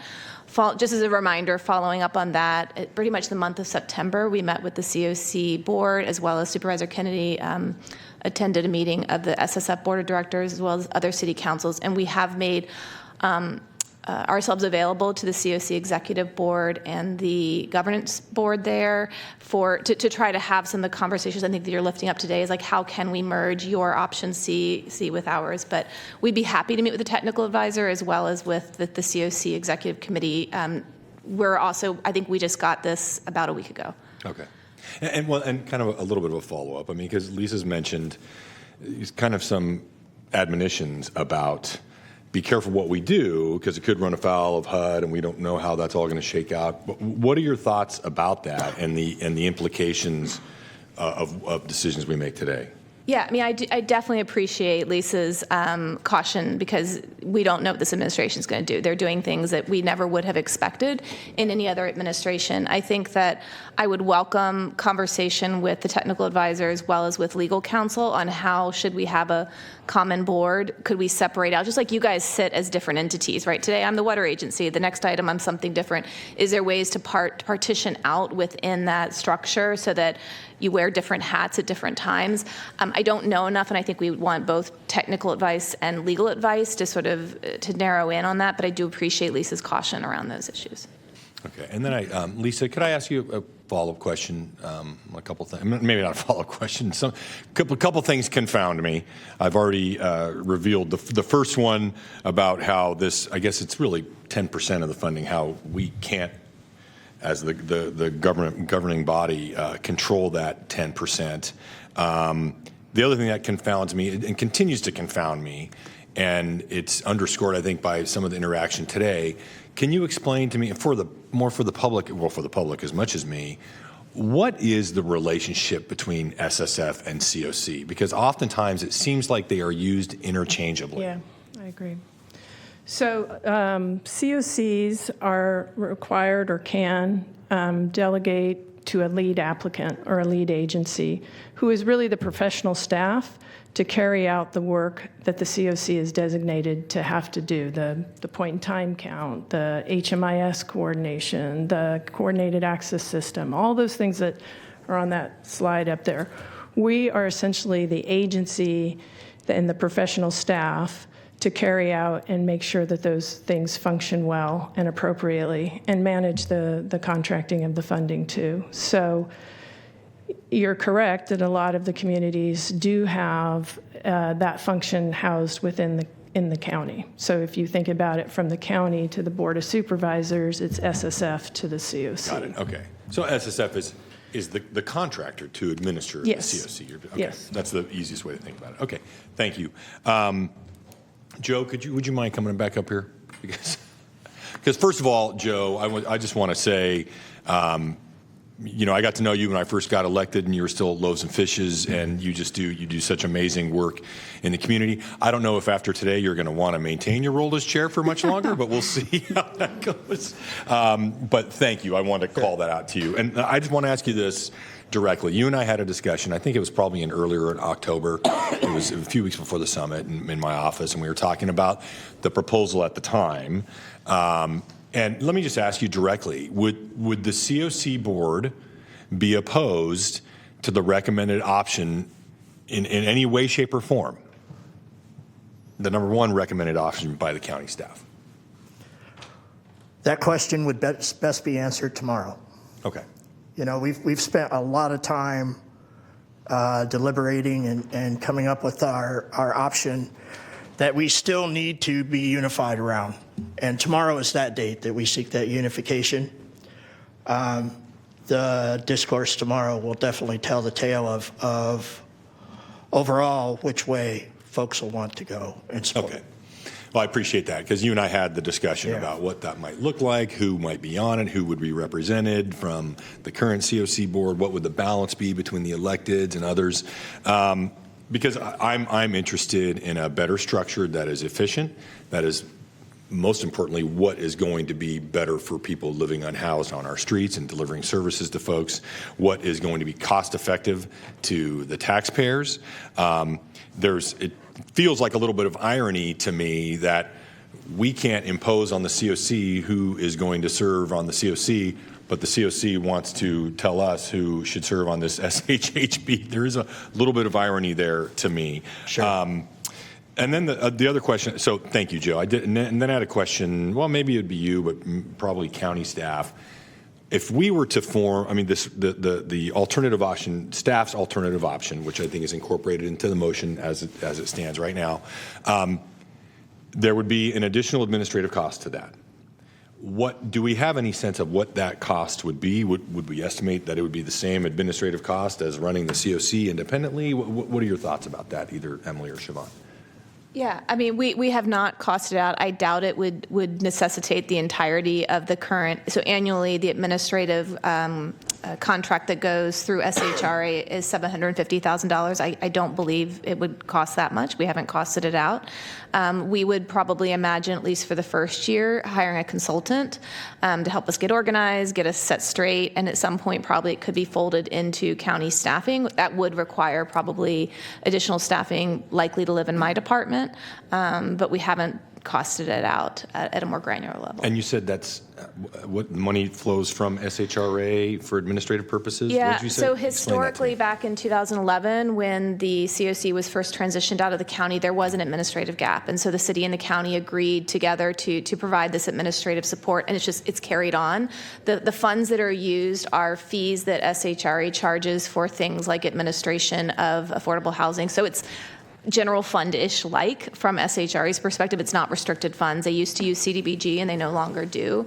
About 160 or 70,000 is from the city's coffers, and the balance is from the county's coffers. Okay, so if we formed another body, we have to either figure out a way to, I guess, divert some of that funding to support it or come up with new dollars for the, on the administrative. Okay, thank you. Supervisor Hume. Thank you, Chair. I, too, will potentially have comments after we hear from the remainder of the public speakers, but I just wanted to kind of say that I think a lot of the conversation we've been having so far is letting perfection stand in the way of good. And it is frustrating that it seems like the desire to be involved in the dialogue, to come up with collaborative solutions, to accept that we ought to be doing something different has been sort of this pulling teeth exercise, that it wasn't until, oh, I guess they're serious, that now here's an alternative that we want to propose. And I recognize the strange dichotomy of who is in charge of determining who, but look, I would say that whatever we decide to go with is just phase one, but it's phase one of a different path than the path we're currently walking. And I can tell you that from where I sit, the reason, the overarching impetus behind all of this is because the people that we represent, and dare I say the people that you serve in your volunteer and professional capacities, aren't being served by what's happening. And we've got to figure out something different, something better. And so to Supervisor Kennedy's point, unfortunately, I think whether it's the county recommended or county alternative option or the SSF alternative option, that's further fracturing into smaller silos rather than bringing the conversation into the same room. And so my staff rolls their eyes at me because oftentimes when asked to make a decision, I say yes and. And so yes, we want to be in the discussions going on with the COC, and we want the COC to inform the directions of things going, and we need to drag, maybe drag isn't the right word, but involve SHRA and what they do into this overall conversation. So if we just keep pointing fingers and wringing our hands and standing in the way of doing something different, We don't have the time. We need that sense of urgency. We need that action. So after the October 28th meeting, when I think it was you, Joe, that said, we welcome electeds to be on the board. Was that you, Aaron? So we welcome, and I approached you. I said, all right, tell me how I get on the board then. And I had said that I have a scheduling conflict, but you know what? I will deal with that. It's more important. This is more important. And so to the extent I can lean in, I don't see anything greater that takes full attention towards doing something differently. So I make that commitment to you, make that commitment to my colleagues. But I just feel like we're picking out, and this may be an unelegant analogy, given that we're talking about housing and homelessness, but we're picking out the color of the drapes before we've even signed the paperwork. So let's get in the room and just start working together. And this, whatever we choose, is not the ultimate end-all, be-all. If we change, obviously we changed course in 1994, we changed course in 2011, we'll change course in 2025, and we'll figure out maybe in 2026 or 2027 that this is what we want to try to do from here. But we got to get out of this spiral of don't do this, do that, don't do that, do this, and just let's start moving forward together. Thank you. Supervisor Rodriguez. I just want to give some other additional comments. One of the things that as we were talking here, that should really be concerning to us is that it is a non-elected body that is making funding allocations for the county. And that should be alarming to us. When I look at Sacramento Steps Forward option, it's still over processing. It still puts the COC under a lack of authority and movement. And I know all the communication, to me, it's just way over processing. I don't know how this request would come out, but there's a motion on the floor. But I have a request for our county exec. Is it possible to get a presentation of the steps needed to bring the COC back to the county? Yes, we can absolutely do that. I would love to see what the steps are, and I just want to share, Chair Sarna, that I'm not going to support the motion. I'm not going to support the motion because I'm going to stick to what I truly believe in, is that we continue to have delays. We continue to look at massaging emotions and taking these steps that are just going to delay the inevitable. I don't want to play those games. I just want to. I want to be really honest and transparent that the COC belongs back into the hands of the county. And how do we make that happen? And so but I do appreciate it. But I just want to let you know I won't be supporting it. And that's it for right now. So I just want to be clear, you're not supporting the staff recommendation? Well, which is the motion? I'm sorry? You're not supporting staff's recommendation, which is the motion. Okay. Right? Let me go back and look at the staff recommendation. All right. I think we've exhausted some of the initial response to Sacramento Steps Forward and the continuum of care. Thanks again, Lisa and leadership, Cassandra, everyone, Joe, Trent, for being here and giving us something to think carefully about. Mr. Sturmer, will you please give us a list of public speakers if we have one? Certainly. For item 54, first up we have Barb Ram. I don't see her in chambers. She might be out in the foyer, but I don't think so. All right. Well, next up we have Mike Jaskey.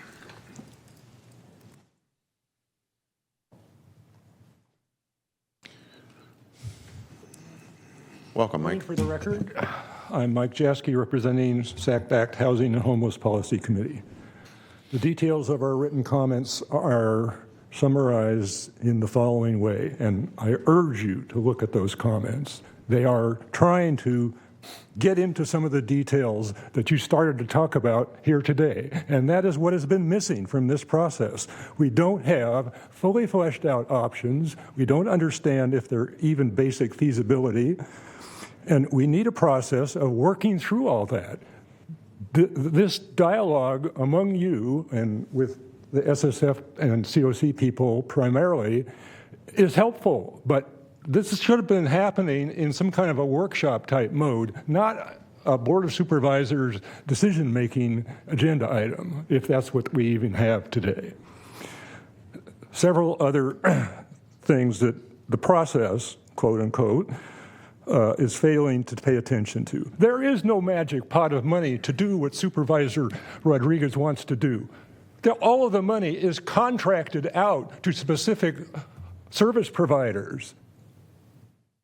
Same on the state side, same on the federal side. The RCHAP represents a body of scenarios, first-year activities, assignments to organizations. You pay very little, if any, attention to that when you approve the HAP funding application. Yet that is an honest, comprehensive effort to try to develop a plan. Finally, and the reorg process is, until a few comments today, seems to be assuming we have business as usual. On the downside, we have these draconian funding reductions and changes in program requirements that are going to cut thousands of people who are already housed out of their housing.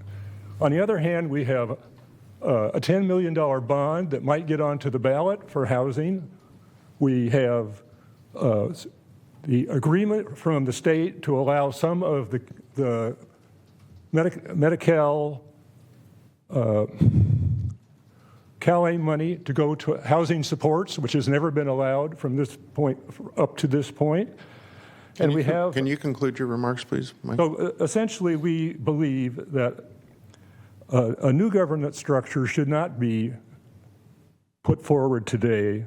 Thank you. It should be processed. Thank you, Mike. And take into account the option of the COC put forward today. And lastly, whatever you do, Mike, make a decision. Mike, you're over time by almost a minute here. Homelessness. Thank you. Thank you. And next in the speaker queue, Karen Humphrey.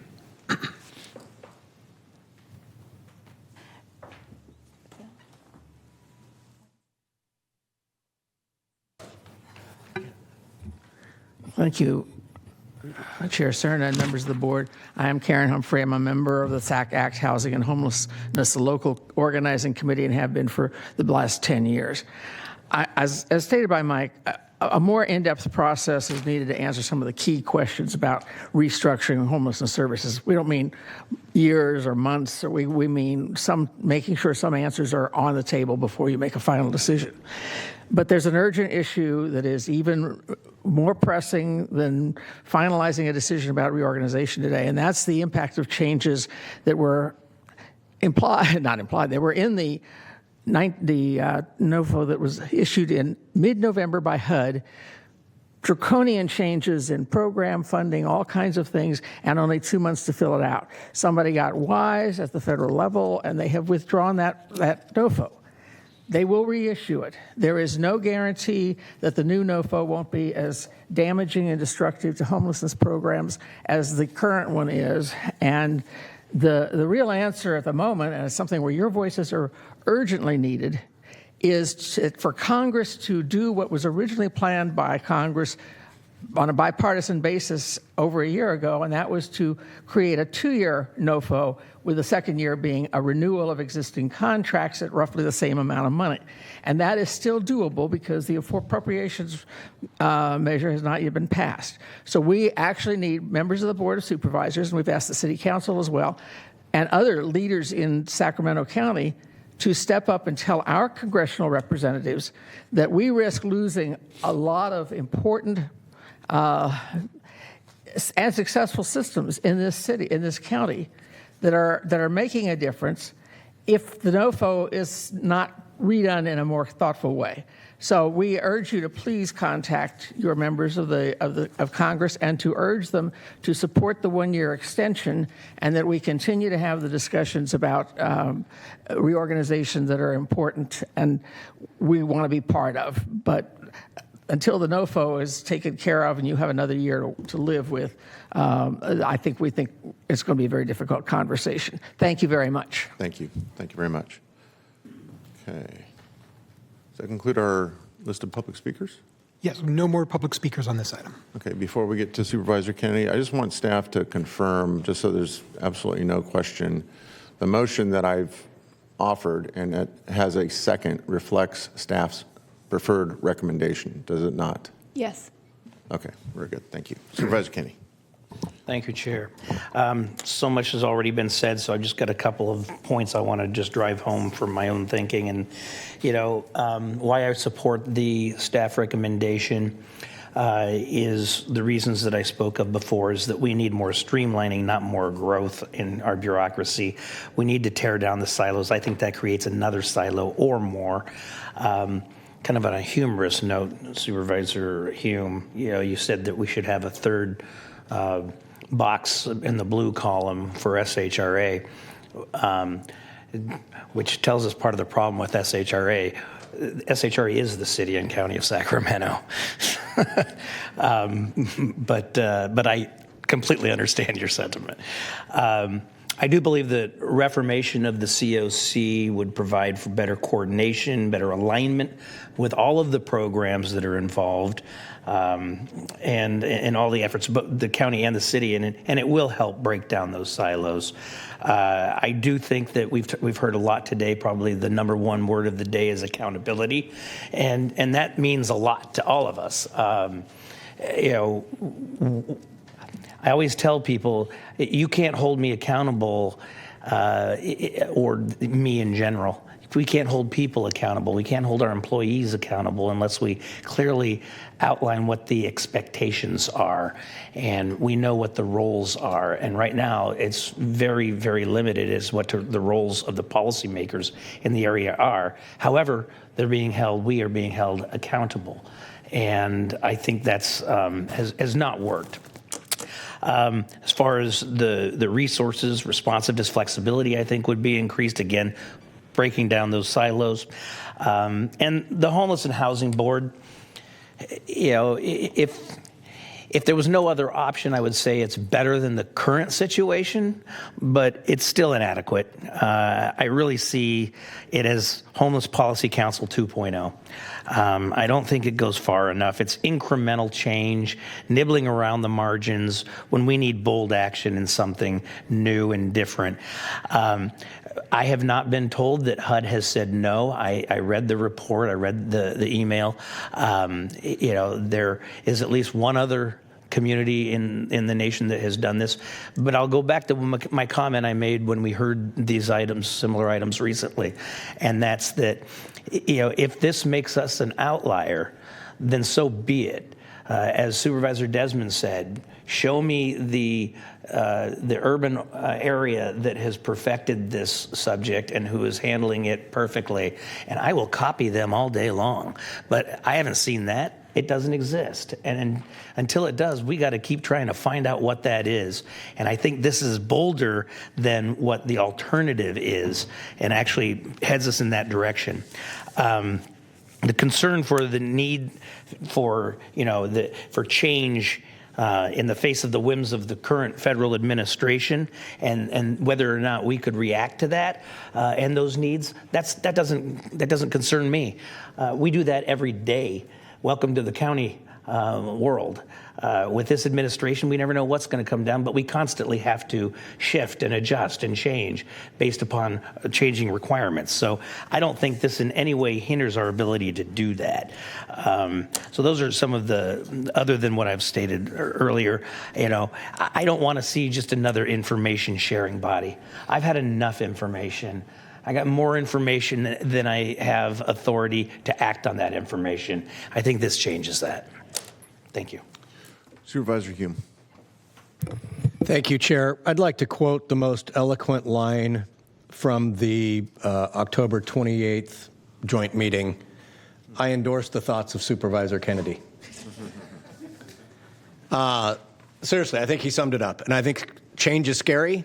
And I think that if nothing else has come out of the actions and discussions, of the last 6 or 7 months, it's that we have an engaged electorate like I have not seen in my time in local office. And I am optimistic that that's a good thing and that we need to embrace that.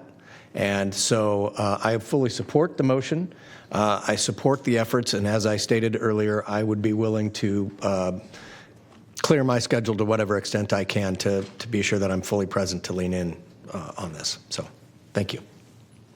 Supervisor Rodriguez. I have two clarifying questions. On alternate option, Emily, the COC board, where does it fall under?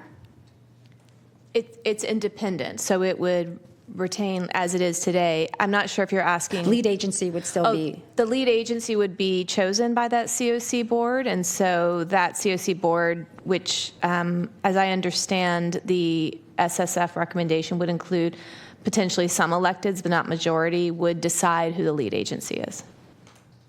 Got it. Okay. Wait, one more question. And it was on the, it's on the motion. So the motion is to give direction to staff to pursue the recommended option if other cities in the COC are amenable. If the COC and the cities are considering this and not interested in the recommended model, then we're giving staff the authority to work with other cities to establish the Sacramento Housing and Homeless Board. Would at that point, then, is the COC, it's still independent, and it's not until we make the changes then that we would decide what happens with the COC, correct? Right. I think that the challenge at sort of underscoring all of this is that only the COC themselves can decide whether they want to reconstitute. So if they choose not to, you can move forward with something that excludes them, but you cannot force them to the table. Okay. Then I'm going to, correct, I am going to support this motion just so that we can move things forward. Thank you. Great. Thank you. Okay. Again, I'll just start by thanking, starting with Mosaic. Matt and Darby, thank you again for your service prior to, at the October 28th meeting, and certainly giving us the report back today. Appreciate that insight. Again, I want to thank Sacramento Steps Forward Continuum of Care representation here today. I want to thank 2 members of our public who provided comments. I want to thank our staff who have given an incredible amount of thought to so much of, as was stated earlier, the moving parts, the many moving parts to all of this. And finally, I want to thank my colleagues who I think have really jumped in both feet on this and have not for one moment treated any of this as what it is, which is, I think, probably one of the most important watershed, possible watershed moments in terms of how we move forward and pursue what we all want, which is a better day for those that are unsheltered, a better opportunity at success. That's the ultimate metric, not the establishments of boards and subcommittees and even necessarily funding for that matter. It's whether or not the people that were once suffering in the circumstance of homelessness are no longer suffering. So, and that will continue to at least be my measure of success. I do hope that the continuum of care leadership will hear us and maybe even go so far as to watch today's proceedings so they understand where we're coming from and what is our interest, and we would prefer, obviously, as is embedded in the motion, that there would be some substantial agreement with the direction that we would like to take this, and more importantly, the reasons behind that, which I think have been as clearly articulated today as I've ever seen. So, as the only member here that was also here in 2011, where we were still reeling from the effects of the Great Recession. In fact, we were still, I believe, making cuts in the 10-11 budget. Yeah, there were reasons then for the direction that we took things that should not be considered incidental or nominal. But I think we can all agree that since 2011, the presence of the challenge as it relates to a growing homeless population and their needs and the complexities of all of that have just grown logarithmically. And so we need to act in similar fashion, and I think this is the beginning of that. So with that, I'm going to go ahead and call for the vote. Please vote.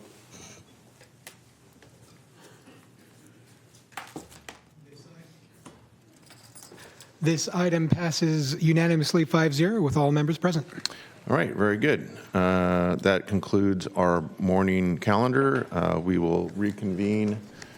What's the pleasure of the members? Do you want to? We have closed session, so you want 2:30? Supervisor, we need about 15 minutes for closed session, just to let you know. Still 2:30. All right, we will reconvene at 2:30. We are in recess.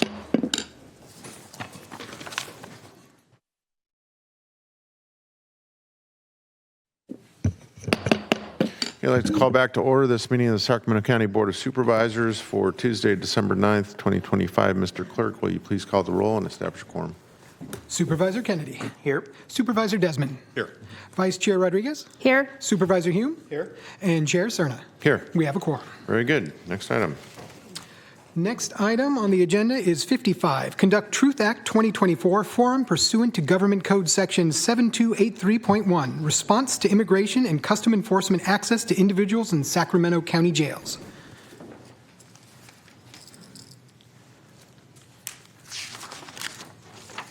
Good afternoon, Chair. Afternoon, Vice Chair, Supervisors. I'm Matt Owens. I'm the Chief Deputy for Corrections for the Sacramento Sheriff's Department. I'm here to talk about the Truth Act for 2024. The Truth Act precludes us and keeps us from doing any coordinated activities or enforcement with ICE, which we did not do. We do not inquire about immigration status during our contacts in the field, and we don't verify immigration statuses of arrestees or detainees. At the main jail in the Rio Consumnes Correctional Center in 2024, we held no ICE detainees. And on June 5th of 18, some historical, the Board of Supervisors voted not to renew the ICE contract. In 2024, there were 0 ICE interviews conducted at either the main jail or the branch jail. And that concludes our activities for 2024. All right, very good. Thank you. Question, and I see our Vice Chair is in the queue, but before we get to her questions or comments, obviously, ICE activities generally and the behavior of the agency under this administration has, it graces the headlines hourly.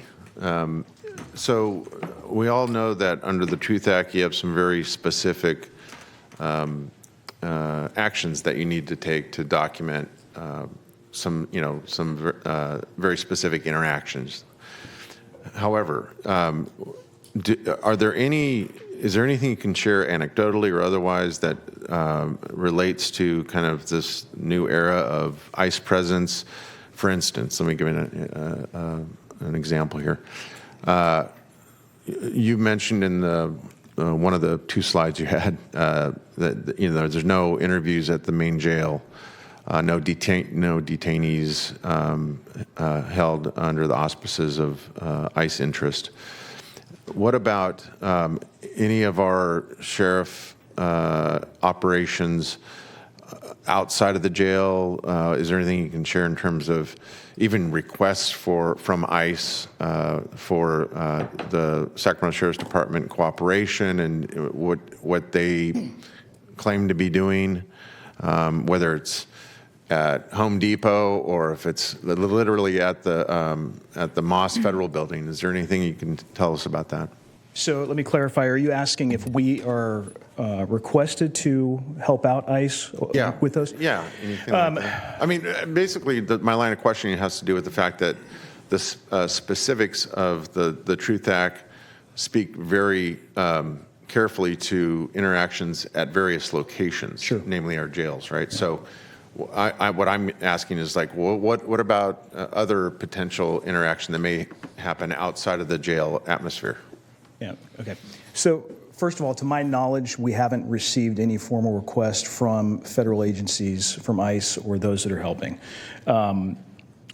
Anecdotally, this last year, which I will cover next year for 2025, we've had some requests that have come in and been filtered. We've caught them as the federal government has added other, like Homeland Security and other agencies, and repurposed their efforts toward immigration status. We've had some of requests that have come to us from folks that don't understand the law in California like ICE does.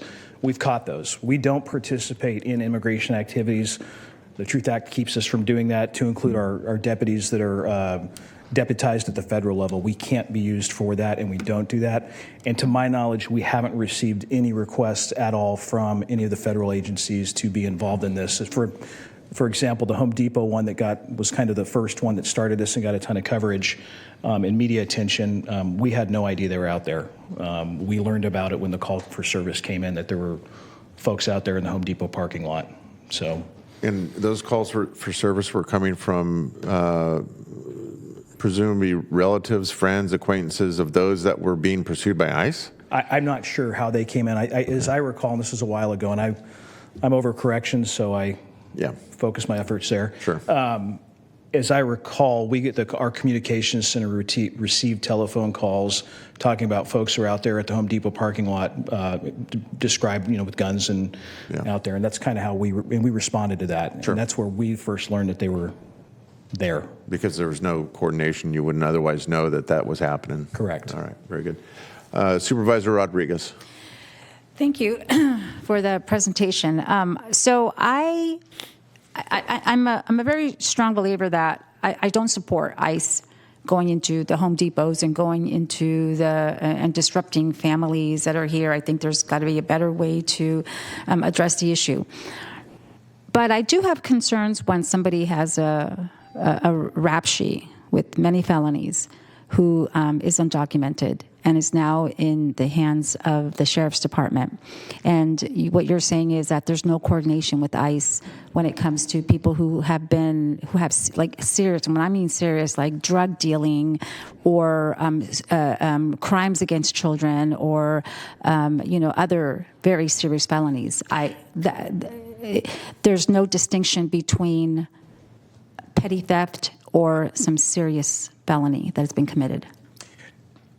There are distinctions. So for the Truth Act, the law covers there's predicate offenses, that if there's convictions, there are certain instances where we can communicate with ICE. And the way that happens, if we have folks that are in custody, ICE will put in basically a detainer request, and we then run that person. And if they've got a conviction, for example, like a child sex crime, then in those instances, provided that, again, the crime is one of the predicate offenses that's outlined in law, then we can speak with ICE and coordinate it. But that's what we do, is we follow the law. But we do get I shouldn't say a tremendous amount. It's gone up this year in 2025 of detainer requests, and the great majority of them, the offenses that the person has or prior convictions, don't allow us to communicate with ICE. But in the instances like you provided, like child sex crimes, we can and we do. Okay, good. So we just follow the law.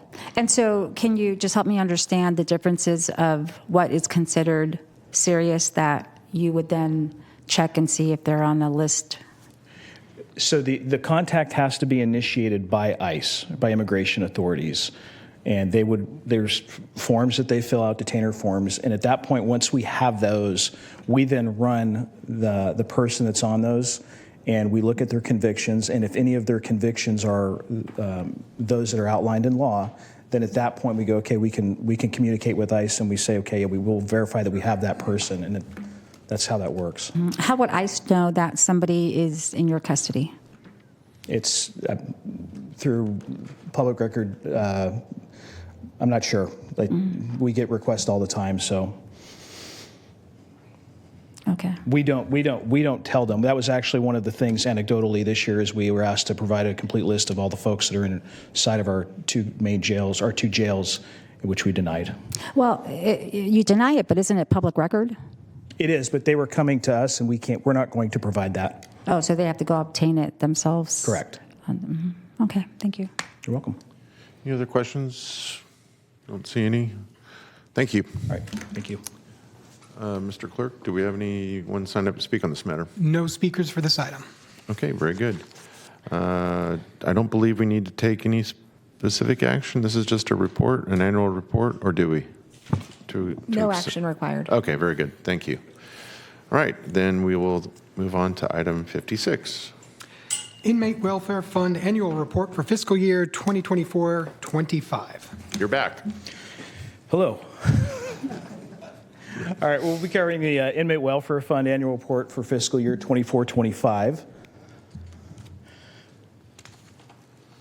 And I don't have this memorized. There we go. All right. Penal Code Section 4025 allows the sheriff of each county to establish an inmate welfare fund. Commissions, refunds, and rebates are those funds that are deposited into our IWF. Inmate welfare funds need to be expended by the sheriff primarily for the benefit, the education, and the welfare of the inmates that are in our custody. And any funds that aren't needed for the welfare of inmates may be expended for the maintenance of county jail facilities, including the salary and benefits of program personnel. And obviously, an itemized report of these expenditures will be submitted annually to the Board of Supervisors.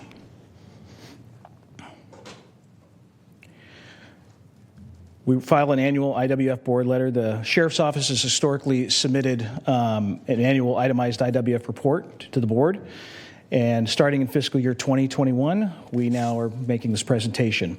Our report includes a statement of our revenues and expenditures for the IWF, a statement of the change in financial position, and a 5-year analysis of the Inmate Welfare Fund financial operations. For our Inmate Welfare Fund Committee, these are folks that our committee votes to accept and fund items. That is made up by the assistant to myself, the Chief Deputy of Correctional Services. He serves as the committee chair. The chief of our Departmental Administration Services, our fiscal officer, and then the executive lieutenant at the main jail, the executive lieutenant at the Rio Consumnes Correctional Center, and the bureau commander at our Work Release Bureau. Our Inmate Welfare Committee meets once a year. 3 members are needed to constitute a quorum, and it's typically we meet once a year to adopt the yearly budget. If a recommendation comes in and is denied, it can be appealed to me.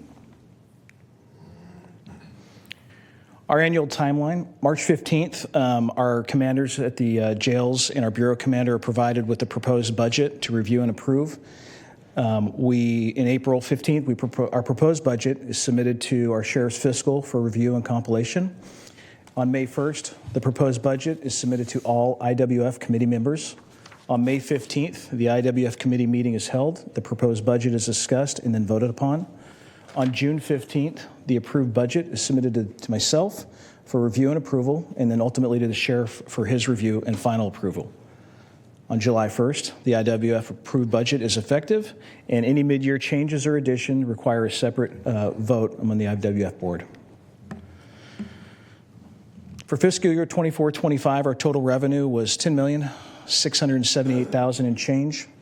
That was made of our commissions from commissary items that were sold, which was $2.8 million. Commissary transfers from trust, which was about $6.1 million. The commissions that we received from our inmate communication services was $844,000. Interest was $646,000, and other various revenue was $197,000. For 24-25, our total expenditures was $11.8 million. $2.9 million of that was salary, benefits, and training. Commissary sales were $6.1 million. The Department of Revenue Recovery, our recovered restitution, was $129,000. We spent $8,600 on office supplies. We spent $73,000 on inmate recreation, $62,000 for indigent expenses to make sure that indigent inmates have basics like toothpaste, toothbrushes. Inmate transportation costs were $26,000. Inmate training and counseling through our social workers was $117,000. Our law library services were $156,000. Our inmate education program was $2,900. The chaplaincy program was $85,000. Our social services was $2,300. And for different facility service projects and upkeep, it was $2 million, and there were other various charges for a little over $10,000. Before you leave the slide. Yes. If you can go back. Yeah. There you go. Under salaries, benefits, and training, can you elaborate a little bit? Like, so give me an example. Like, so these are salaries, benefits, and training for SSD personnel in the That's jail. correct. Yeah. So this is on top of what they're receiving already in salary and benefits pursuant to their general employment? No, these are positions that are completely funded by the IWF. For example, we have a lieutenant that oversees our Lexipol project, which was kind of a maze consent decree item because of all the policies of the jail. So that position is paid for out of the IWF fund. Totally. I gotcha. All right. Thank you. Yep. For 2024, we had a net operating loss of $1.1 million. Our fund balance at the beginning of July 1st, 2024 was $14.8 million. And the ending balance on June 30th of 25 was $13.6 million. So here's a list of those funded positions. You'll see, like, for example, our senior accountant is split between the main jail and the branch jail. That is the IWF accountant that handles the accounting services. For 2024 and 25, we spent $117,000 and some change on inmate training and counseling, and then $73,000 in inmate recreation. Looking forward to 25 and 26, we have a camera replacement project to eliminate some blind spots in our camera system at the main jail. That's approximately $480,000. We have had a decrease in revenues due to the elimination of telephone commissions. However, the FCC has stayed that ruling until March of 27. So there were 3 or 4 months where our commissions went down. Those are back up to their normal rates, and we're working with the vendor to look forward to 27.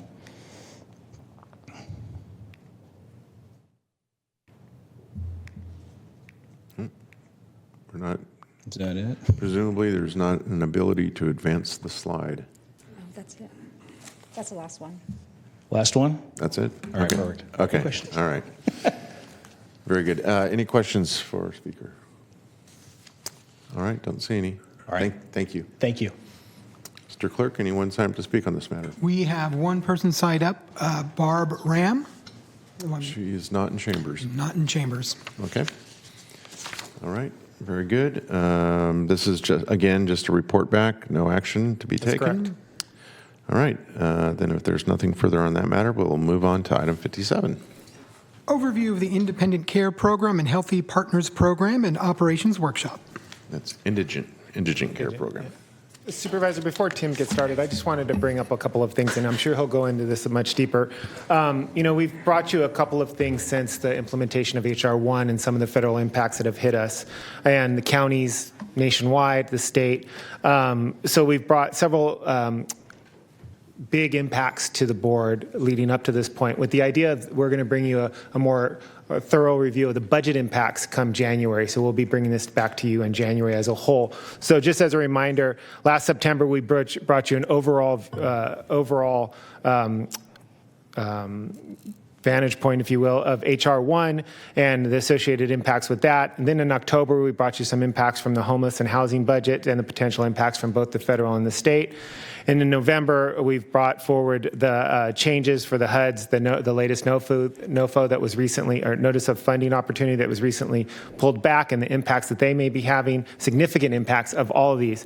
Tim will be talking about the indigent impacts and healthy partners and the impacts that Medicare has. Following that, that, Ethan Dye will be presenting the CalFresh impacts and associations with HR 1. So again, this is our way of getting these things in front of the board, so you can have a deeper discussion on each of these bigger issues, with the idea of having a bigger discussion as it relates to the budgets, and have all of them pulled together in January. So with that, I'll turn it over to Tim. Thank you. Thanks.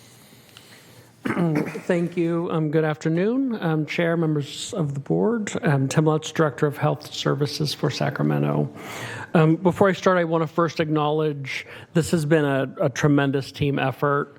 My staff in health services, Ethan's staff in human assistance, County Council, CEO's office, plus Health Management Associates, who we brought in as a consultant to help us through this.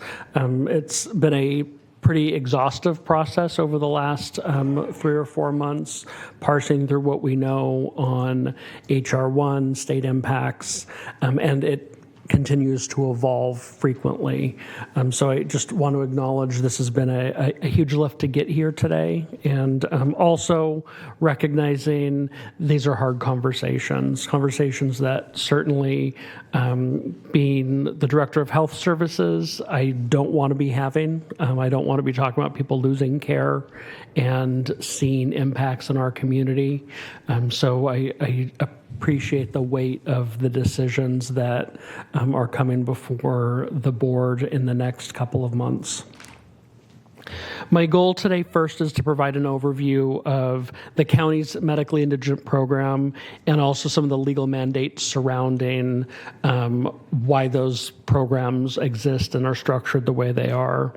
Also going to discuss briefly the federal and state impacts that we've been discussing in the context of how those are going to impact our programs. And then we'll get into modeling over what we think those impacts will look like to us locally in Sacramento, and how it will impact the residents and those we serve. This is set up as a workshop format. So today, we're not asking the board for a formal vote, rather soliciting input and ideas on the county's program. As David said, the plan then would be to come back January 13th to ask the board for some more focused, clear direction, and then January 27th, bring back any resolutions if we're making any changes to the indigent care programs. All right, so this first slide is giving you a highlight of the state or the federal HR1 and state Medi-Cal policy changes that are going to be impacting those with some health insurance in California. I'll give some context. When the Affordable Care Act was passed in 2010, over 13 million Californians gained health care coverage through that initiative. About 7 million of them through the Medi-Cal program, and another 6.3 million through Covered California. What these changes do is start to erode some of those gains, and in fact start to reverse the increased access to health care and health insurance. We put this in a timeline format to note that these changes will not happen immediately. Rather, there's phasing in for certain things that are going to happen sooner, as early as January 1 of 2026, so in a few weeks, and then going through 2028. And so we would expect a cumulative effect where we might see some today, another year or two more as things like work requirements and more frequent redeterminations start to kick in.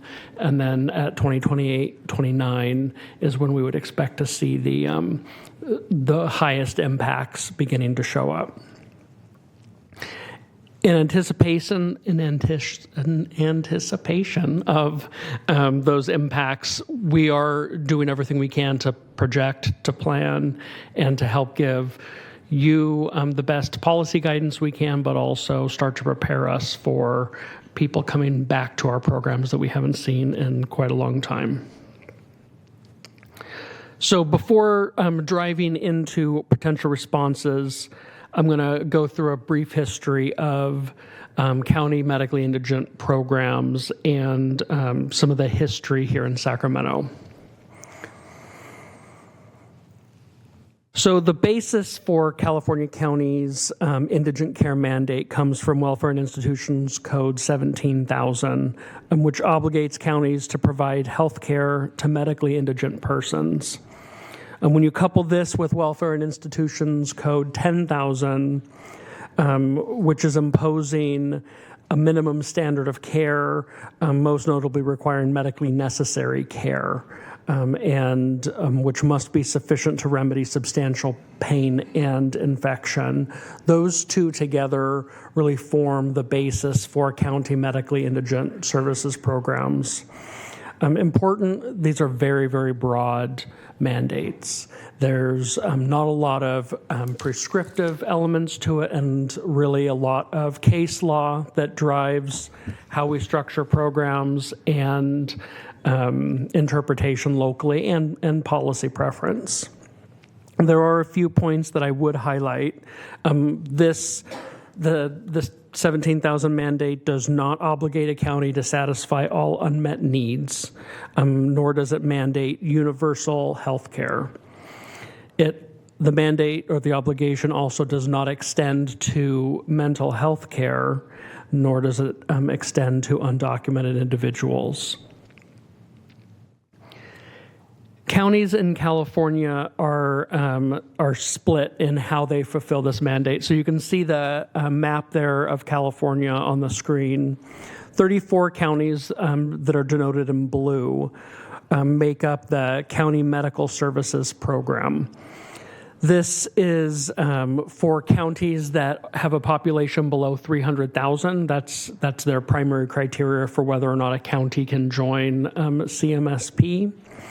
And what that does is provide a unified set of rules that's operated at a state level by the program called CMSP with an independent board.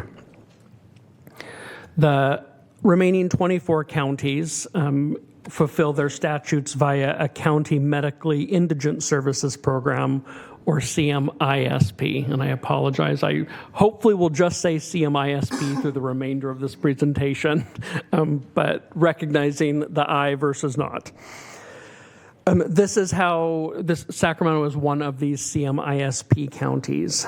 Under this, each county manages their program independently, so you have the most variability across these CMISP counties. They set their own rules for eligibility, for benefits, and the array of services that they provide. Not surprising, there's a number of delivery strategies that you see. Provider counties own and operate public hospital systems in addition to their clinic systems.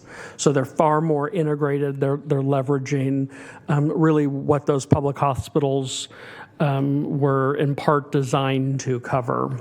Counties over time have divested themselves from clinics, public hospital systems, and so you have also a number of payer counties that contract exclusively for the health care through clinics, hospitals.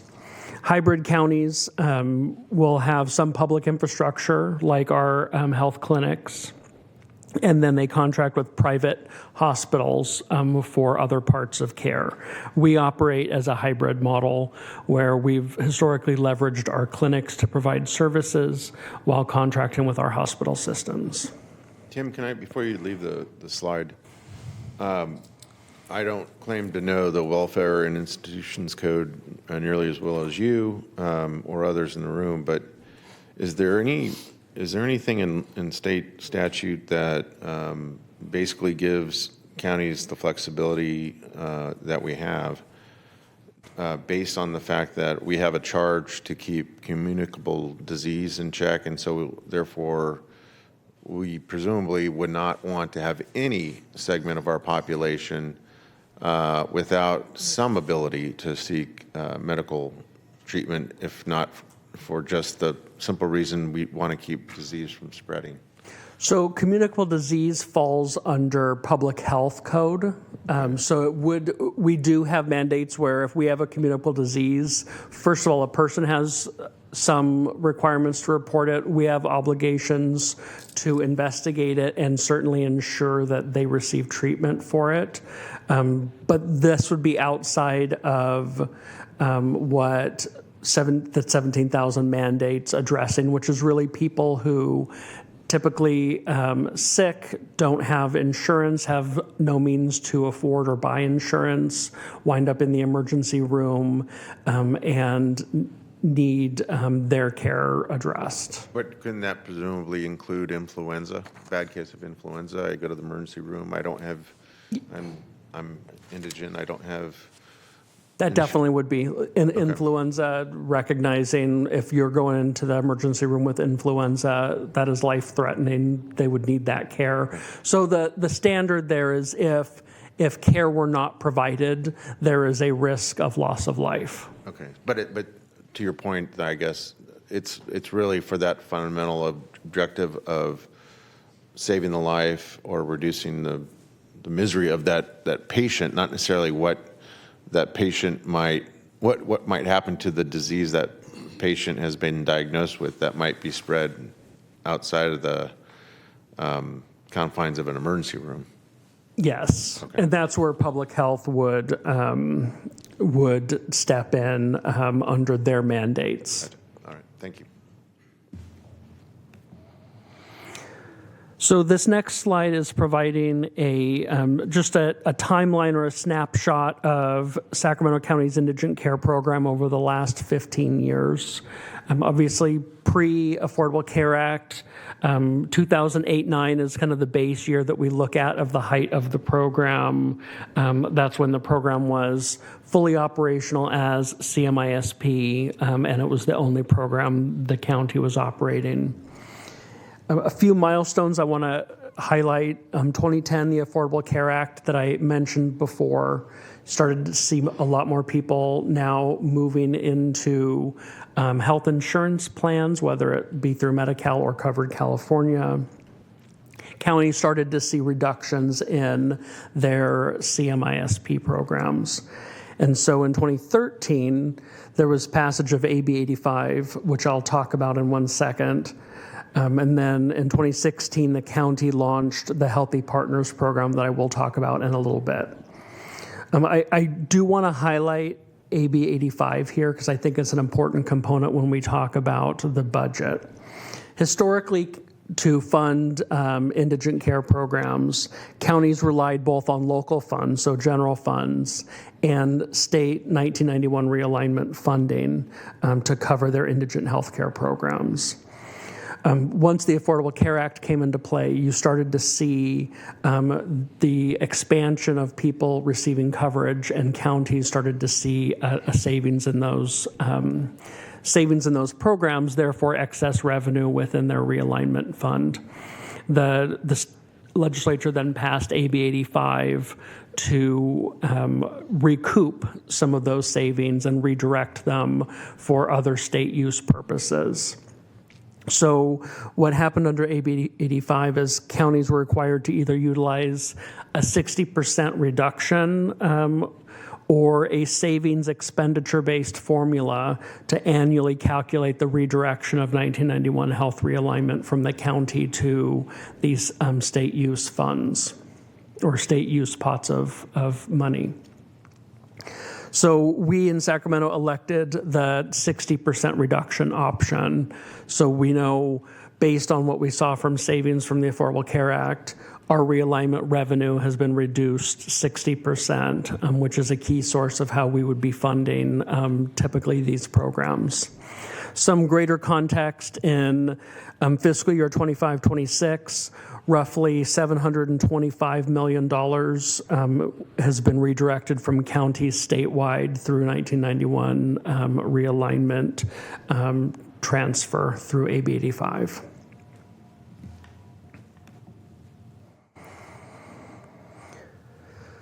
So this next slide conveys a snapshot or an overview of the Sacramento County CMISP program. You can see through the different columns, part of it's talking about the eligibility criteria for the program, the benefits and services in the program, and then historical information on enrollment cost, infrastructure, and utilization.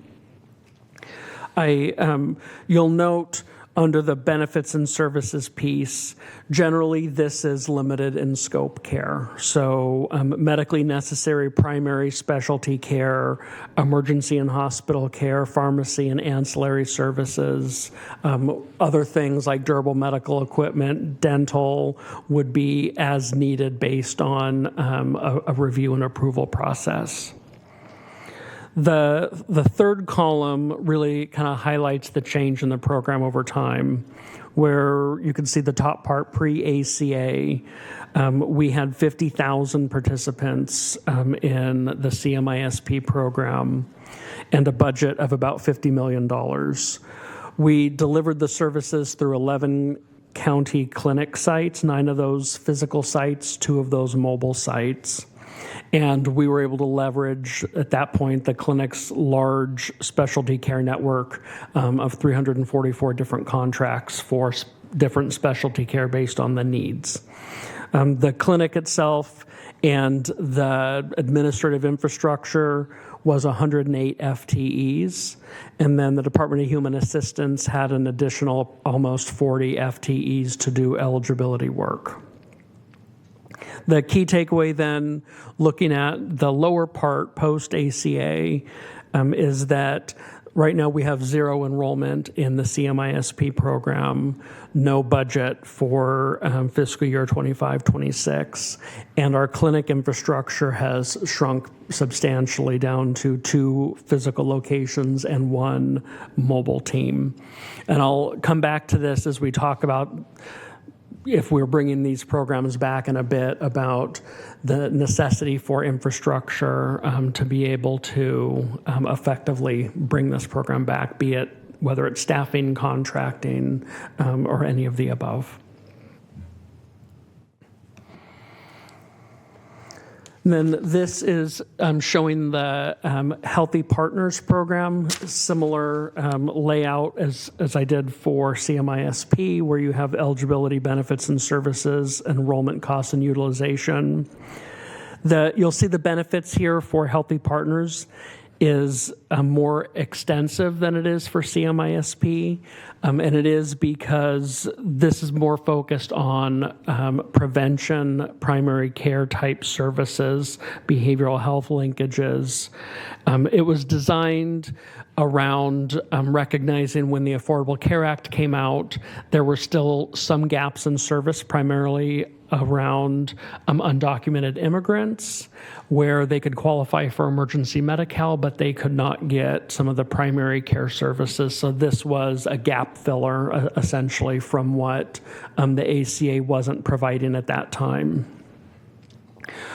So pre-Medi-Cal expansion for undocumented adults, which happened in 2024, we were averaging around 3,000 participants per year, about a $2.5 million budget per year.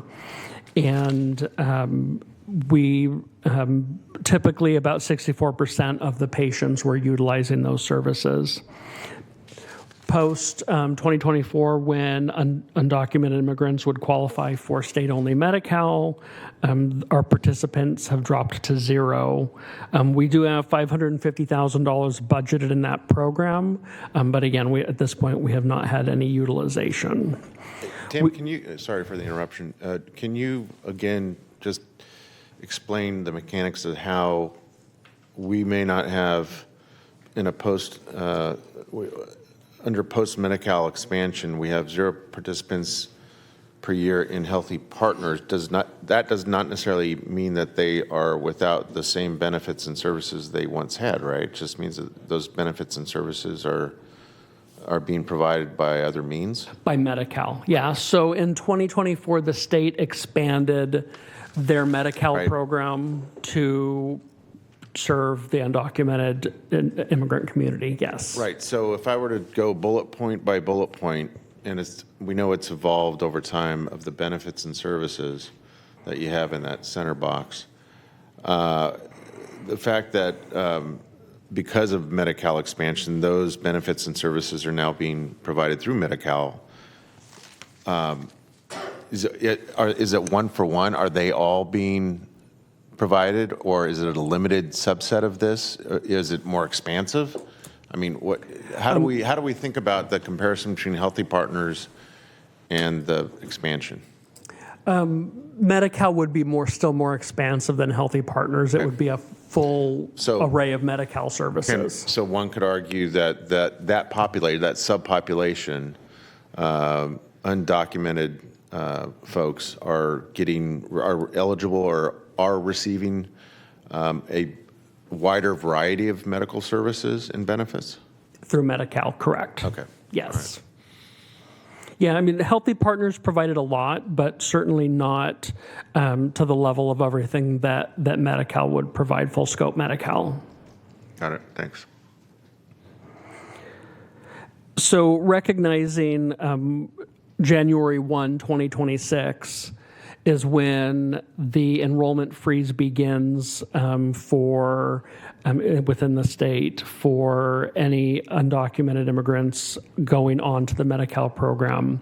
As such, we are expecting that Healthy Partners is one of the first spots that we're likely to see a increase in utilization as people can get on the state Medi-Cal program. And historically, I think I didn't mention this before. I'll just note when Healthy Partners first launched in 2016, we had 3,000 slots. 2018, recognizing increased utilization, we moved that to 4,000 slots. Currently, today, it's still at 4,000. Then let me point out what I think is probably somewhat obvious, but I'll say it regardless. When that freeze happens, we could see the increase in Healthy Partners utilization rates start to climb up from zero, not necessarily based on immigration trends, but because of age, right? Because you have younger folks that maybe age into adulthood and become eligible by way of their age. So in other words, we might have a population of young people here that have been here with questionable immigration status, but they age into eligibility for Healthy Partners, correct? I'm looking over at my eligibility folks. Just She said yes. Phone a friend, Ethan. Thank you. Good afternoon, Chair Cerna, members of the board. Ethan Dye, Director, Department of Human Assistance. So the adult expansion was between 19 and 64. So if somebody came in at 19 and they come in January, they will be part of the freeze. And Tim's team would be evaluating that. If they age from 18 into, they would actually be able to keep their eligibility through renewal, and we're going to be making sure Medi-Cal eligibility. Medi-Cal eligibility through renewal. And this population is only going to lose eligibility if they become no longer eligible for not submitting their renewal, or if they actually were to hit eligibility that exceeds the Medi-Cal rules. And so we're not discontinuing folks based on their immigration status until a time where we are required to by regulation. What if someone who has questionable immigration status is not crossing an international border? Let's say they simply move from Arizona to California to Sacramento County, and it's after the freeze, and they're otherwise qualified. Then that could conceivably be patient number one. That then would be someone that could utilize Healthy Partners under that example. That would be my understanding, because if they're coming from another state, they're not Medi-Cal eligible. So we would run them through Medi-Cal. They may be eligible to emergency services, which is part of the Healthy Partners program. And then we would work with Tim's team and say this is a candidate for Healthy Partners. Okay. Regardless of what scenarios I'm throwing out there, I interrupted. Tim, you led with, we're all expecting an increase in the utilization rate. So maybe you can just expand on that and tell us, why we expect that maybe a little bit more precisely than me just having to try and guess here. Yeah, no, and your question actually is excellent because it's the questions we've grappled with, and frankly, we are still waiting on some state guidance and federal guidance on interpretation of things from HR 1 and things from state policy shifts. So these are the scenarios that our teams have been batting around for a while, which has changed our numbers somewhat. And when I get to the modeling, I'm going to caveat it with a similar statement. So I think your scenarios would be, certainly correct as if you have somebody who maybe comes into California and would be questionable, then would they, under the freeze, not qualify for Medi-Cal within the state, then come to our program. Maybe they lapse, they don't need care. We know within this population specifically, there's a huge fear of government and services, understandably. And so what someone might do is forego care for 6 months, not renew out of fear of providing information, and then they're not able to re-enroll at that point. They would fall off the program.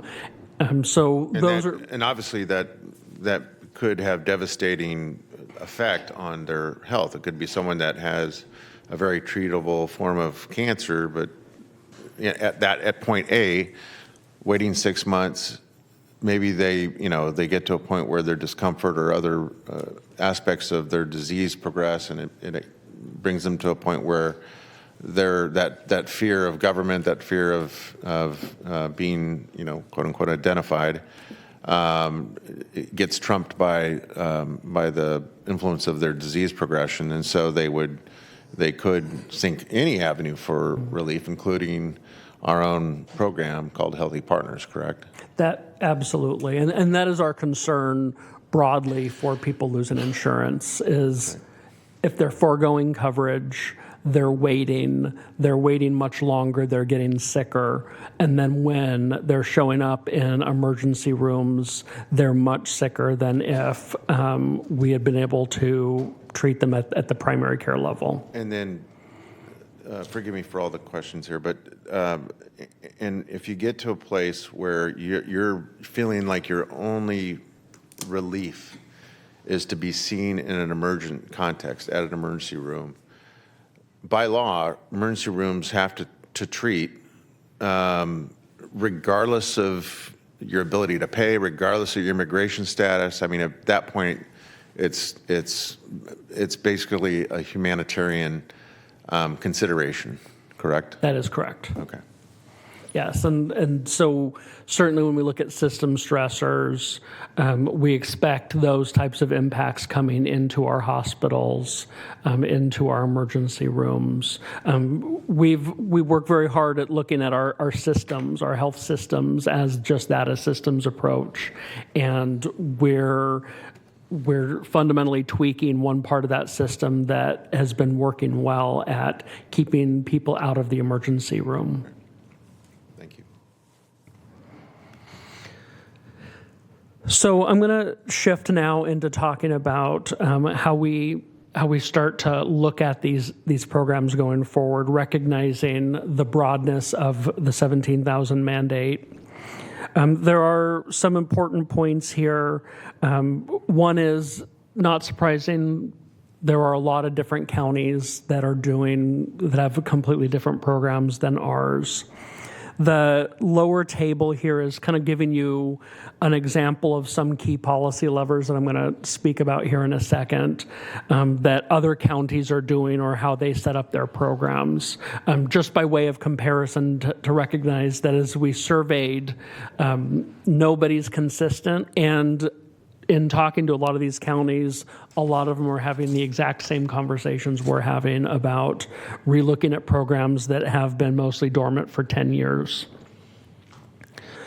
There are some key policy levers I will highlight. Eligibility, as it sounds, determines who can receive coverage in the program. There are a couple of pieces within that.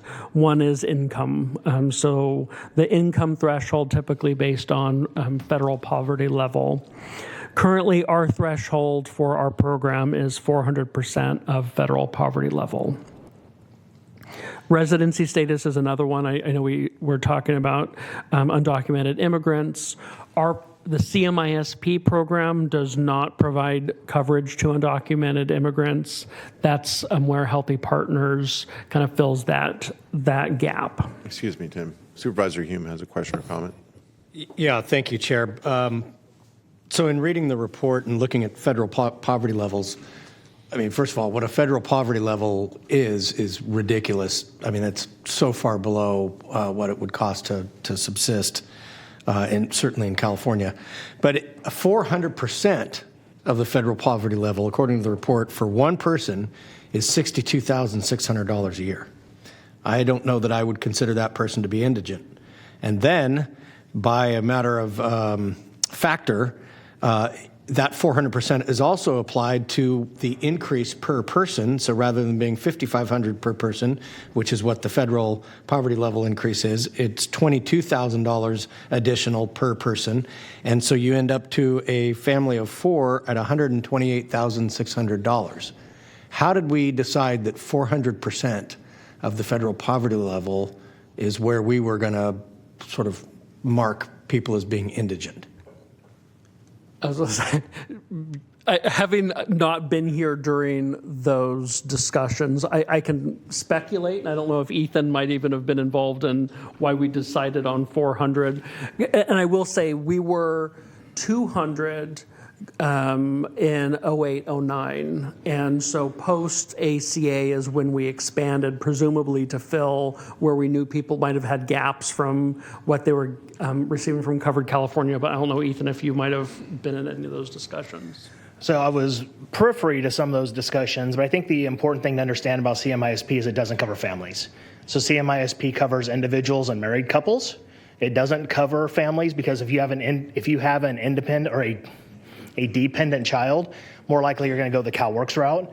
So I've been in CMISP since 2008. We've never covered a family. And so when we're talking about the actual numbers, it's between 1 and 2 people.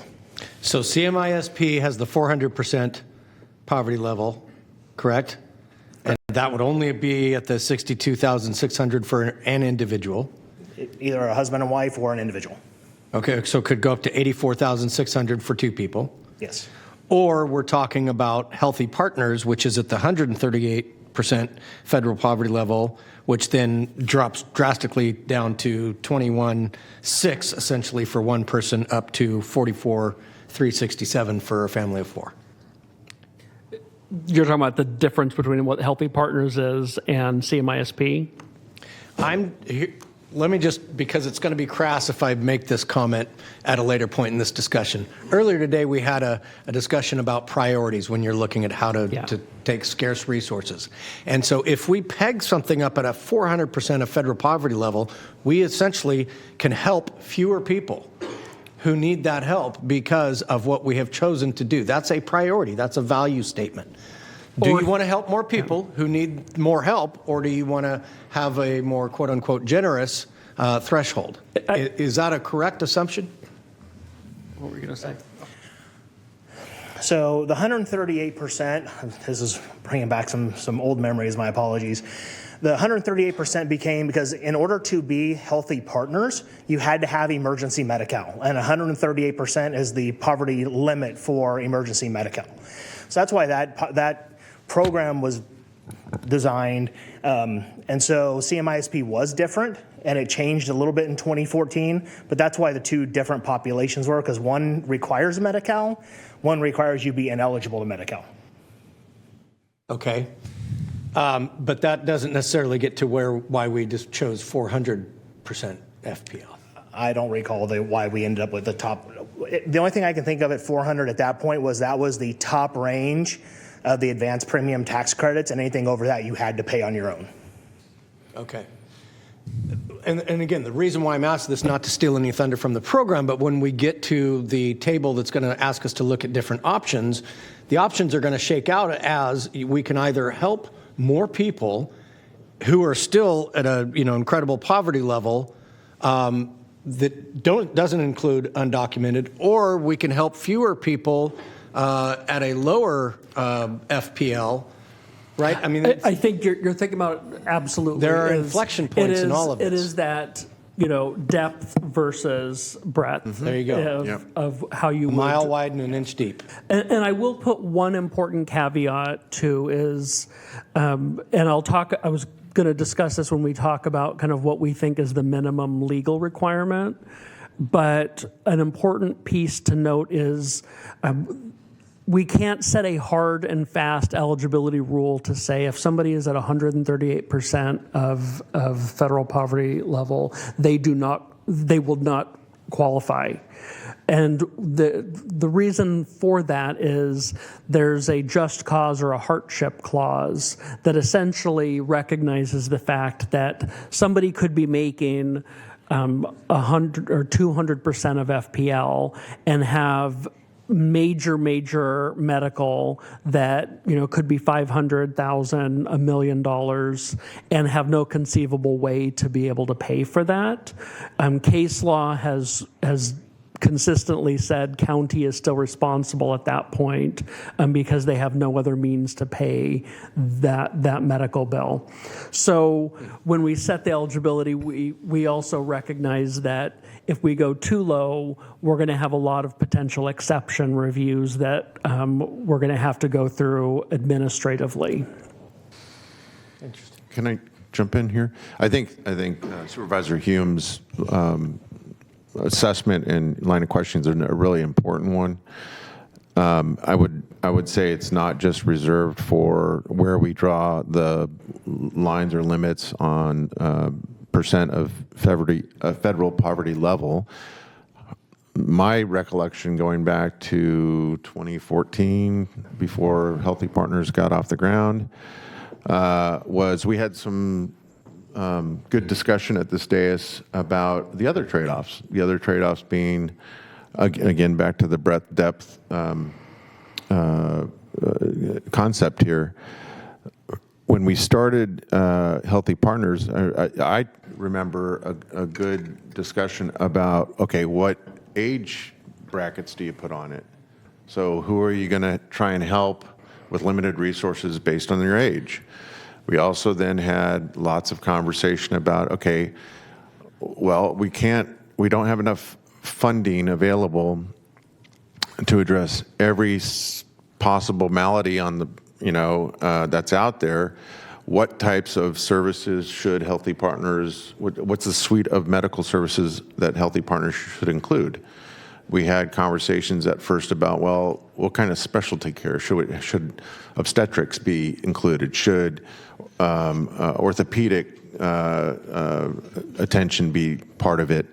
And so some of those decisions were, quite frankly, fairly difficult because you're having to set policy and identify a resource base around the do's and don'ts, quite frankly, of how the county helps literally the most indigent among us. The indigent who, by the way, are afraid to go seek medical attention like the rest of us who are documented citizens would otherwise do, who have a reluctance to even do that.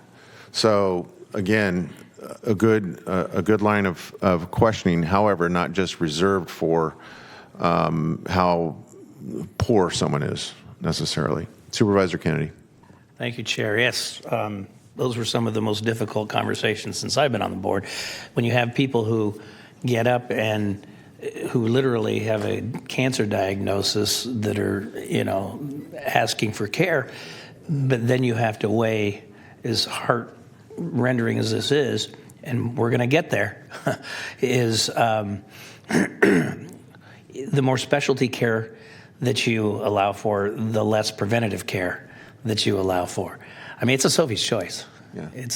We're in for really tough times. Or if you're 66 years old, you're eligible, and if you're 64, you're not. Right. Right? Yeah. Well, and I will say one of the things that we have within CMISP, so shifting back to CMISP for a second, is recognizing where you have people that are above a certain income threshold. Some mechanisms, and what I was going to talk about with policy levers, is there is cost sharing that we can do. So we have a share of cost that then looks at somebody who at a higher income level to say like, okay, you have a share of cost for this up to a fixed dollar amount. Other ways that counties do it are co-payments, like you would with your doctor, or medical, like some type of a medical premium costs per month for those above certain income thresholds. So there are some ways to be able to still provide those services, but then also find some level of revenue offset to help pay for those expenses. And then I will highlight asset tests as another eligibility criteria. Historically, at one point we did do asset tests. We do not have an asset test right now in place within the program. Supervisor Hume. Thank you, Chair. I was almost going to just go right into this question because I figured while I'd interrupted the flow. In the report, it says, moreover, the asset test has proven to result in more people of color being disqualified because they are more likely to rent than own homes, which often are exempt from the asset test. Can you explain that sentence to me? I was going to say, I recognize, so HMA did a pretty extensive literature review through asset tests. I think the basis behind why some things are included, some things are not, homes are exempted from an asset test, correct me if I'm wrong, yes, as is a vehicle. And so the argument being where you have somebody who might have a home with more equity versus a renter that is not going to have more equity. But doesn't that seem to be the obverse, that the person with the less equity would be more likely to be qualified than the person who has a home and has equity? Yes, it could be, although if that means they have a higher savings account or some other means. I mean, I hear what you're saying. I can ask HMA to maybe provide a little more depth into the basis behind It just struck me as study. counterintuitive, sort of the conclusion that the sentence implies. Yeah, no, I hear what you're saying as I talk it through, and I think it certainly would be worth asking HMA to maybe provide some better clarity for us. Thank you.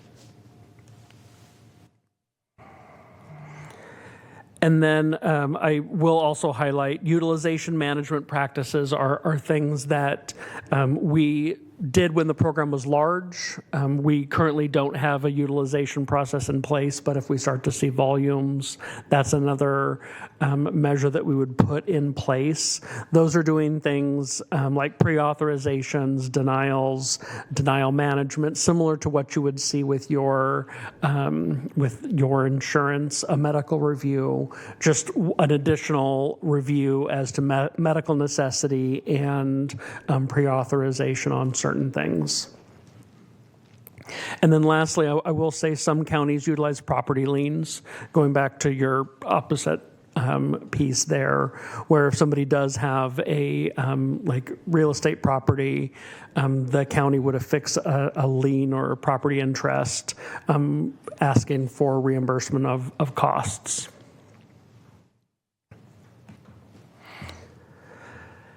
And then Healthy Partners design strategies, very similar to what we talked about with CMISP. The pieces I would highlight here, which we already talked about, income threshold is at 138% of FPL. To be eligible for the program, they must qualify for emergency Medi-Cal. And there is the enrollment cap of 4,000. And you're right, Supervisor Cerna, there were discussions at that time from what we see on age brackets. So 200 of those are set aside for 65 plus. I think, again, as a limiter to try and recognize potential costs within the program. All right, so I'm going to try and make this table a little easier to go through and explain. So this is now getting into how we're developing the estimates for who we think is going to be impacted by all of these changes. And I will say this is extremely difficult to model some of this out. We're making a lot of assumptions. Even the state with their array of resources and modeling, they struggle in this area. So we did these in consultation with health management associates, and they were able to pull in whatever available studies or metrics from different sources to try and get here.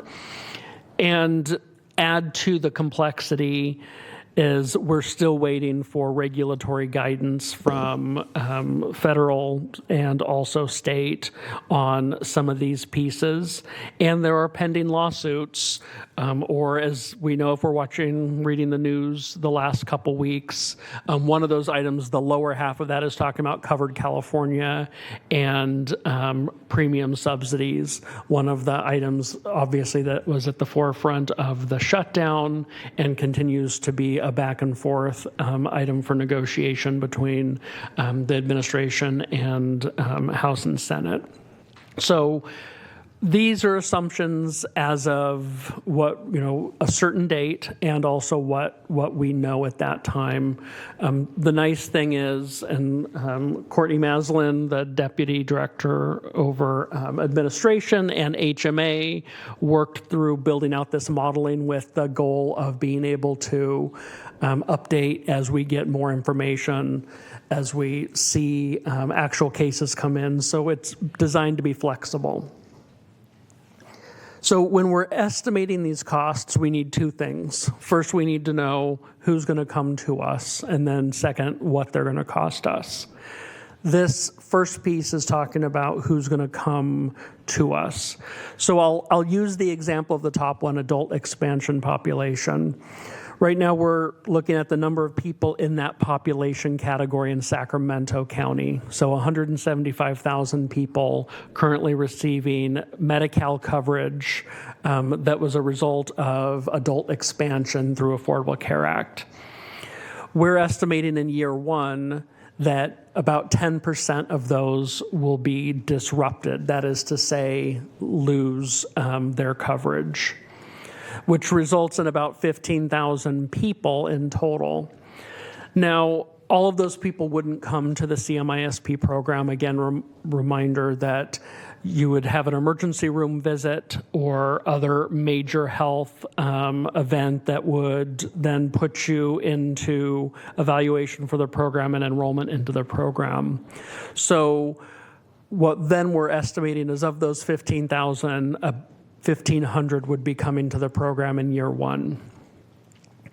By year three, where we know work requirements, 6-month redeterminations come in, we think that disruption is going to be a lot higher. And then we're estimating 53,000 people would be disrupted by final rollout with all of those measures. Tim, can you help me understand the double asterisk footnote? So there's an assumption made, 10% of those disrupted will come to the programs, and this is for year three. You've already explained kind of year one, which, it's anyone's, I suppose, it's anyone's foggy crystal ball what that percentage is going to be. But by year three, why 10% in year three? The 10% goes into who we think then is going to have high medical needs, and the morbidity is we're trying to get to the uptake rate of people who actually have a medically qualifying event that would then need that coverage. Okay. So how would you characterize 10%? Is it conservative? Is it, to me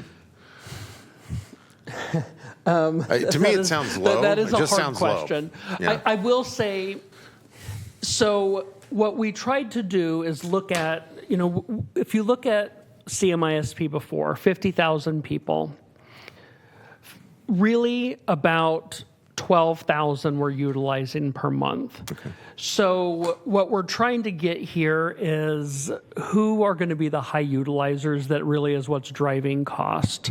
So when we look at that, that's primarily what we're focusing on, knowing that those are our cost drivers. Mm-hmm. And even if there are more people, they might, break their leg, need the care. They're on the program once and we never see them again. Those aren't our utilizers that, might have cancer or a chronic illness that's, constantly needing them to come in. So we're recognizing that and trying to focus on who is going to be the highest utilizer for this program.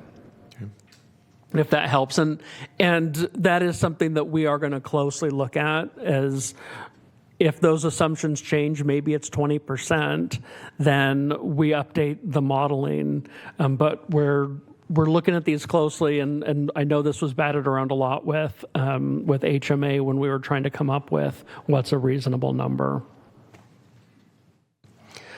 And then the rest of them, you can see we modeled this out for different groups. So undocumented, we felt a higher disruption rate just based on everything happening with the undocumented population right now.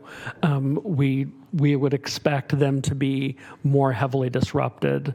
Refugee asylees, this number is one that we continue to look at and actually has changed and what we think will be policy, but we haven't gotten anything in writing yet, is that they will not be subject now to the enrollment cap. They will then be moved to state-only Medi-Cal in October of 2026, but likely still subject to some of the work requirements. So we still have a disruption for that group, but we continue to look at that as the regulations and the guidance is still forthcoming.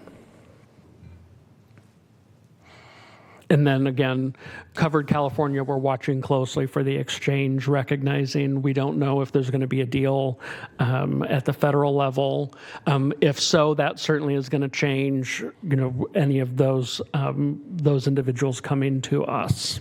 Vice Chair Rodriguez. Tim, I have a question from page 2, but I could ask it here because you just mentioned it. The work requirements. It's not a bad thing, right? I'm not saying it's a bad thing or a good thing. What I'm saying is if somebody, for one reason or another, says, I can't meet the work requirements, therefore they are not eligible for the Medi-Cal program and they get taken off the Medi-Cal program, then their coverage is disrupted. And remind me again, there are certain criterias that exclude you from the work requirement. What were those? Sorry. Phone the eligibility friend again. I remember it was pregnancy. There are actually 13 now. Oh, wow. And so a substance abuse issue, mental health issue, pregnancy, meeting the able-bodied adult with dependence rules. So there are now 13. There's also a couple of new ones which we're waiting on guidance for, which is medical frailty. So how somebody would get to TIM is when somebody applies for Medi-Cal or we're doing their redetermination, we're going to go through all the work requirements. The first things we look at are there exemptions? Are you exempt because of something? Mm-hmm. If not, then they are subject to the work requirements. Mm-hmm. And so once we start talking about work requirements, we need to sit down and say, why can't the person comply? Is it they don't want to? Is it they can't? Is it job market? So there's going to be a lot of pieces, and we're still waiting on guidance from the Department of Healthcare Services on a lot of these questions. Mm-hmm. And wait, there was one more question. Work requirements. Shoot, I just left my mind. Okay, thank you. Can I follow up on the work requirements? Yes. Maybe while you're thinking of the other question, Mr. Chair. So on the work requirements, the other issue is that, and I think there's a discussion about the work requirements. Yeah, that seems legitimate, but we're doing it more often, and the amount of staff and administrative time that's going to take, right? I mean, that's going to be a serious increased burden on all the counties in the state without additional funds to cover that. And then with respect to the work requirements, how will the federal government determine if we're meeting the standards or the error rate or the eligibility level? And then what happens if, say, Sacramento County does a better job of verifying work requirements versus other counties in the state that do a lousy job? Do we all get penalized the same, or do we not know yet, Ethan? So that's what I want. No, I will take that as far as I possibly can. Okay. So there are no work requirement rules in Medi-Cal today to answer your question of are we doing it better for other folks. So there are no baselines for that. In my presentation on CalFresh, I'm going to talk about that because it's a pretty significant issue. So what we're expecting is actually with working with the state is having a lot of data come to us where customers don't have to go out and find a doctor and do all of their other pieces. We're also talking about utilizing work exchanges to alert us when somebody gets a job so we know we can take action right then and there. It is going to be very different, and to your point, it is going to be if the state wants Medi-Cal to look like CalWorks, Welfare to Work, it is going to cost a lot of money in order to do that. So we're waiting to figure out what the state's going to do because they have until 27, but we're going to be watching this all the way through because I need to have information to be able to share with Tim, to share with the board and with my execs on what are we doing as a community and how are we actually going to help folks get jobs in the environment we have today. Thank you. Right. Thank you, Ethan. All right, are we okay if I go to the next section? All right, so first, in talking about costs, I'm going to start with administration, just to kind of give a setup since it's going to be baked into the numbers that we do, and I want to explain, what's comprised of the administrative work. So we know that there needs to be significant infrastructure changes, upgrades to be able to accommodate more people now coming into our programs, whether it's hiring staff for managing contracts, whether it's hiring direct clinical staff and eligibility staff. So the extent of what the costs are is going to be dependent somewhat on how many enrollees we receive in the program. So to provide an estimate for these purposes, we're using 15% of total cost of care. This is similar to administrative expense loads that are in Medi-Cal managed care plans and was at least a good cost basis for us to feel where we felt it wasn't going to be higher than that, but this was a comfortable estimate that would be able to encompass things like utilization management, eligibility workers, and other infrastructure that would have to come into the program. What we're expecting is some startup costs. So $2 million approximate in startup costs for utilization management infrastructure. CalSAWS, we would want to interface with the state system CalSAWS. Currently, there is not a CMISP module, so we would have to pay to have that upgraded, but it would help tremendously on the eligibility side for more seamless processing and throughput. I'm sorry, is that maybe the word module means different things to different people, but when you say module, is that software? Yeah. Okay. Yeah, essentially an upgrade. All right. Thank you. And then any enrollment systems that we would use on the clinic side for tracking and working with people coming into the system and knowing that they're eligible when they're going to providers externally. I assume the cost of the module is what it is based on the fact that it's basically a customized piece of software, correct? Yeah. Okay. Yeah, so we know like CalSAWS, they quoted about $750,000 to us for what it would cost for them. That's not Windows 95. No, it's not. So it's not unsubstantial cost increases and time for the teams to build out the system integrations. And then we would have some fixed costs for electronic health record system, DHA, we know a minimum of at least a staff member and supervisor for eligibility determination and appeals. And then DHS, at least a staff person for contracting with network providers for specialty care. Now, the variable costs are going to be based on volume. DHA would certainly need additional eligibility staff for determinations, and then also appeals hearings.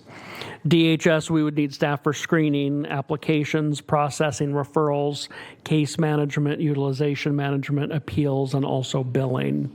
So there is an amount of infrastructure that would then have to be built up, again, dependent on how large of a program we were starting to see. So taking who we think is going to be impacted and come to our programs and looking at that administrative amount, we can get to a cost modeler for what we are predicting for this program. I'll do the same caveats before. We have to make assumptions. For CMISP, right now our assumptions is how much does this person cost us per month to provide care to them? For CMISP, we don't have good historical data, from 15 years ago.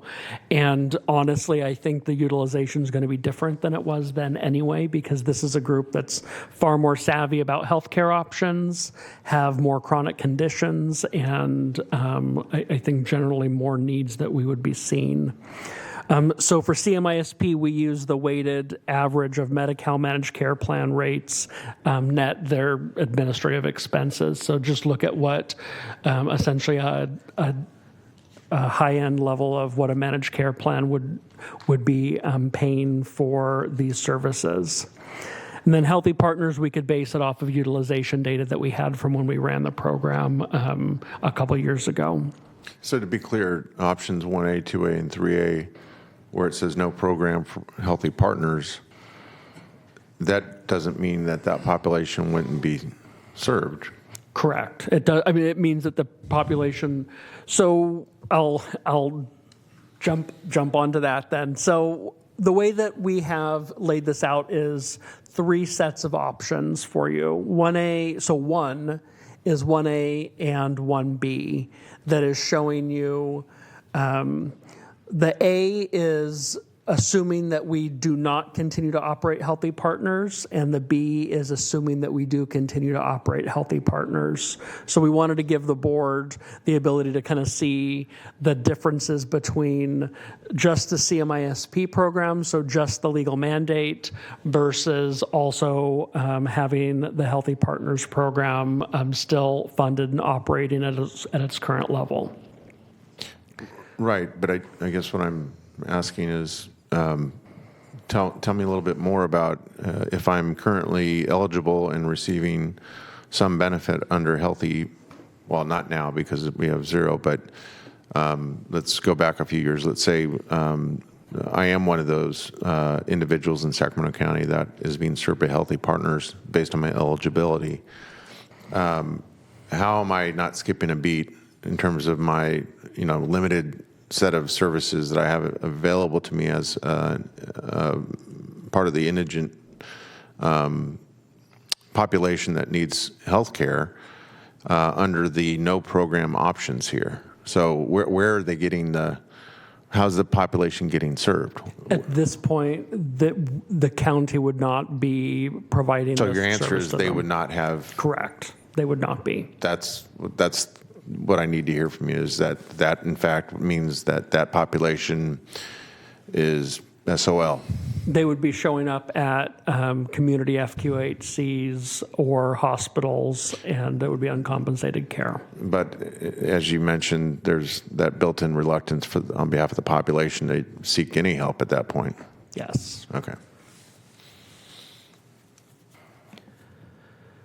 So I'll just go through these options in a little more granular detail here, just to quickly highlight those points. As I had mentioned, any of the A versus B is one is with without Healthy Partners, one is with.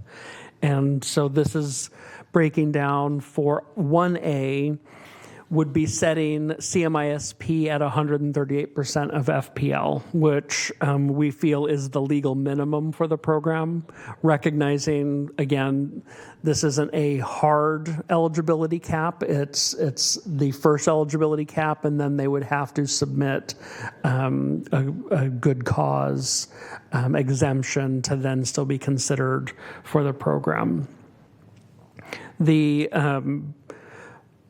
And then for the B option, it includes Healthy Partners basically as it's operating today with the 4,000 person cap and the same array of services that are mapped out that we've been providing. You'll see on the last column, what we show is the services. So we estimate, let's take 1A, it would be $23 million in services. We estimate administrative expenses at $4 million. The startup costs that I mentioned at $2 million, which brings a total to $29 million. We put in the concept of a reserve for something to consider. And we put the reserve in here because what it essentially means is, as I mentioned before, we're trying to model for the worst case scenario where you have $1 million patient that consumes a lot of your budget. Well, if we soften some of that, recognizing that we might not get one in this year, but they will come, and instead build a reserve that sits out there, that then we just refill that reserve as needs, as we have to draw it down. It allows us in a given year to budget less on operating wise and leave that money kind of in abeyance for if we need it. It just helps with I feel it might help with Amanda's team on swings and in budgeting, where we're putting we budget general fund and then we're having to send a lot back to the general fund at year end because we didn't have any larger cases. So Tim, we would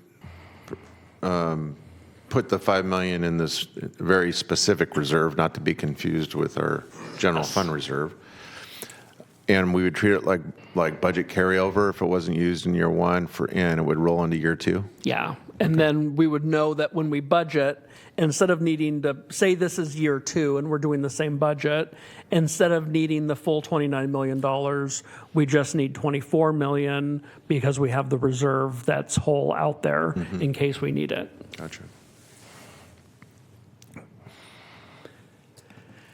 And then option 2 for you is showing you where CMISP was in 2008-9. So that is at 200% of FPL. And then B, similar to the others, is including it also with Healthy Partners. And then this last one, 3, is showing you at 400% of FPL where we're currently at today. And B is showing you with Healthy Partners, which is exactly where we're at today. So today, with no changes, we're at option 3B with the CMISP program at 400% of FPL and Healthy Partners in operation. Is it $8 million in reserve for option 3A, 3B because you're making some assumption about that carryover? Yeah, the reserve increases for each because we have more people coming in. So the modeling says that more likelihood that we could have those expensive cases. So in every case, it's a minimum expectation for reserve. Yeah. Okay. So that was the end of the presentation. Happy to, I know you guys are asking questions. I don't know if you have any more questions for me. Again, our hope was coming back in January. Certainly we have the ability to try and model something else out differently if there's something that we didn't do that you would like to see. Again, that's the benefit to having the modeler. Right. So the easiest way to kind of conceive of the 3 options, the way you've laid them out today, I mean, the principal difference is 138 to 400, correct? Yeah. Yeah, okay. Supervisor Hume. Thank you, Chair. Obviously, there's moral or ethical implications regarding this whole conversation, but the predication behind why we have to discuss this is embedded in those welfare and institution codes, 17,000 and then 10,000. Yes. Do you have more specific, and if you don't have them at your fingertips, you can get them to me between now and the next time we discuss this, more specific definitions or what exactly is codified as far as what we are obligated to do and to whom we are obligated to do it? I don't have it today. I could look it up. And yeah, I will work with county council to. County council says she has it up if you'd like her to read it. I mean, sure. Bring up the Westlaw. We use Lexis. LexisNexis. Every county and every city, and it says and county, it says both county twice, shall relieve and support all incompetent, poor, indigent persons and those incapacitated by age, disease, or accident, lawfully resident therein, when such persons are not supportive and relieved by their relatives or friends, by their own means, or by state hospitals or other state and private institutions. As Tim stated previously, there's a build out in case law, but that's all that the code section says. And so there are different cases that have focused on different clauses. I think Tim's given you a great overview of how it would practically play out, but there's not a lot of guidance in the statute itself. And so we have to look to case law to guide us. Nor is there a definition of what qualifies one as indigent other than they have no other means. Correct. Supervisor Desmond. Thank you, Mr. Chair. Thank you, Tim, for this very sobering presentation. A question, I guess a little bit of a follow-up. With the asylees and refugees, what are the? I know that they are. It's people who are undocumented that aren't covered by that Welfare and Institution Code section, but asylees and refugees are still eligible under that section. Is there any scenario where they, once they get their TPS status, say, removed or changed, would they slip into that undocumented category? So this is where you get into the nuance of, from a federal standpoint, they were lumping them into this unsatisfactory immigration status, or UIS population. And so we originally assumed they would be treated as every other undocumented group for the purposes of Medi-Cal, because right now they receive Medi-Cal. Mm-hmm. Well, we did get clarification from the state DHCS, although again, would really like to see it in writing, that on October, when that group loses their Medi-Cal coverage, the state will move them to state-only Medi-Cal, and they will not be subject to the enrollment freeze. Okay. That's helpful.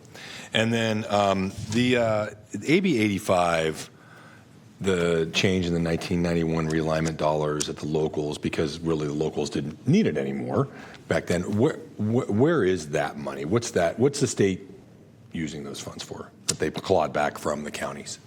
Yeah, there are two, and I always forget one of the names. There are two new sub-accounts they created within realignment that are state-only sub-accounts that go over to human assistance programs. Ethan, do you remember what? It's the Family Services sub-account, and I apologize, I should have looked up the other name for it because I literally always forget it. But essentially, it offset some state obligations that they had elsewhere, that then to avoid having to reopen the realignment law, they set up a funding mechanism where they transferred those to the county. We see the money come to us, although we can't, it's state use only. We don't have the ability to spend it. typical shell game at the I state can level. add, it went to the CalWORKs grant increases, a child poverty and family supplemental support subaccount, and a family support subaccount of the 1991 realignment. So Thank you. good But the uses. bottom line but- is those were funds that counties were relying Correct. on at one point for CMISP and okay. And the challenge being, I would add, if counties start to recoup more of it, the state will have a budget challenge on those sub-accounts now losing money and them having to backfill because those are entitlements. Right. And then you'll come back to us in January. Do we expect any additional guidance from the state at that point? I mean, what? Okay. I would love guidance from the Curious state. how robust their efforts are to provide. Okay. Yeah. Thank you, Tim. There's so much out there with lawsuits and waiting on even federal guidance because the state has to wait for federal guidance in a lot of those cases.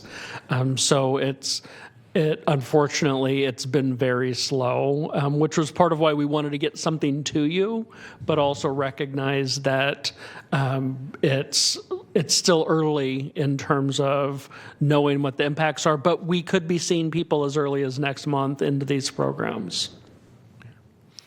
Other questions of Tim? No? All right. Thank you for tolerating our precipitous questions, but I think you can tell from everyone interrupting your presentation that there's obviously great interest in this. And as someone who helped resurrect what became Healthy Partners, I'll just remind everyone that, again, we have a lot of things that we're referencing the Great Recession today, but because of the Great Recession, the predecessor to Healthy Partners, I don't even know what the predecessor name was. It was basically our indigent healthcare program that served undocumented individuals in Sacramento County. Like so many other things, found itself completely devastated by the recession. And by the time we got to 2013, 14, then 15, when it was implemented, I'm thankful, looking back, that the then board found the will and the way to find the resources to at least get off the ground Healthy Partners. And I know that today's overview is part of an iterative process that the county executive has devised for us to consider our budget challenges, so that nothing is of great surprise by the time we get to June. But I will say that, and while I appreciate all the great questions here today by my colleagues, this is a county service that I feel very connected to personally, but even more importantly, it's one where I believe strongly that if, like the county did following the Great Recession, we let it wither and die, that not only will that come with a great amount of humanitarian consequence, I believe, but I also think it, in the long run, contributes to greater costs for the county, greater costs certainly for our health systems, and we have been working tooth and nail for so many years, especially hand in glove with our health systems, to get emergency room visits down when they're not needed, because we'd rather them, seek the medical attention outside of an emergent context. In preventative medicine and the whole array of healthcare that is outside of emergency healthcare. And I just think it would be not just unfortunate from the standpoint of more pain and suffering, possibly for that population, but if this is being triggered by, and it is being triggered by fiscal consideration, fine, then let's be honest with ourselves about what the long-term fiscal consideration is if we let it go.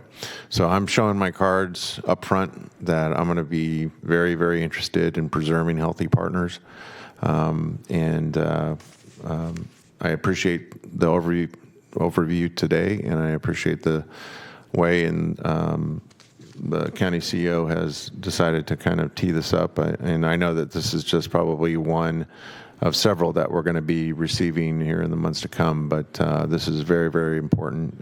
And I, for one, will be very, very reluctant to see anything of consequence happen to Healthy Partners that adversely affects our ability to look after everyone in Sacramento County, not just those that have green cards and are citizens. Supervisor Rodriguez.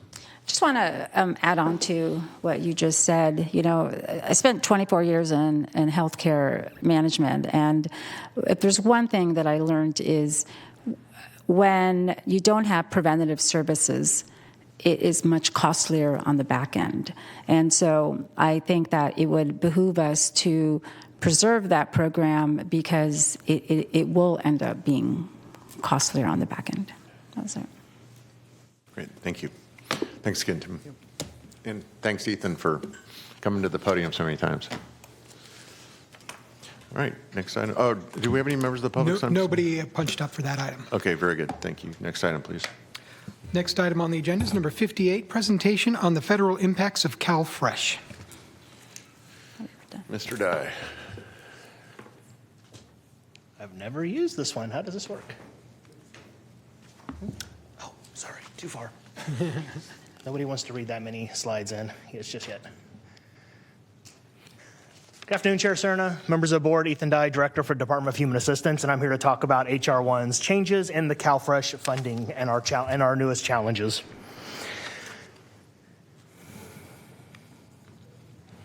So under HR 1, there are many changes. There are modifications in the work requirements for able-bodied adults with dependents.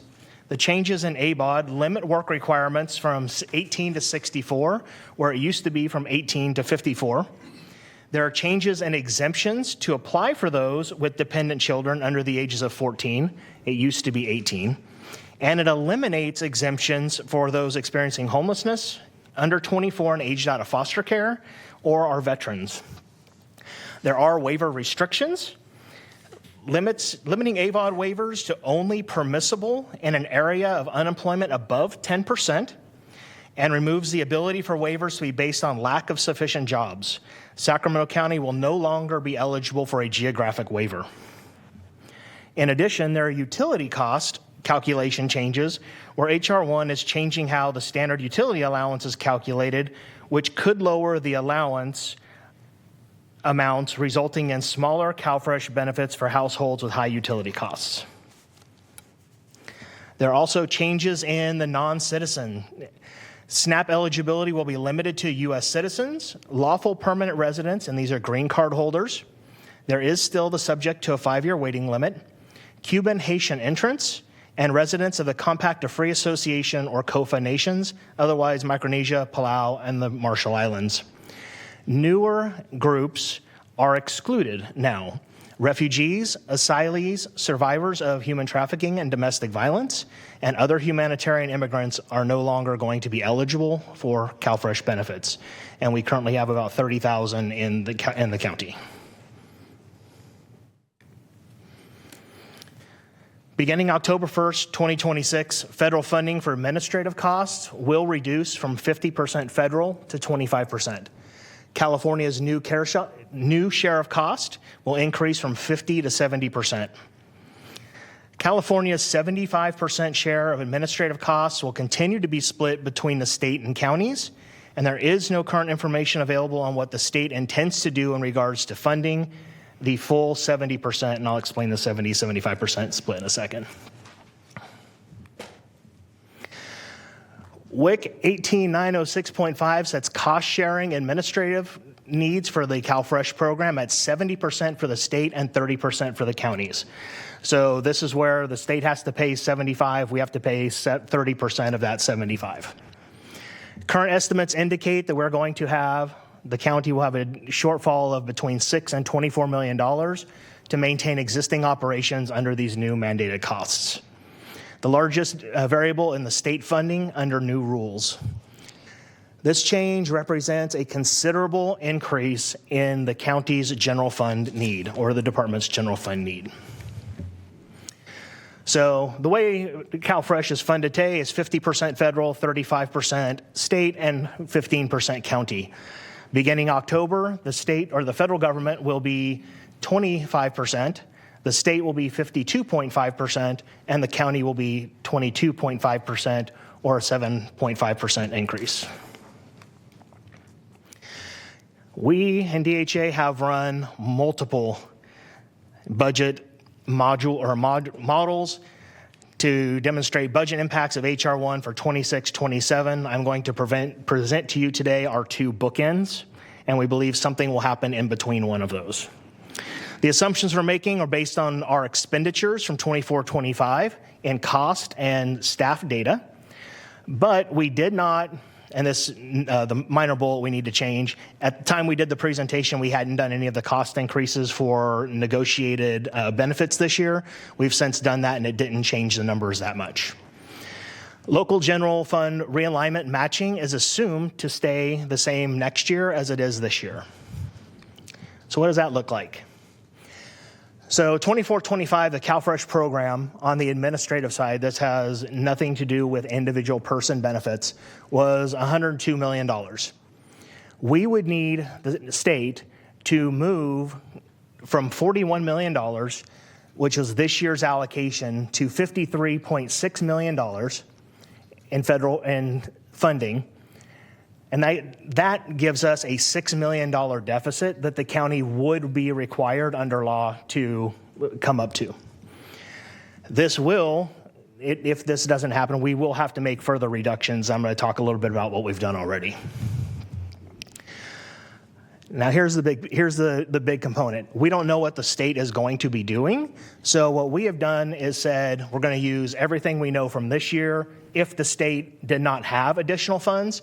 As most probably already know, the Legislative Analyst's Office has come out and said that the state has an $18 billion deficit. In order to fully fund CalFresh at the state level, they would have to add $450 million. That does not include $200 million from county new costs. So utilizing all of that information, saying that the state could not increase from this year, the department and county would be facing a $23.4 million deficit in the CalFresh program. Not only does that impact the CalFresh program, all of our funding, all of our staff is put into all of our cost allocations, and that funding is put out and how our staff get paid, how the program is administered. So when there is a reduction in CalFresh, there will be an impact to CalWorks, there'll be an impact to Medi-Cal, there'll be an impact to general assistance, there'll be an impact to foster care. So the reduction in CalFresh benefits will have or CalFresh administrative benefit will have a direct correlation to increased spending to the county and some of our county-only programs. Things the department has already done. We have taken a very proactive approach, knowing that between $9 million and $24 million $6 million and $24 million is a very deep bridge to cross, and not knowing what the state is going to be doing, we have already implemented some cost reductions. We have deleted vacant positions. We have brought temporary staff on instead of hiring full-time. We've gone into a department-wide hiring freeze. We have eliminated, or we have made the suggestion, and we're going to be closing one of our biggest welfare offices at 28th Street, which was about a $5 million building a year. We are changing some of our operating and administrative costs. We are eliminating non-used travel and conference money. We have bought equipment in this fiscal year so we don't bring things in the next fiscal year. We're closing our foster care building, which was anticipated to close, but that's also a savings to us. So all of the work that we have already done in preparation for what we believe could happen brings us to roughly the $5 million to $24 million deficit. All of that to say, there is still some risk out there. We don't know what the funding changes are going to be. We don't know we know what our attrition is, but we're seeing higher than normal attrition, which means our program may or may not be functioning at the capacity we need it to be, which may create errors, which may create backlogs, which creates calls to your offices, which creates calls to our staff. It creates folks who are coming in who generally wouldn't need to have come in.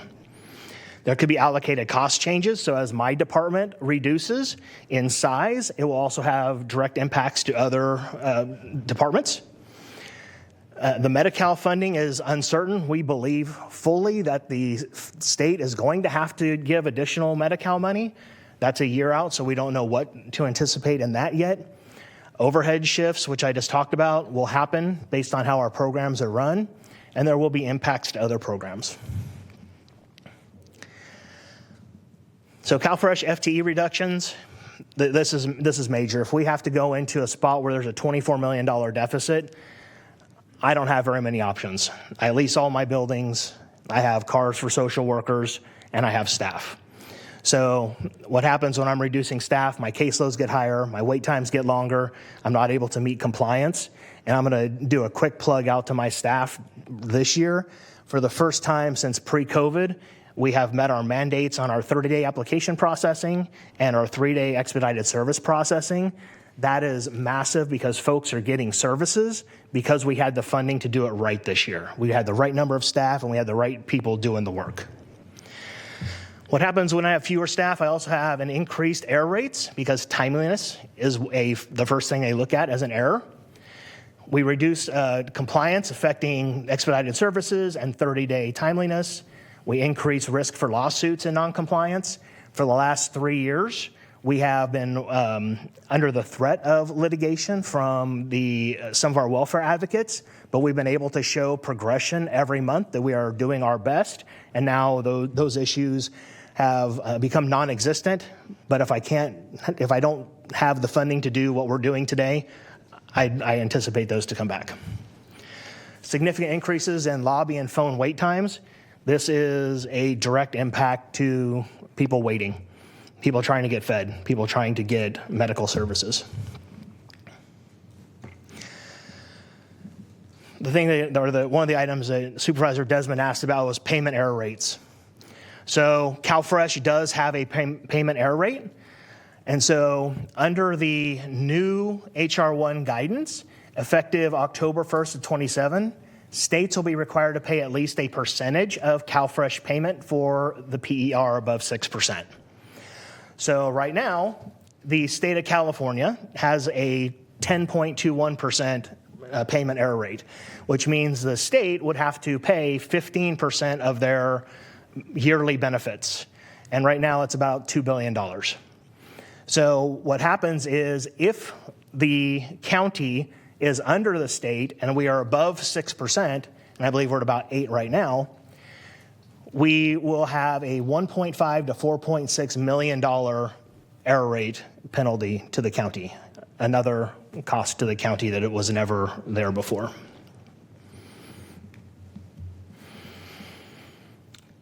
Really, you're going to end on that good news?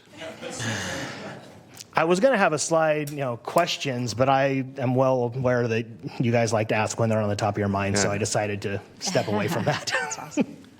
Well, I think you've left us a bit speechless in terms of the bad news and degree of challenge here. Maybe you can elaborate a little bit, Ethan, about some of the, you kind of quickly recited some of the changes you've already made, but I know in my district, for instance, we have the 28th Street Bureau. I don't even know the status of that. Is that completely closed yet, or when's it going to be closed if it's not yet? We anticipate the doors will close at the end of May, and the building will be completely vacant by the end of June. Okay. So that's one example of our interest in trying to minimize overhead and costs associated with your charge. What can we generally expect? That's one example in one supervisorial district. What other changes can we expect that you can kind of give a real life example of in other areas of the county in 26? There are so many things that are dependent, Supervisor. What I will say is you will probably see in budget, depending on where the numbers fall, and I'm hoping to hear something in January, There will probably be a very high likelihood that I will be deleting every one of my vacancies. There will be an extremely high likelihood that I will be letting my limited term positions go at the end of June. And I don't want to use the word, but I do have some concerns around $24 million in layoffs. And when I'm talking about like buildings and whatnot, I don't want to freak anybody out on that. I'm doing everything I can and working with this amazing executive team to stay that as much as I can. I do think that in the future we may look at other buildings. I think our next lease is one in Natomas. It's up in a year and a half. We may have to change our telework policies, close buildings, have more people work from home to reduce costs. But I know, that's I have some concerns on what it's going to look like and being able to serve our community. And in terms of our condition, how similar is it that you know of compared to other counties? I assume that others with a similar title to yours are having sleepless nights just as much. We are all having those conversations. I know my peers across the state are in the same spot, and there are actually 5 states who have notified the federal government that they are no longer going to be issuing SNAP benefits. Wow. Okay. And then lastly, California is not one of them yet. Sure. Lastly, we had a mad scramble, obviously, during the federal government shutdown, and our food banks and other partners that have shared concern about our community going hungry, those that are in need, had to, respond quickly and had to kind of redouble our efforts to see that goal was met. Is that, I hate to put it this way, but is that foreshadowing from your perspective of what we might expect if we can't figure out how to grapple with a $23 million hole? I don't foresee it that's a great question. I don't foresee it in the same way because this is about how the program is administered. This does not have, the HR 1 rules at this point do not talk about the actual benefit to customers. So there are impacts to customers. I'm not going to shy away from that. But what we saw in the non-issuance has never happened before. And I think that we may see other instances of things close to that. I don't know that we will see the same thing, but I think from the admin side, I think that there will be places if things are as bad and the county cannot augment. I mean, those were completely large numbers. Tim's got the same thing, and same with homeless. Is how do we best realign ourselves? And we'll be talking. I see Ted in the room and appreciate him being here. Having conversations with labor on do we have to change our workforce, and instead of having program staff, do we just have generic staff who can do everything, so we as a county can control a little more where the bits and pieces can't fit just as well as they do today? There's going to be a lot to go on in the next year. And I will say, Deputy County Exec Siobhan Katari has done an amazing job working with department heads and saying, hey, who do we need to bring in from the community, and start setting up work requirement teams and other food and security teams that has a community impact, not just run by the county and the government. So that has been an amazing push. Great. Thank you. Supervisor Hume. Thank you, Chair. Obviously, it's been a long day with a lot of heavy conversations, and a lot of conversations centered around, how government performs and revenues we collect, and what it means to the people on the streets. And this is obviously a critical area when you're talking about going without from one of the basic needs of humankind.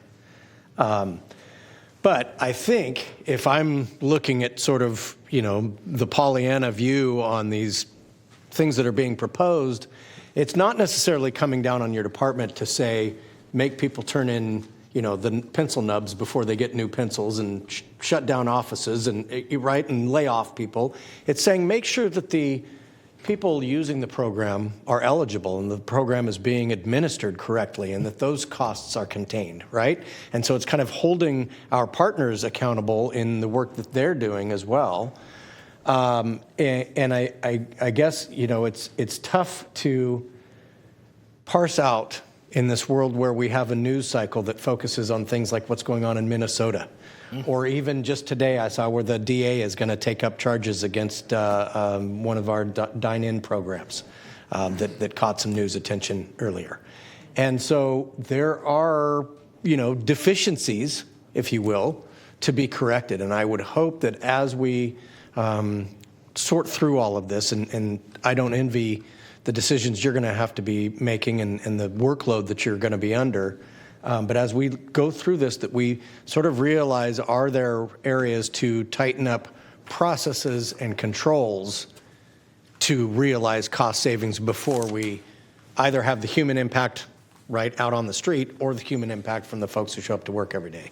And it would seem like there's got to be, just by the nature of economy of scale and everything else, there's got to be probably a little bit of that. There's a lot of it. So one of the things we recognized last year was that we have a lot of touch points. Like if I give an application to you, you might give it to Supervisor Rodriguez. Supervisor Rodriguez might give it to the clerk of the board. The clerk of the board is going to give it to Ted, and we have a lot of individual touch points. So last year we had a CalFresh management evaluation audit from CDSS, California Department of Social Services, and what we did out of that was we actually partnered with CDSS in something called CORE. It's a county operational redesign effort. And so it was working with UPE, working with SEIU, working with line staff to say, how do we do better and knock some of these timeliness things out? They're taking way too long. People aren't getting served. And so we are now on the tail end of that process. And I believe I get the recommendation in a week and a half, maybe. I get the full recommendation in January, so I can sit down and say, this is where I want the department to head, and these are the things we're going to do, and then reach out to our labor partners who have been amazing in this process. Thank you. Supervisor Kennedy. Thank you, Chair. I wasn't going to say anything. I was actually, my next phone call when we get out of here was going to be to Siobhan on this, but as usual, you're a step ahead of me.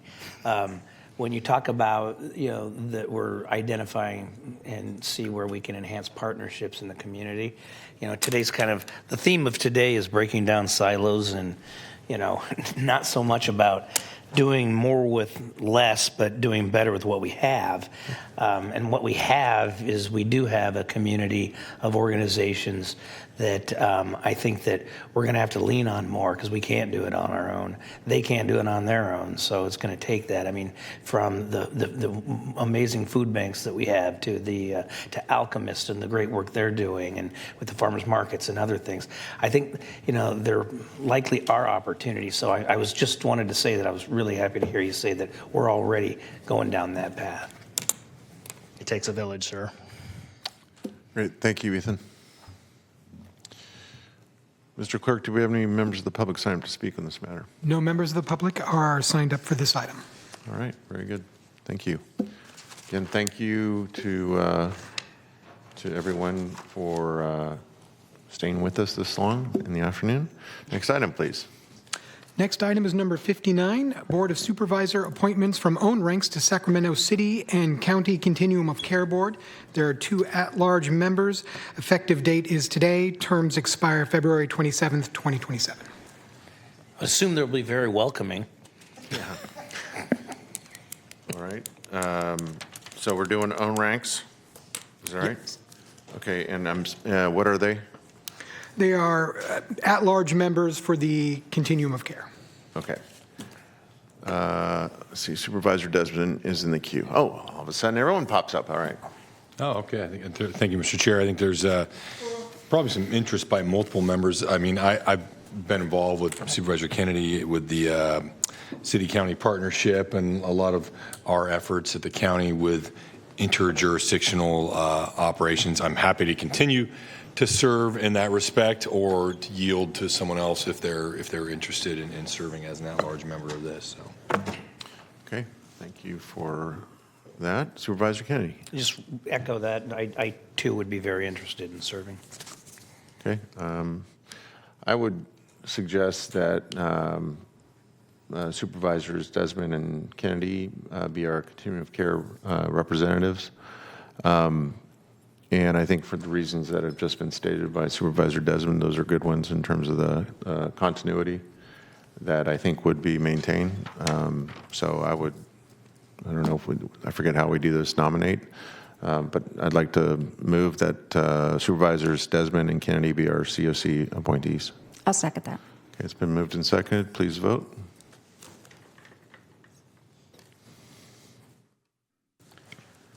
That nomination passes unanimously 5-0 with all members present. All right, very good. Thank you. All right. Which brings us to item number 60, nominations. Boards to consider nominations to the following.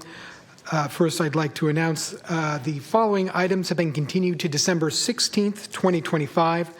Those include the Equal Employment Opportunity Advisory Committee, the Health and Human Services Coordinating Council, Natomas Community Planning Advisory Council, Orangevale Community Planning Advisory Council, South Sacramento Area Community Planning Advisory Council. And the following items have been continued to January 13th, 2026. We have the Children's Coalition. We have the Developmental Disabilities Planning and Advisory Council, the Foothill Farms Community Planning Advisory Council, the North Highlands Community Planning Advisory Council, and the Sacramento County Treasury Oversight Committee. And then the following list are items continued to January 27th, 2026.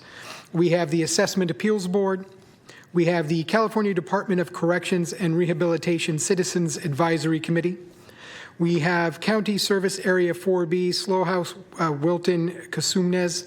We have County Service Area 4C, Delta. We have Delta Citizens Municipal Advisory Committee and Elk Grove, Cosumnes Cemetery District, which then brings us to today's items. First, we have the Cordova Community Planning Advisory Council. There are 4 seats. First off, Supervisor Desmond, you have 2 seats. Please continue to January 13th. Thank you. And Supervisor Hume, 2 seats. I would also like to continue to January 13th. Thank you. We have the Fair Oaks Community Planning Advisory Council. Supervisor Desmond, 3 seats. Please continue to December 16th. Thank you. We have the Galt Arno Cemetery District.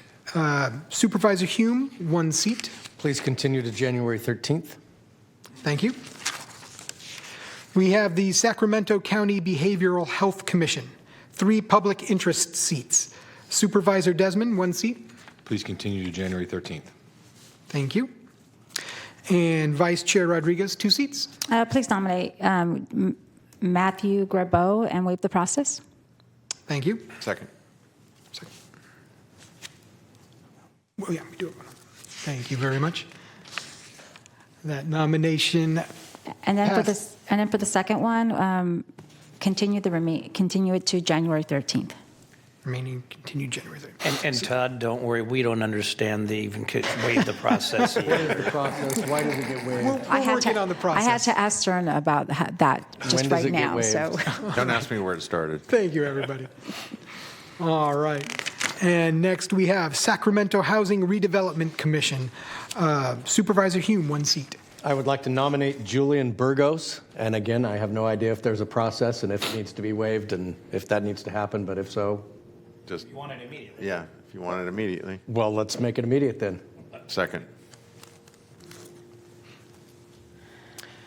That nomination passes unanimously 5-0, all members present. And next we have the Vineyard Area Community Planning Advisory Council. Supervisor Hume, 4 seats. I would like to reappoint Paul Sylvester, waive the process. second.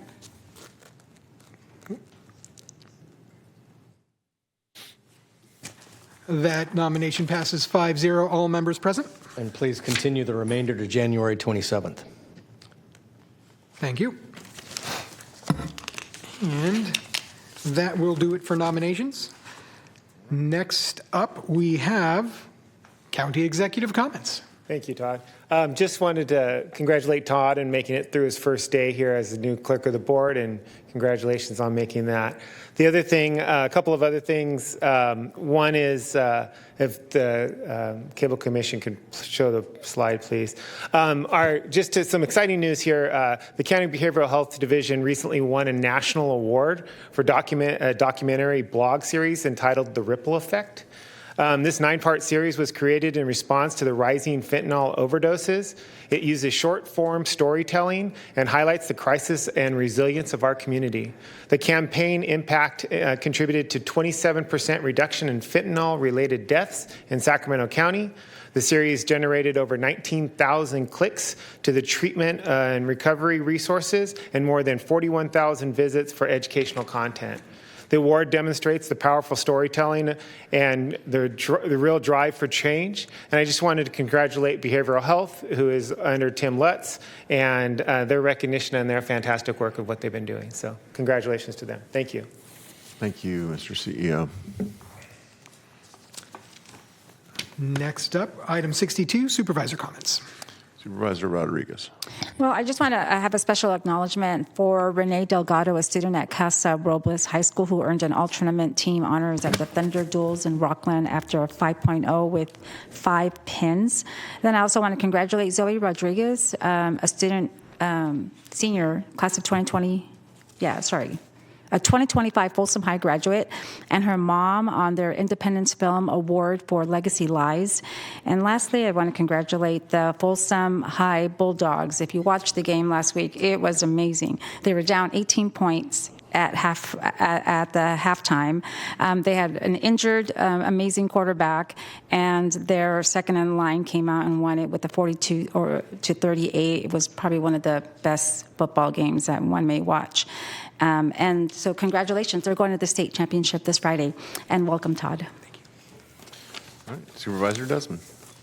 Thank you, Mr. Chair. And so I'd just like to ask a request that staff bring back a agenda item to discuss a vacant property ordinance. I brought this up, I don't know, it's maybe about 8 months ago or so, Dave, and we had a long conversation with code enforcement and others about an ordinance that is not a vacancy tax, but it's more of a registration type ordinance for parcels, both improved and unimproved parcels that remain vacant for a long period of time and ultimately end up being a code enforcement problem and a problem of blight in the community.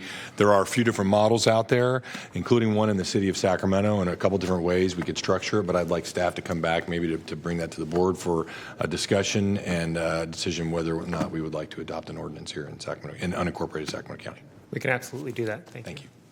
Very good. All right. Okay, I don't see anyone else in the queue. I'll add on to the congratulations to our new clerk of the board, Todd. Congratulations on getting through your first day. This is a pretty good day to be your first in terms of length and content and managing things. It doesn't always go this long. It doesn't always have this limited number of public speakers, but I think you can probably tell from the dialogue up here that we're a pretty collegial bunch and don't take ourselves too seriously, even though we have very serious jobs. But that's part of who we are and what we do and how we do it. So again, welcome. And if there is no further business before this board, we will stand adjourned.